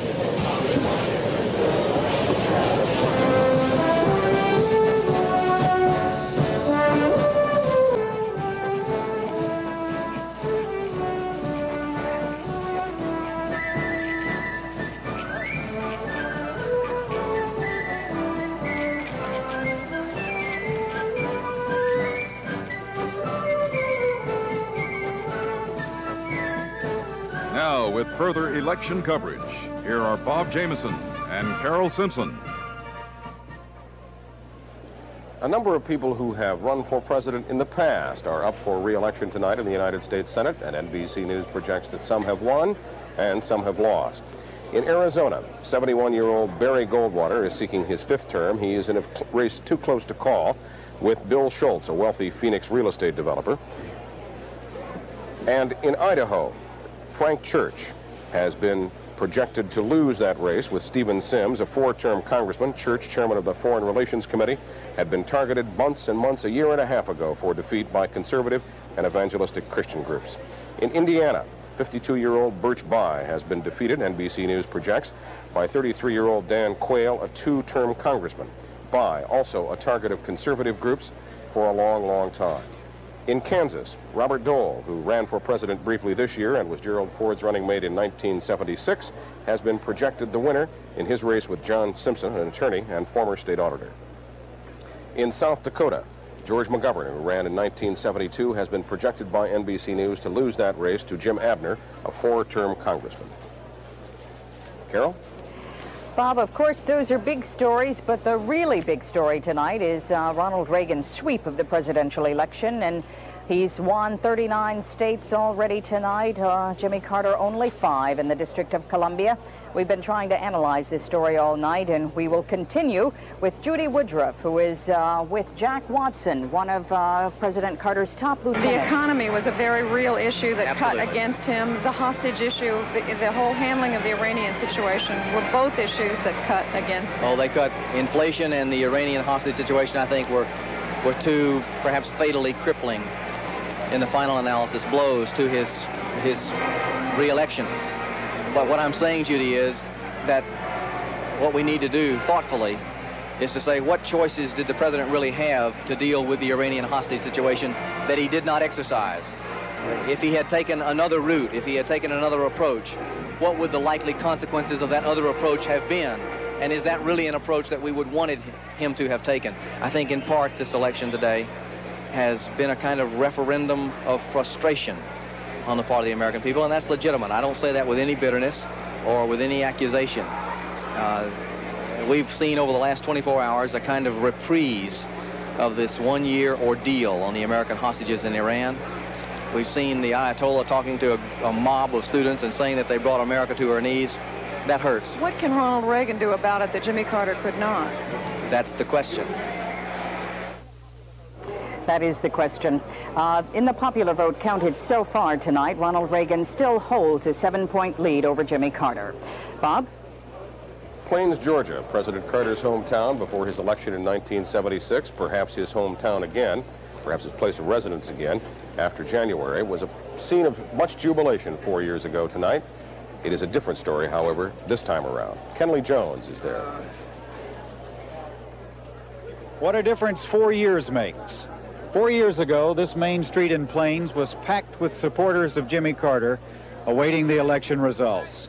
Tonight, only a handful of people here, really, many of them young people drinking beer, simply the curious. There was a band of the faithful who waited on this train station in Plains tonight, though. The train station Jimmy Carter used as his campaign headquarters in 1976 and as sort of a symbolic headquarters in this election. Small band who waited on the porch, watching television, hoping for some encouraging word, but none came. One of the few times they were able to applaud during the evening was when Carter appeared for his concession speech. But I saw no tears among those supporters there. It seemed that they expected what was going to happen. Frankly, I believe they thought that when Carter arrived here today and made a speech from the train station platform, he seemed down, and during that speech he seemed to be saying, if we don't win tonight, at least we have made accomplishments during our administration.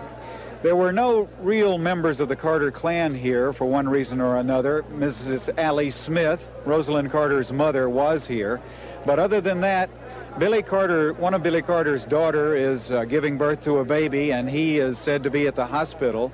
Miss Lillian, of course, has broken her hip and remains in the hospital. It was 4 years ago that Miss Lillian was on this train station porch And when the announcement came that Jimmy Carter had won the election, she was wearing a coat. It was a colder night then than it is now. And when the announcement was made that he had won, she opened the coat and she was wearing a green T-shirt with white letters that said Jimmy won in '76. And there was a great round of applause and cheers from the crowd in front of the train station. She was not here tonight. I asked if there had been T-shirts made up this year for Jimmy won in '80. They said no. As it turned out, it was just as well. Ken Lee Jones, NBC News, Plains, Georgia. And there has been no indication from President Carter or his advisors tonight what he might do after January 20th. Let's look quickly at a couple of gubernatorial contests. In North Dakota, Art Link, seeking his third term as governor, is behind Alan Olson, the state attorney general. And in Arkansas, Democrat Bill Clinton is seeking a second two-year term, and he is slightly ahead of Frank White, a Republican. More Decision 80 election coverage on NBC following station identification.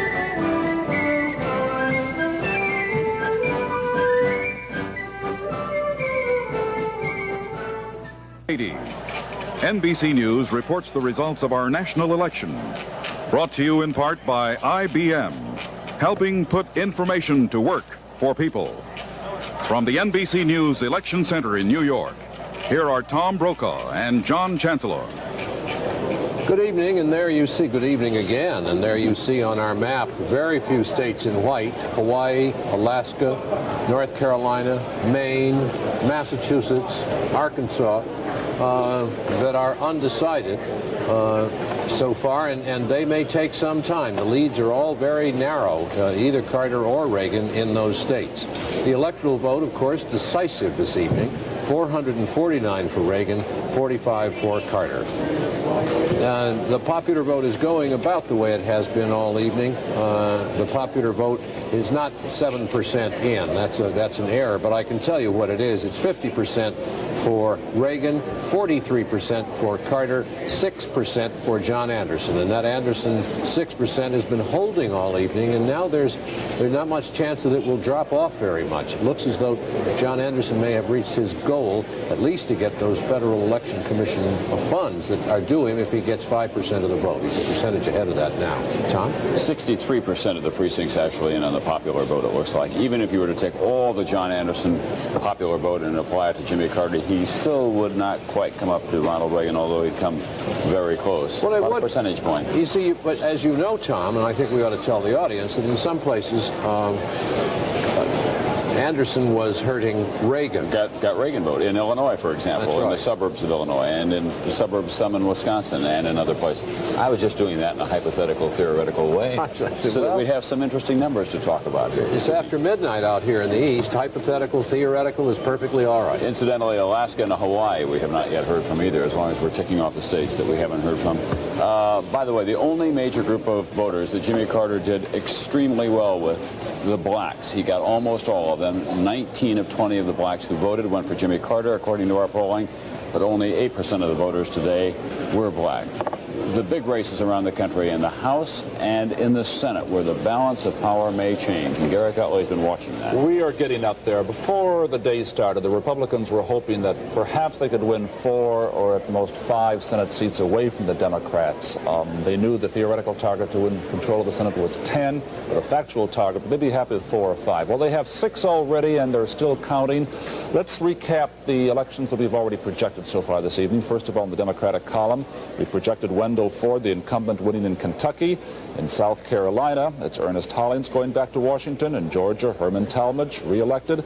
In Ohio, John Glenn, a big victory in a state carried by Ronald Reagan. In Connecticut, Christopher Dodd will be the freshman senator there, a Democrat holding on to that seat. In Illinois, Alan Dixon, the Secretary of State. In Arkansas, Dale Bumpers. And in California, Alan Cranston.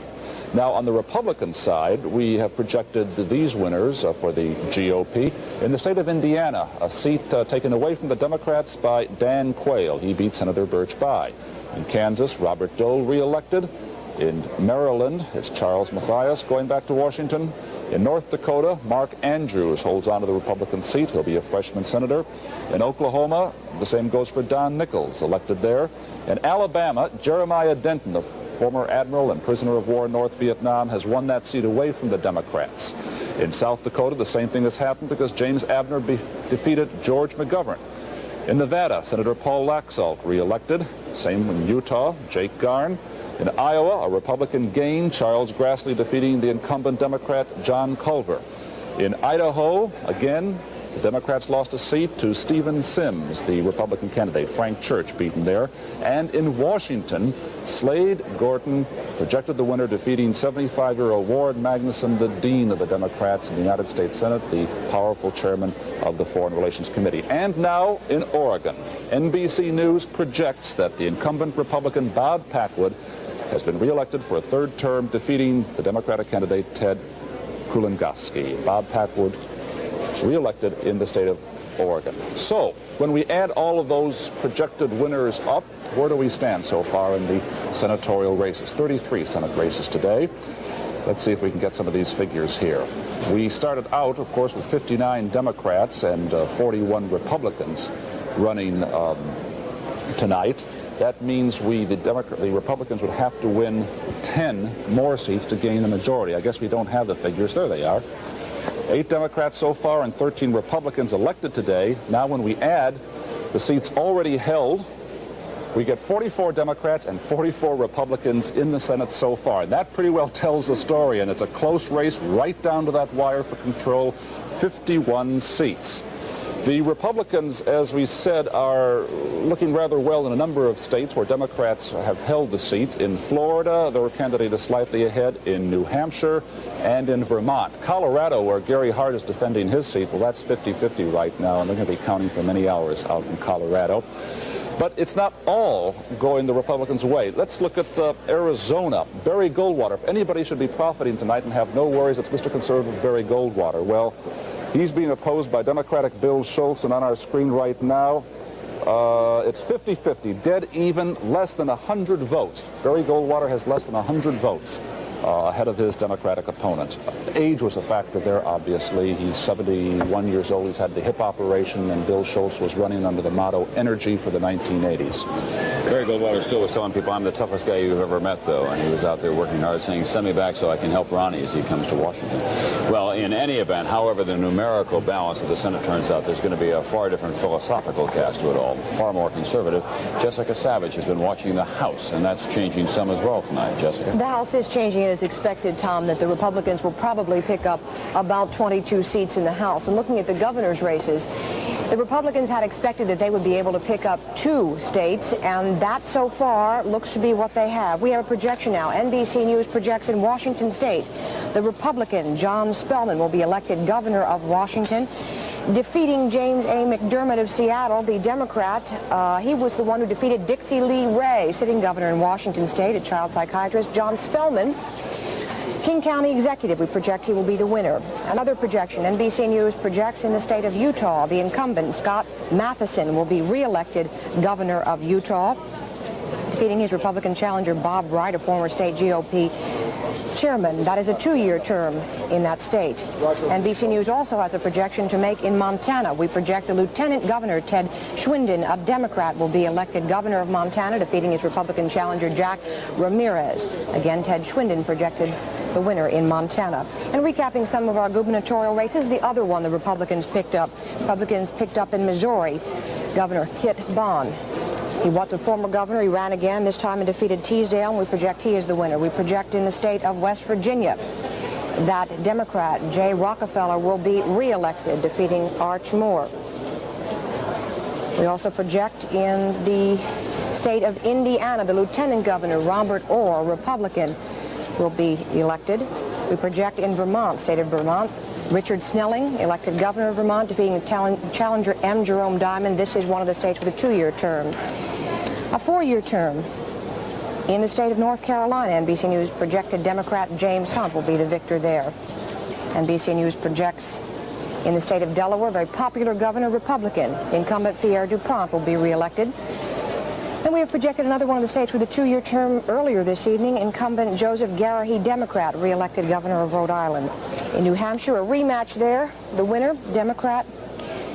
Incumbent Hugh Gallen, projected winner there, defeating Meldrum Thompson. That was a rematch. So therefore, this evening, 13 governor's races we started out with. The Republicans picked up 2. There are still 2 races to be decided. They are Democratic states. They are undecided, Arkansas and North Dakota. So it looks like so far the Republicans set out to take 2 seats away from the Democrats, 2 governor's mansion seats away from the Democrats, and that is about what they have done so far. John Chancellor. So far, Jessica, the Democrats have lost their number 3 man in the House of Representatives, John Bradamus, the majority whip. The majority leader, Jim Wright, is ahead in Texas. And as long as we're talking about leadership, I noticed that in Arizona, John Rhodes, the minority leader of the House of Representatives, the Republicans there, is in fine shape. 73% of the voters he always He's in fine shape, but he had wanted to be the Speaker of the House, and I don't think he's going to get to be that quite this time. No, the only point I was going to make about Rhodes was that he's running against a man who favored, quite conservative, he favored giving the Chinese nuclear weapons to fight the Russians. We'll be back after this.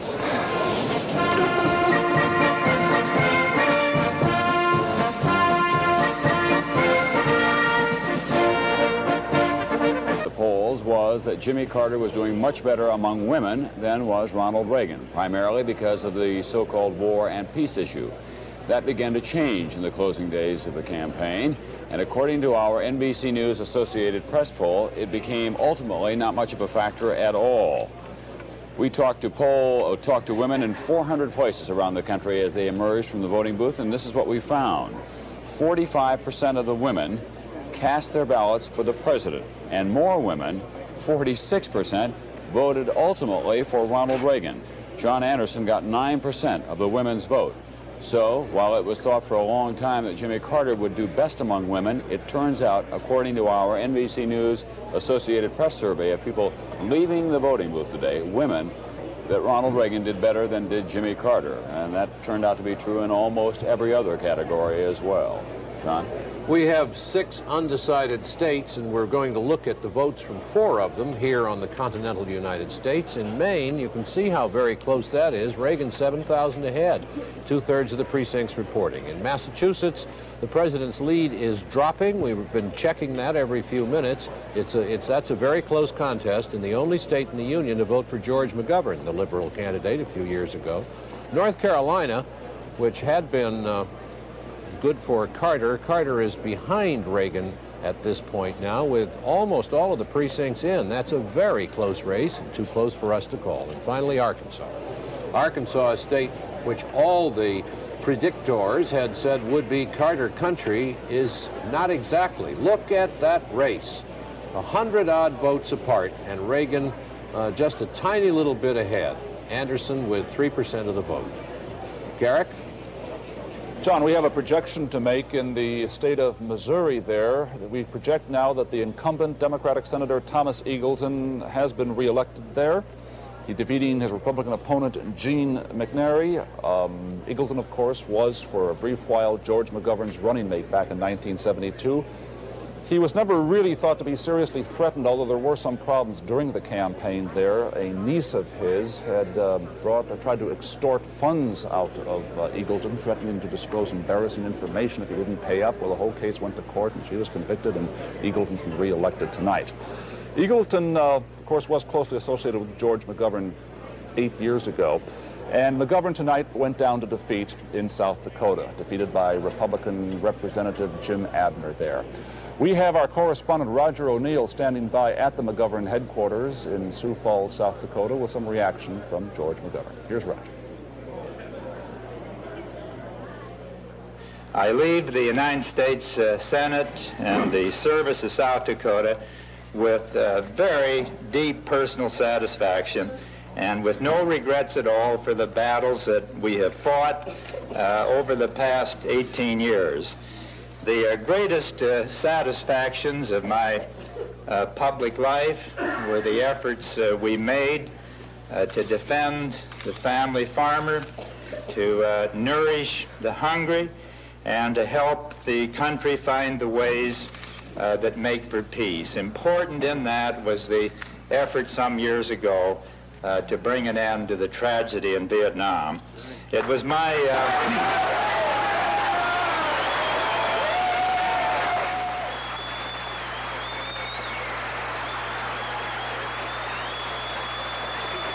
those conservation committees. But McGovern, in his concession speech, said he did not feel defeated.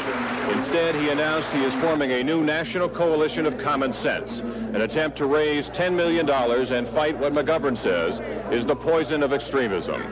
Roger O'Neill, NBC News, Sioux Falls, South Dakota. The way it stands right now, we project that both the Republicans and the Democrats have 44 seats in the upcoming Senate. So 5 more are needed for one party or the other to control it. The race is very tight. Let's look at some of these Senate races. In Florida, first of all, Paula, no, this is in Colorado, with 56% of the precincts in. The incumbent Democrat Gary Hart slightly behind Mary Buchanan, the Republican candidate. In Florida, Paula Hawkins, the Republican candidate, trying to take a Democratic seat away there. With 81% of the precincts in, she holds a slight lead. In New Hampshire, the Democrat incumbent John Durkin having problems with Warren Rudman, the Republican candidate. And in North Carolina, what should have been an easy win for incumbent Democrat Robert Morgan, he's having a serious fight on his hands against John East, the Republican. It's a 50-50 race. And in Vermont, the Democratic Senator incumbent Patrick Leahy, a slight lead over Stuart Ledbetter with 78% of the precincts reporting. And the New York race, the 3-sided New York race, Alphonse D'Amato holding a very slight lead over Elizabeth Holtzman. That lead has been narrowing all night long. 94% of the precincts in so far. And, well, that tells the story right now. We are not about to project that race. But Alphonse D'Amato, just barely ahead of Elizabeth Holtzman. Elizabeth Holtzman doing much better than had been anticipated. John. And Jacob Javits, once the giant of the Empire State, with 11% of the vote. We'll be back after this. Campaign has been author and historian Theodore H. Teddy White. Boy, is he going to have a fat book this year. Let's get some of it if we can. Here's Bob Jameson with Teddy White. Teddy, when the partying is over this morning, the Reagan administration in transition faces a very sobering agenda, doesn't it? It certainly does. The very first thing they have to decide is who controls the mind and the spirit and the ideas of Ronald Reagan. You see, you can divide this mess of problems up on which he was elected. Basically, we know what he is in foreign policy. He is what we call it, we don't use the word in America, he's a nationalist. Foreign nations will find a very courtly man, but a very tough man, a firm man. SALT has to be renegotiated from the bottom up. There'll be an arms policy that will, I think, cause the Russians to pause. We know what his foreign policy is like. He has to face hostages tomorrow morning, starting tomorrow morning. The domestic policy, I think, is the area where his advisors and counsel will really most disagree. I think you can say that they agree on one thing, that this is the end of the era of social engineering. That means go slow on the busing stuff. There are rather important problems on which his advisors do disagree. There's the inflation problem, there's the Supreme Court problem, and I believe he will appoint strict constructionists to the Supreme Court. That may be his most lasting contribution. Of course, the speculation is he could appoint as many as how many? 3? You can't tell what the ages are. He can appoint as many. Does he have a 4-year term or an 8-year term? He can determine the Supreme Court for the next 10 years if he wishes.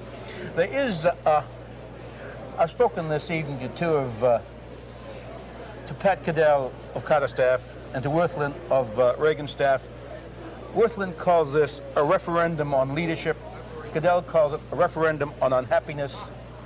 I think there's a morality code running through this country right now, a cultural thing which on occasion frightens me, on occasion pleases me. Teddy, thank you very much. John? Well, and thank you, Teddy, for that. We've got a lot more coming up as of now, but for the moment, that's how the election stands.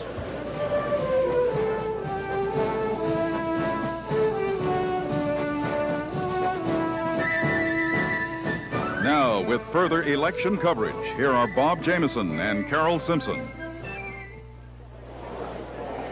There were 5 women vying for Senate seats tonight. 2 have been defeated and 3 still have a chance.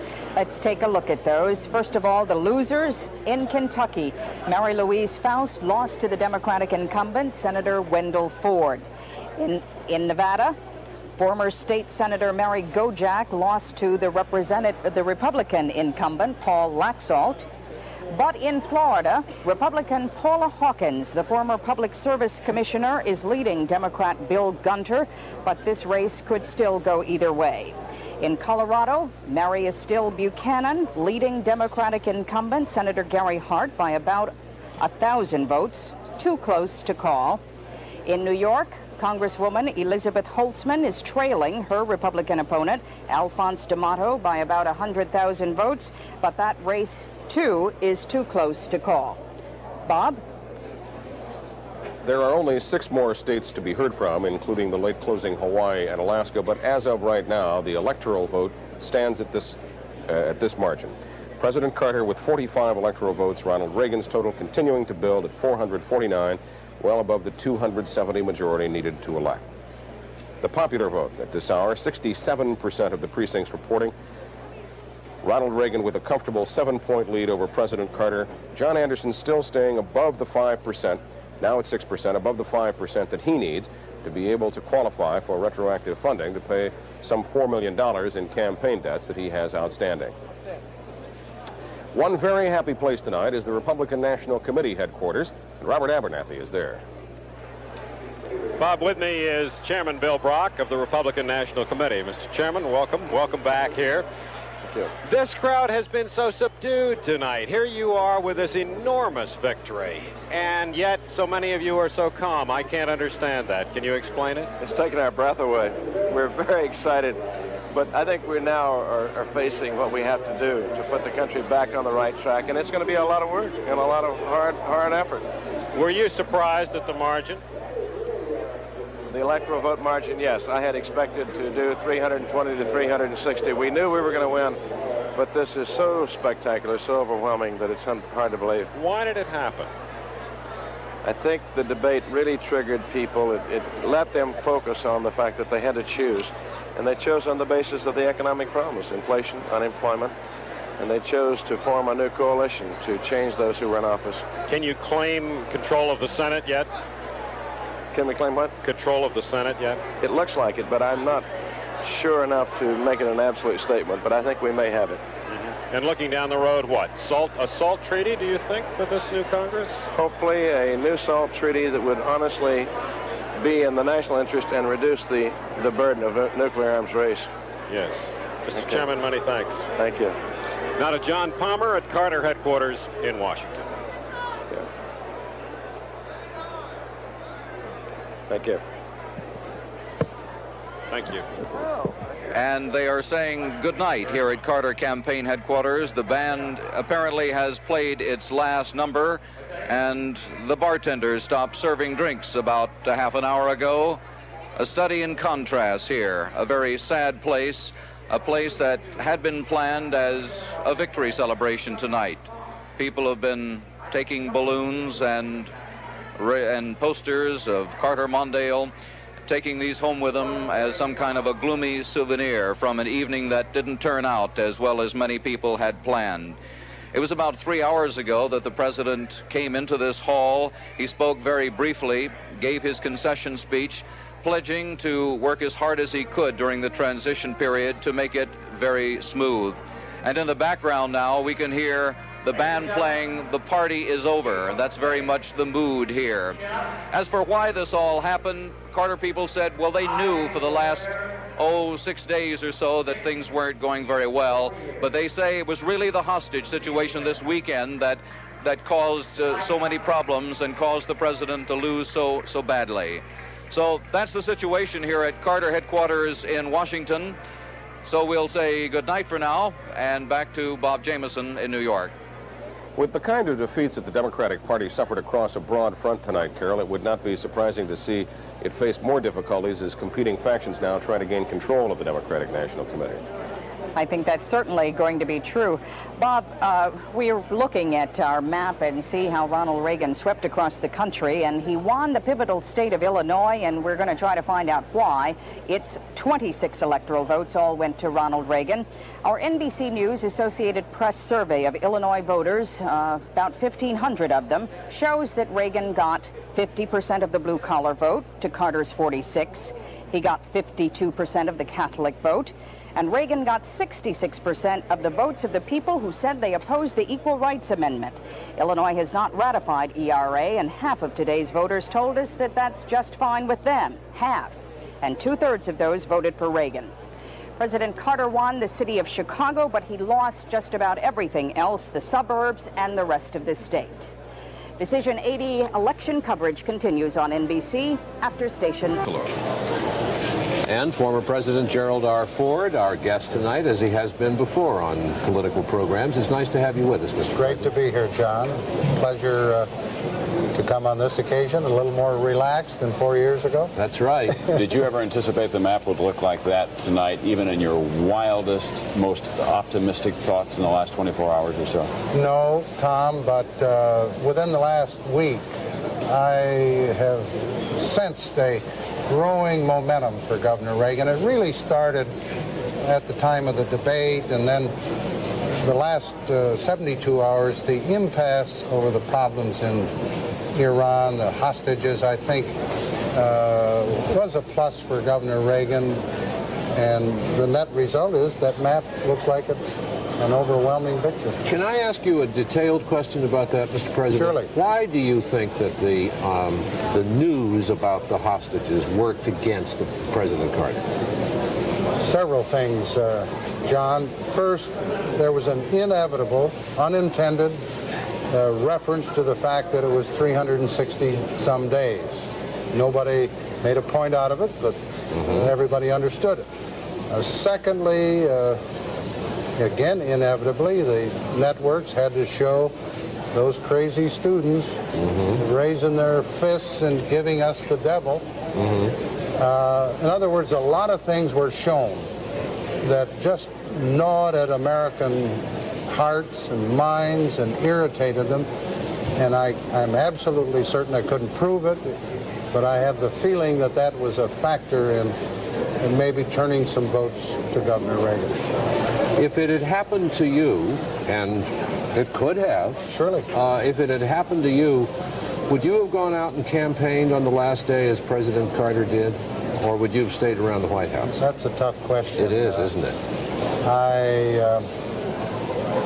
I think my reaction, and this doesn't imply any criticism of President Carter, I believe my reaction would have been to stay at the desk and maximize whatever I could to be helpful. But, you know, that's a close call, and I don't imply any criticism of President Carter for going out and campaigning.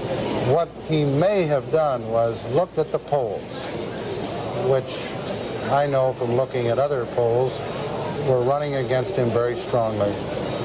He might have said, well, I've got to make one last effort to reverse the trend. But obviously it didn't help at all. May I ask you about the prospect of a Ronald Reagan presidency? When you were contesting for the Republican presidential nomination against him 4 years ago, you were pretty tough on him a couple of times. You were the one who came up with that phrase, or your campaign did. As governor, he couldn't start a war, but as a president, he could. Well, this year, Tom, President Ford said he was unelectable. That's right. That shows what a poor politician I am. Oh, come on, you're a pretty good politician. And Jimmy Carter picked up a lot of that language. You've also been critical of the tax cut of 30% over a 3-year period. He now says that's his first priority. Well, may I say, first, Governor Reagan and I have gotten to know one another much, much better. We've spent a lot of time together talking about policy and programs. You smoked the peace pipe, right? Right. And you say I said a lot of mean things about Governor Reagan. If you did a little research on the other side of the coin, he said a few rather sharp things about Jerry Ford, too. So, and it wasn't any worse than Kennedy and Carter in 1980. They had a few pretty rough comments about one another. That's part of the election process in a pre-convention contest. I understand that, but do you expect Ronald Reagan to conduct a kind of Jerry Ford type of administration, about the same kind of foreign policy that you I had? hope he does, because it was good. And I think he will, generally. The problems will not be identical, Tom. You know, I hope he doesn't have a Mayaguez. I hope he doesn't have another hostage situation.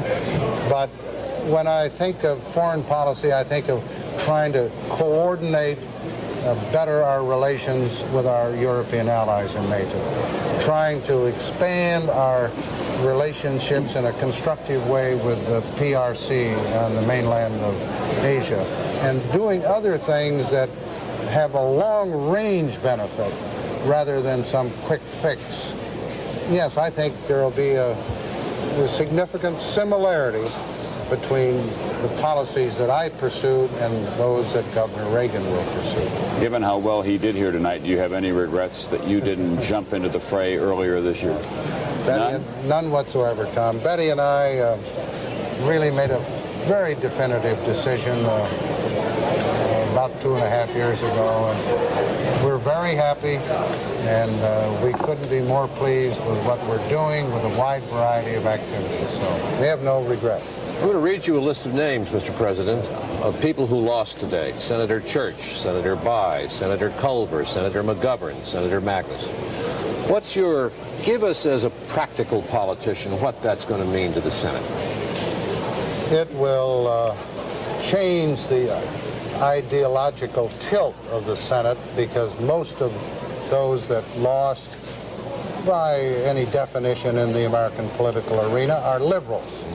And those that defeated them will go anywhere from conservative to moderate. So the tilt in the Senate will be quite different, I believe. And do you find the Congress of the United States becoming more conservative, aside from party orientation? I believe, as I look at some of the House races, and I've followed them because I campaigned in a number of them, again, I think you're finding a moderate Republican replacing a more liberal Democrat. That's not true in every case, but the average is high that way. So that, again, even though the Republicans, I don't think, will control the House of Representatives, there will be a sufficient gain, a net gain, so that the Democrat majorities won't be able to run roughshod over the Republican minority. Because when you go from 159 Republicans to maybe 190 some, that makes the Republican majorities in committees, I mean Republican minorities in committees, a much more important influence. It makes the flow of legislation on the floor of the House less controllable by the Democratic majority. So the legislative process will be a different ballgame, at least for the next 2 years. Well, I want to thank you, Mr. President, for coming by at this late hour and being with us. It's wonderful to see you. Nice to be with you all. Well, it's always nice to have a happy man on the program. Can I ask you one final question? Sure. What will be your role in the Reagan administration? We haven't talked specifically, Tom, about it. I have told Governor Reagan I don't want a job. I had a chance to get one in Detroit, and I don't want any patronage. I just want to help his administration do the best job it can. I've volunteered to give advice. I've volunteered to do anything on a short-term basis that might be helpful domestically or internationally. But Betty and I aren't going to move back to Washington. Ambassador at large out of Palm Springs, though? No.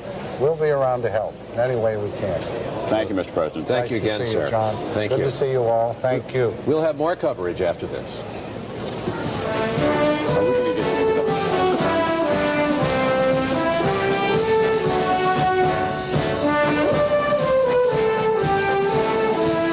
And at this hour, which is 10 after 1 Eastern Time, we still have 6 states that are undecided in this election.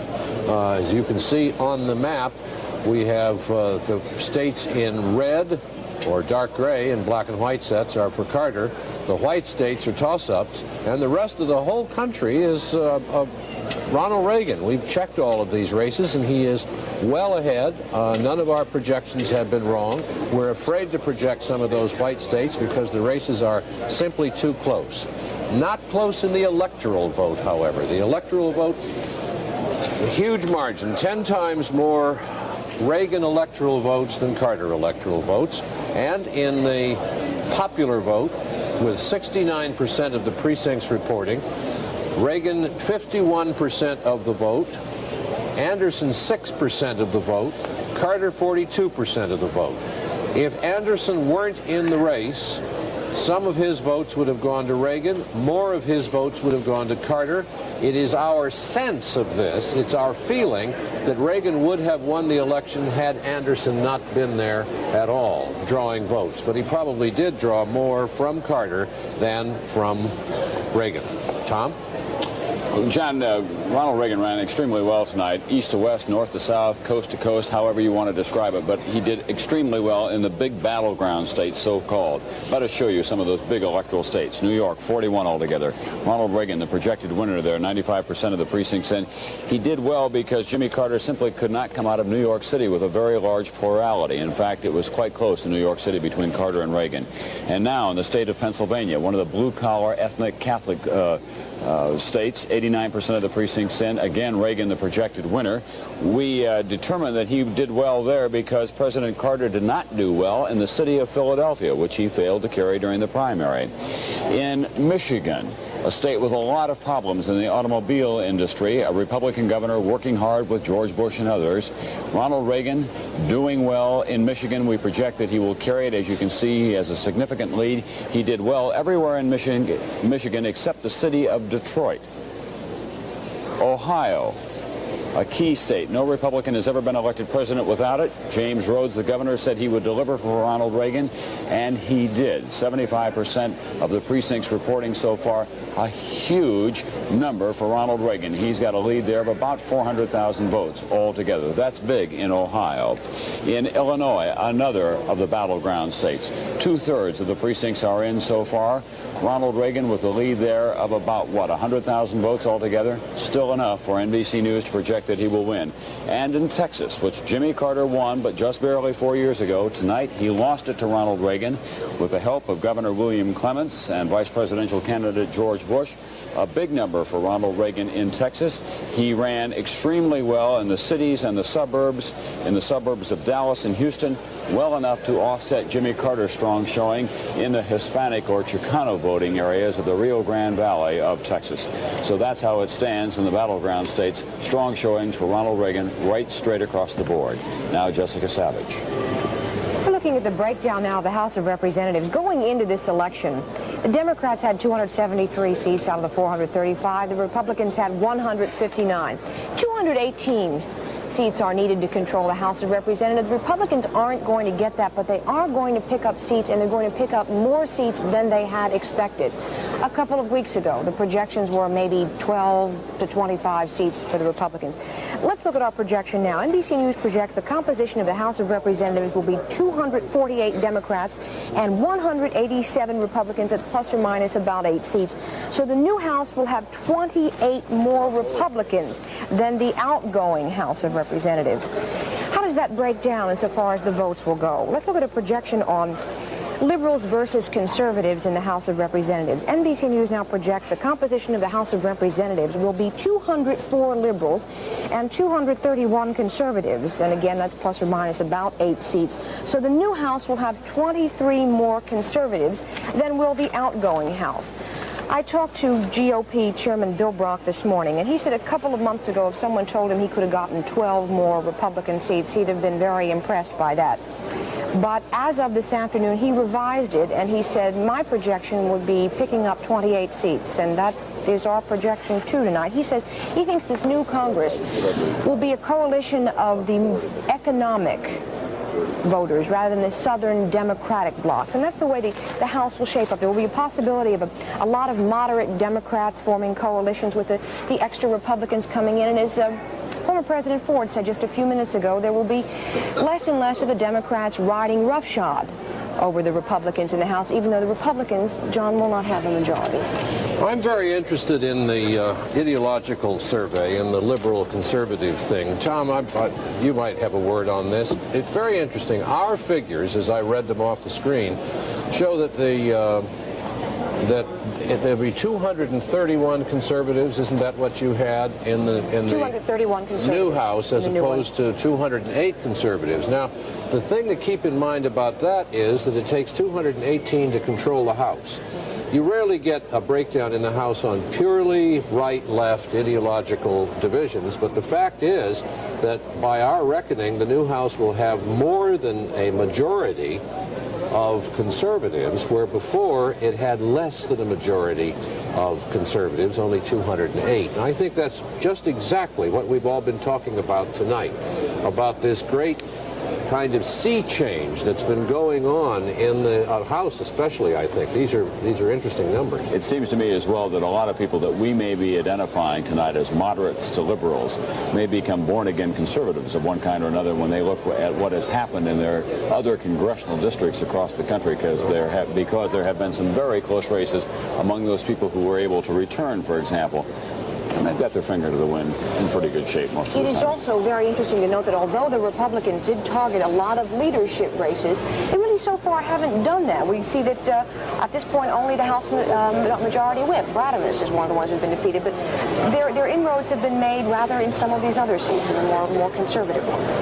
Well, I'll just finish this by saying that survey that you saw is the first one we've ever been able to do, and I think the first one anybody has ever been able to do on an election night. It's quite a valuable thing, and we'll probably talk some more about it before we're done. We're not done. We'll be back after that.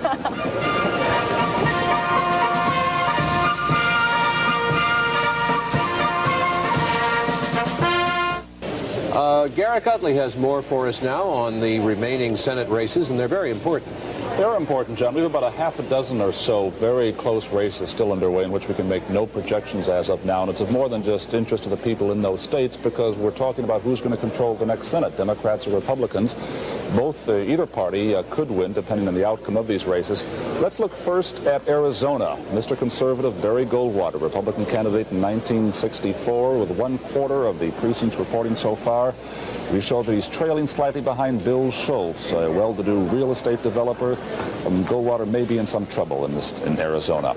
In Pennsylvania, a Republican seat, Arlen Specter has a slight lead over Pete Flaherty, the former mayor of Pittsburgh there, with 89% of the precincts in, but it's still too close to call.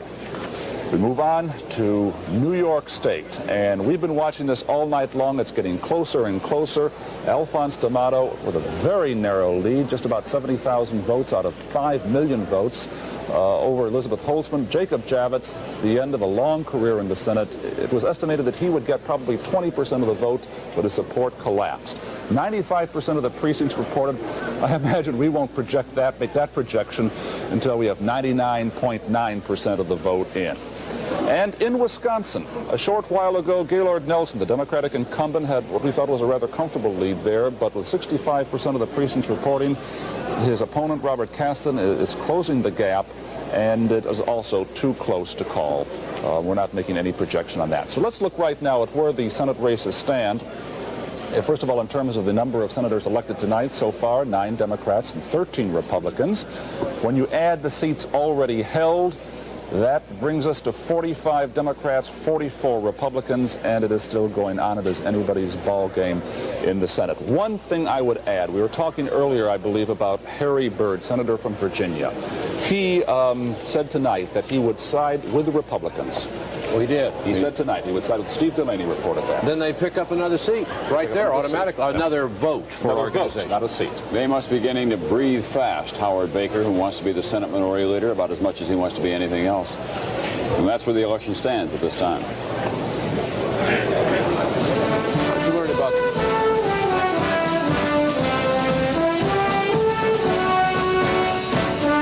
Now, with further election coverage, here are Bob Jameson and Carol Simpson.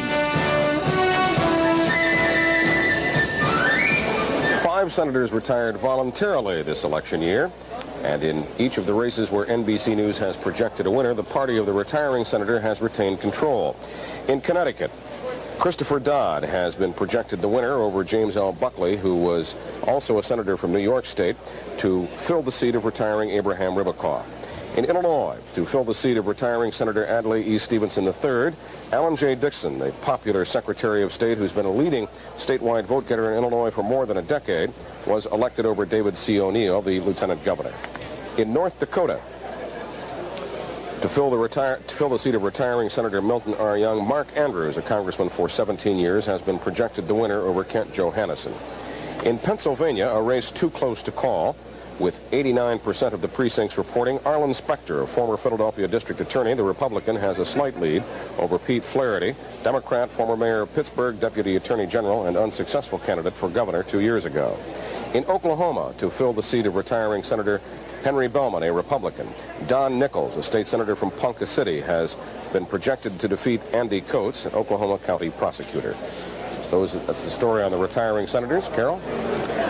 Bob, one of the Senate seats the Republicans picked up tonight was that lost by Alabama Democratic Senator Donald Stewart. He lost in the primary to Clark Folsom Jr. But tonight, Clark Folsom Jr. lost to Jeremiah Denton, the Republican candidate, and he is a former POW. Bob Jimenez is at Denton headquarters in Mobile, Alabama.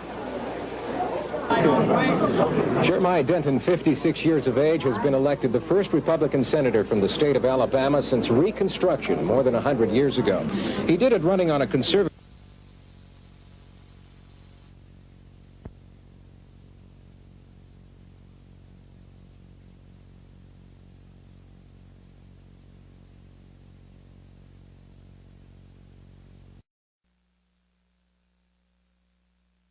Years in Washington by a two-term presidential office seeker himself and chairman of the Select Committee on Intelligence is out.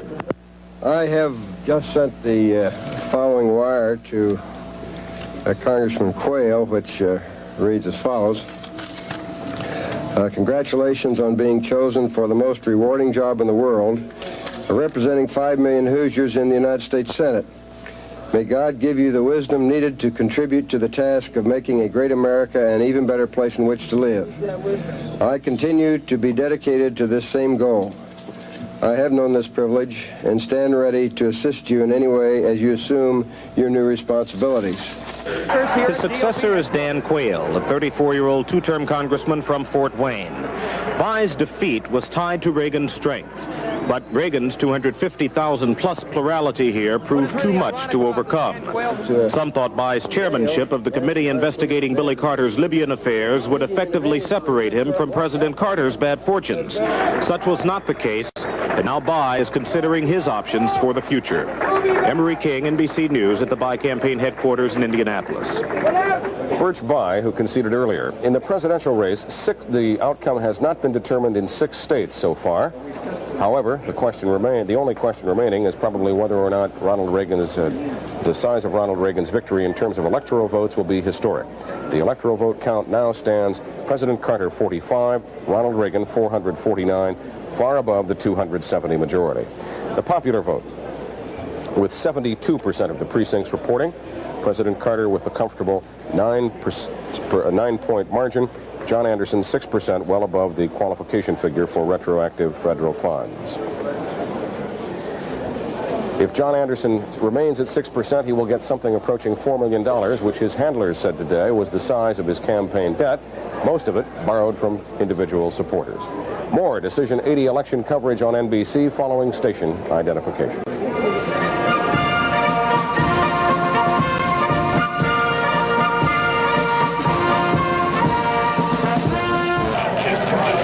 Decision 80. NBC News continues its election night report. Here are Tom Brokaw and John Chancellor. And we still have 4 states in the eastern part of the country that are too close to call. They are Arkansas, where the Carter and Reagan are both at 48% of the vote. North Carolina, where Reagan is at 49%, Carter 47%. Maine, where we're still waiting for Portland, I believe, to report. There must be one other. Massachusetts. Sorry, Massachusetts is still there. We don't have enough in to make a definitive call on Massachusetts. But if you look at the electoral vote, you will see that that hasn't changed. Still huge lead for Reagan. Carter Thomas, I recall we said, doing worse than Barry Goldwater did in the debacle of 1964. Barry Goldwater got 52 electoral votes in 1964. There's a good chance that Jimmy Carter will get that. Arkansas, North Carolina, a couple of places where he's got a nip and tuck race. Hawaii, he may pick up. He'll pick up 3 in Hawaii, but yeah. I mean, he really ought to win Massachusetts. If he doesn't win Massachusetts, the only state that voted for Ronald Reagan, the only state that voted for George McGovern in the 1964 election, along with the District of Columbia. So Carter ought to pick that up and do better than Goldwater did down the line. Let's look at the popular vote. The popular vote has stayed about where it is now in percentages all evening long, except that John Anderson has been creeping up in the percentages. Reagan at 51. So it's not a popular vote landslide, it's an electoral vote landslide. It's a huge win for Ronald Reagan, much bigger than he himself had thought, as when he talked earlier tonight at the Century Plaza Hotel in Los Angeles, he said it was more than he ever thought it would be. Well, it's more than almost anyone thought that it would be, except in the past 24 hours or so. Maybe the pollsters of the two campaigns, Pat Caddell for the president, Dick Wirthlin for Ronald Reagan, they may have seen it sliding dramatically in that direction, but if they did, they weren't talking about it. They were saying that the numbers look good. The numbers look pretty good for John Anderson, too, even though he has only 6% of the popular vote. That means that he can qualify for federal funds to pay off his debts and maybe have a little bit left over in case 1984 tempts him, as it very likely will. We have this interview now. Jim Cummins, who covered the Anderson campaign, with John Anderson, the former now congressman from Illinois. Is this a watershed year, a conservative watershed? Are we moving, branching in that direction now? Well, I would have to say you're drawing me in now to the instant analysis that I'm attempting to resist. But when I look at the names of some of the senators who lost in Senate contest today, as well as the sweeping electoral victory of Ronald Reagan, and when I think of the platform on which he campaigned, yes, it seems to me that there has been a shift rightward in the country politically. No one can gainsay that fact.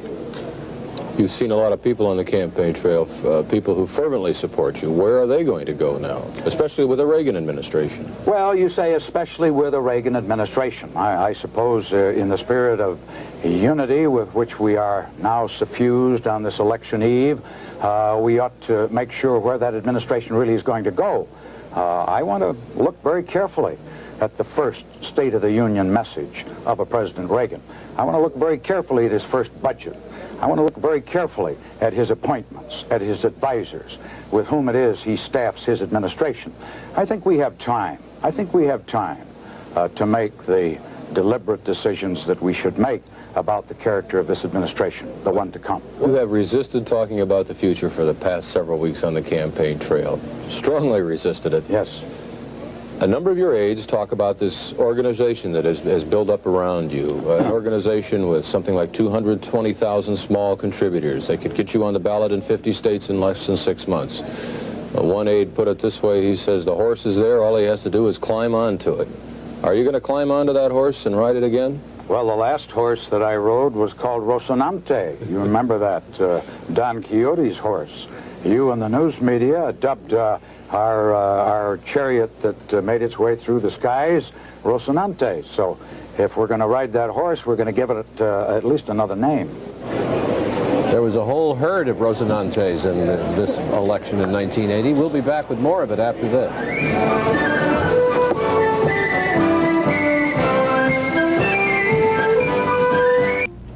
Here's how the Soviets covered the American presidential election. A one-paragraph story on TASS, the news agency, which said, speaking at the headquarters of the Democratic Party, President Carter admitted his defeat in the 1980 elections.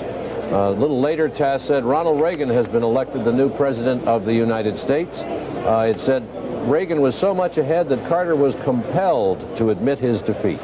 Well, that's how the Soviets view our election. Jessica, how do you view our election? I view our election in the House of Representatives that there will be more conservatives than liberals, according to our projection. And NBC News has projected that there will be 204. The House of Representatives does have 204 liberals and 231 conservatives. Margin of error for the projection being about plus or minus 8.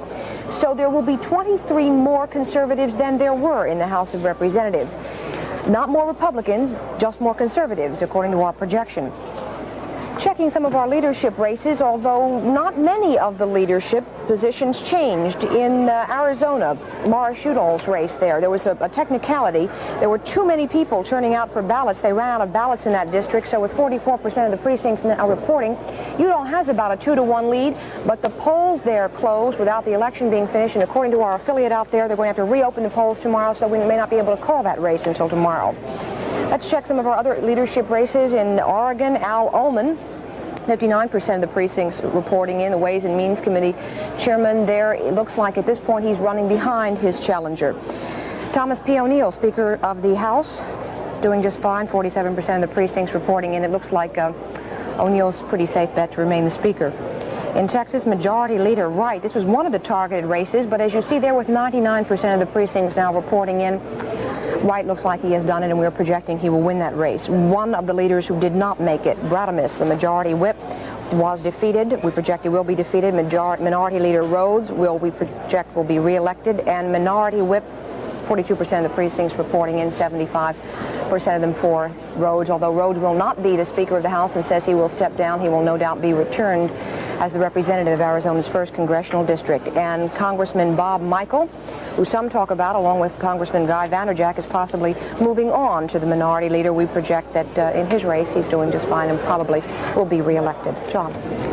They ran out of ballots in the Udall. So many people turned up. 90% of the people turned out in that area, and they just ran out of ballots, according to our affiliate. And Udall's people went to a judge and said, we'd like to make sure this goes the way we think it's going to go. And they said, okay. They kept the polls open later and still couldn't work it out and said, we'll have to handle this whole thing tomorrow.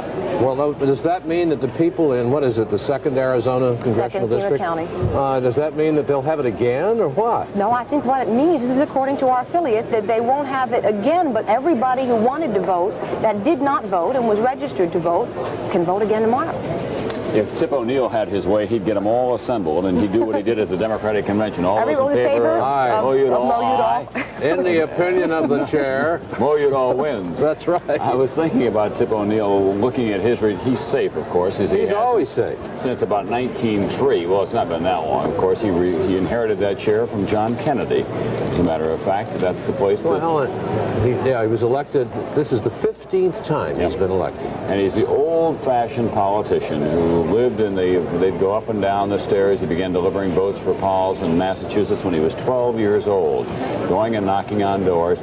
But tonight, despite the fact that he's going back, I'll bet he's wondering what's going on in Washington, D.C. when he gets there come January. Jessica? I just wanted to add one other interesting note. In Illinois' 16th Congressional District, that is John Anderson's seat, it looks at this point that a woman is running ahead. Lynn Martin, with 53% of the votes now totaled. It looks like perhaps, although we're not projecting this, there could be a woman in the seat that John Anderson did used to occupy. John properly corrected me a moment ago when I said now former Congressman John Anderson. He's about to leave office, but he won't do so until January 20. Did I ever tell you the story about the Cambridge, Massachusetts politician who wanted some help from the boys, and he went to the boys, and this one fella said, look, I'll help you, but my fellas need some suits. They look terrible. I want suits. And so the next day, the politician came around with about a dozen suits in boxes, and the local pal opened the boxes and looked in there and said, but there are only coats. And he said, you get the pants when I win. It's the best town in America for political stories, and John and I from time to time share with some of those people up there and have a good time. We'll be back with election 1980 right after this.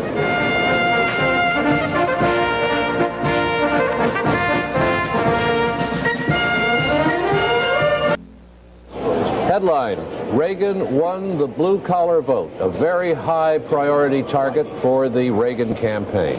Blue-collar workers generally vote for the Democratic Party, and sometimes by big majorities. But the NBC News Associated Press survey across the country of voters yesterday shows that blue-collar workers gave 45% of their votes to President Carter and 49% of their votes to Governor Reagan. The reasons they gave: they're concerned about inflation, they're concerned about American strength overseas. Those are the same concerns expressed by all occupational groups. But our sample of blue-collar workers indicates that they're looking to Reagan as the man best able, in their view, to slow inflation and keep the country strong. Tom? I think in many ways he did not come off as a kind of country club Republican, although in many ways he is that. That is, his friends come from the country clubs of Los Angeles and so on. But he had his shirt sleeves rolled up and he was standing out there in Detroit and places like New Jersey. There was even a button that we saw at the Detroit convention with Ronald Reagan in the front and a kind of misty figure in the back, and it was John Wayne, and the slogan was, "Win this one for the Duke." But you remember also that he kept saying over and over in the Middle Western states that Reagan was the only president of a union who had ever run for president. I wonder how much that went down. I don't know how much that went. I wondered at the time if that was helping him, but he really emphasized his union membership. Yeah, not a lot of hard hats in the Screen Actors Guild. No, sir. Here's Garrett Cutley taking a look at Senate races. Senate race halfway across the Pacific Ocean in Hawaii, Democratic state. As far as Senator Daniel Inouye is concerned, we project him the winner, the easy winner. They count quickly out there. 78% of the votes are in, and Inouye is running far ahead of Cooper Brown. Inouye has about 80% of the votes. That's not anything new to Inouye. In the last election 6 years ago, he didn't even have an opponent. He's going back to Washington for his 4th term in the United States Senate. Let's look at some of the other races, the very close races, which we've been tracking for the last several hours. In North Carolina, it's been that way all evening long. The incumbent Democrat Robert Morgan just about tied with John East. East is a political science professor. He's suffered from polio. He campaigns. He lives in a wheelchair. He has had the backing from a variety of conservative organizations, including Jesse Helms, the other Republican senator. A great deal of money put into his campaign. That may have helped him. In Colorado, Gary Hart is back in the lead there. He was trailing Mary Buchanan for quite a while. That's not really a great ideological battle. Hart, as a liberal, has become more moderate. Mary Buchanan is a moderate, some would say even a liberal Republican. Still too close for us to make any projection. In Florida, Paula Hawkins still maintains her slight lead over Bill Gunter, 92% of the precincts in, but we are not making any projection as yet. Paula Hawkins, the Republican, trying to take a seat away from the Democrats. In Vermont, it's looking a little bit better for Patrick Leahy, the Democratic incumbent. He is leading Stuart Ledbetter there with 85% of the precincts in. Still too early to call. Now 86% of the precincts in. Leahy maintaining his lead.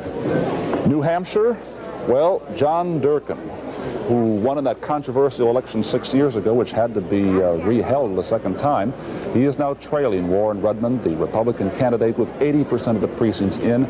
The Republicans perhaps could pick up a Democratic seat there. And of course, this very close race in New York State. We have some developments here. 96% of the precincts in, those are the figures. Alphonse D'Amato with a very slight lead over Elizabeth Holtzman. Jacob Javits far behind. And we are told just a few minutes ago, Elizabeth Holtzman announced that she will ask for a recount in New York. With just a few precincts left to go and NBC News not able to make any projection, Elizabeth Holtzman will ask for a recount in New York, so maybe a day or two before we know who the winner in New York is going to be. As of now, our tally shows that either the Democrats and Republicans elected so far today, or those who seats already held, the totals are 46 seats for the Democrats and 44 for the Republicans. That's the way it stands right now. And one of the interesting things in the Senate race are the number of committee chairmen who have been defeated. I was just adding it up right here. Intelligence, Birch Bayh. Appropriations, Warren Magnuson. Frank Church, Foreign Relations. Big, powerful chairmanship seats empty. It has been a convulsive time in American politics tonight, and we'll have more of Election 1980 right after this word.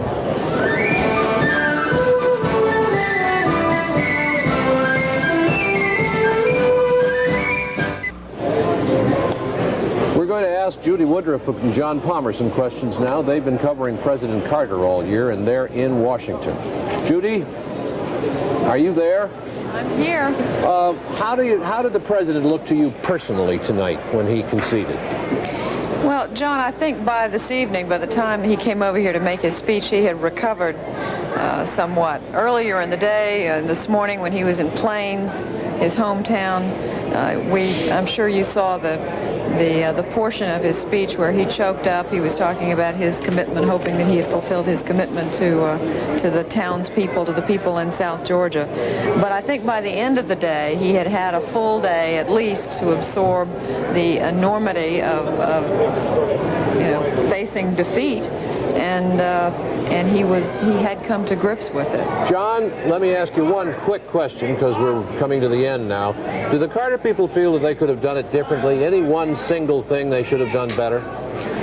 John, they point constantly to this hostage situation. They say they were just about even as recently as last Saturday night. And then Sunday morning, when the president came back to Washington from Chicago, broke off the campaign trail, they say it wasn't his handling of the hostage situation this weekend, but by Monday, people saw the frustration again that the hostages really weren't coming home. And Pat Caddell, as we heard earlier this evening, really blames that for a 10-point drop in 48 hours on the part of President Carter. But other people like Stu Eisenstadt are saying, of course it was inflation, the economy, their foreign policy questions. But they felt the president at least had a fighting chance until Sunday, and that's when the bottom dropped out of their strategy. John, thank you, and Judy, thank you very much. Good coverage. Tom? It's been a long campaign for them, and it's been a long campaign for Chris Wallace and Heidi Schulman, who are standing by at Reagan headquarters in California. Let me ask you to divide your time out there, if you will, and answer this question, if you can.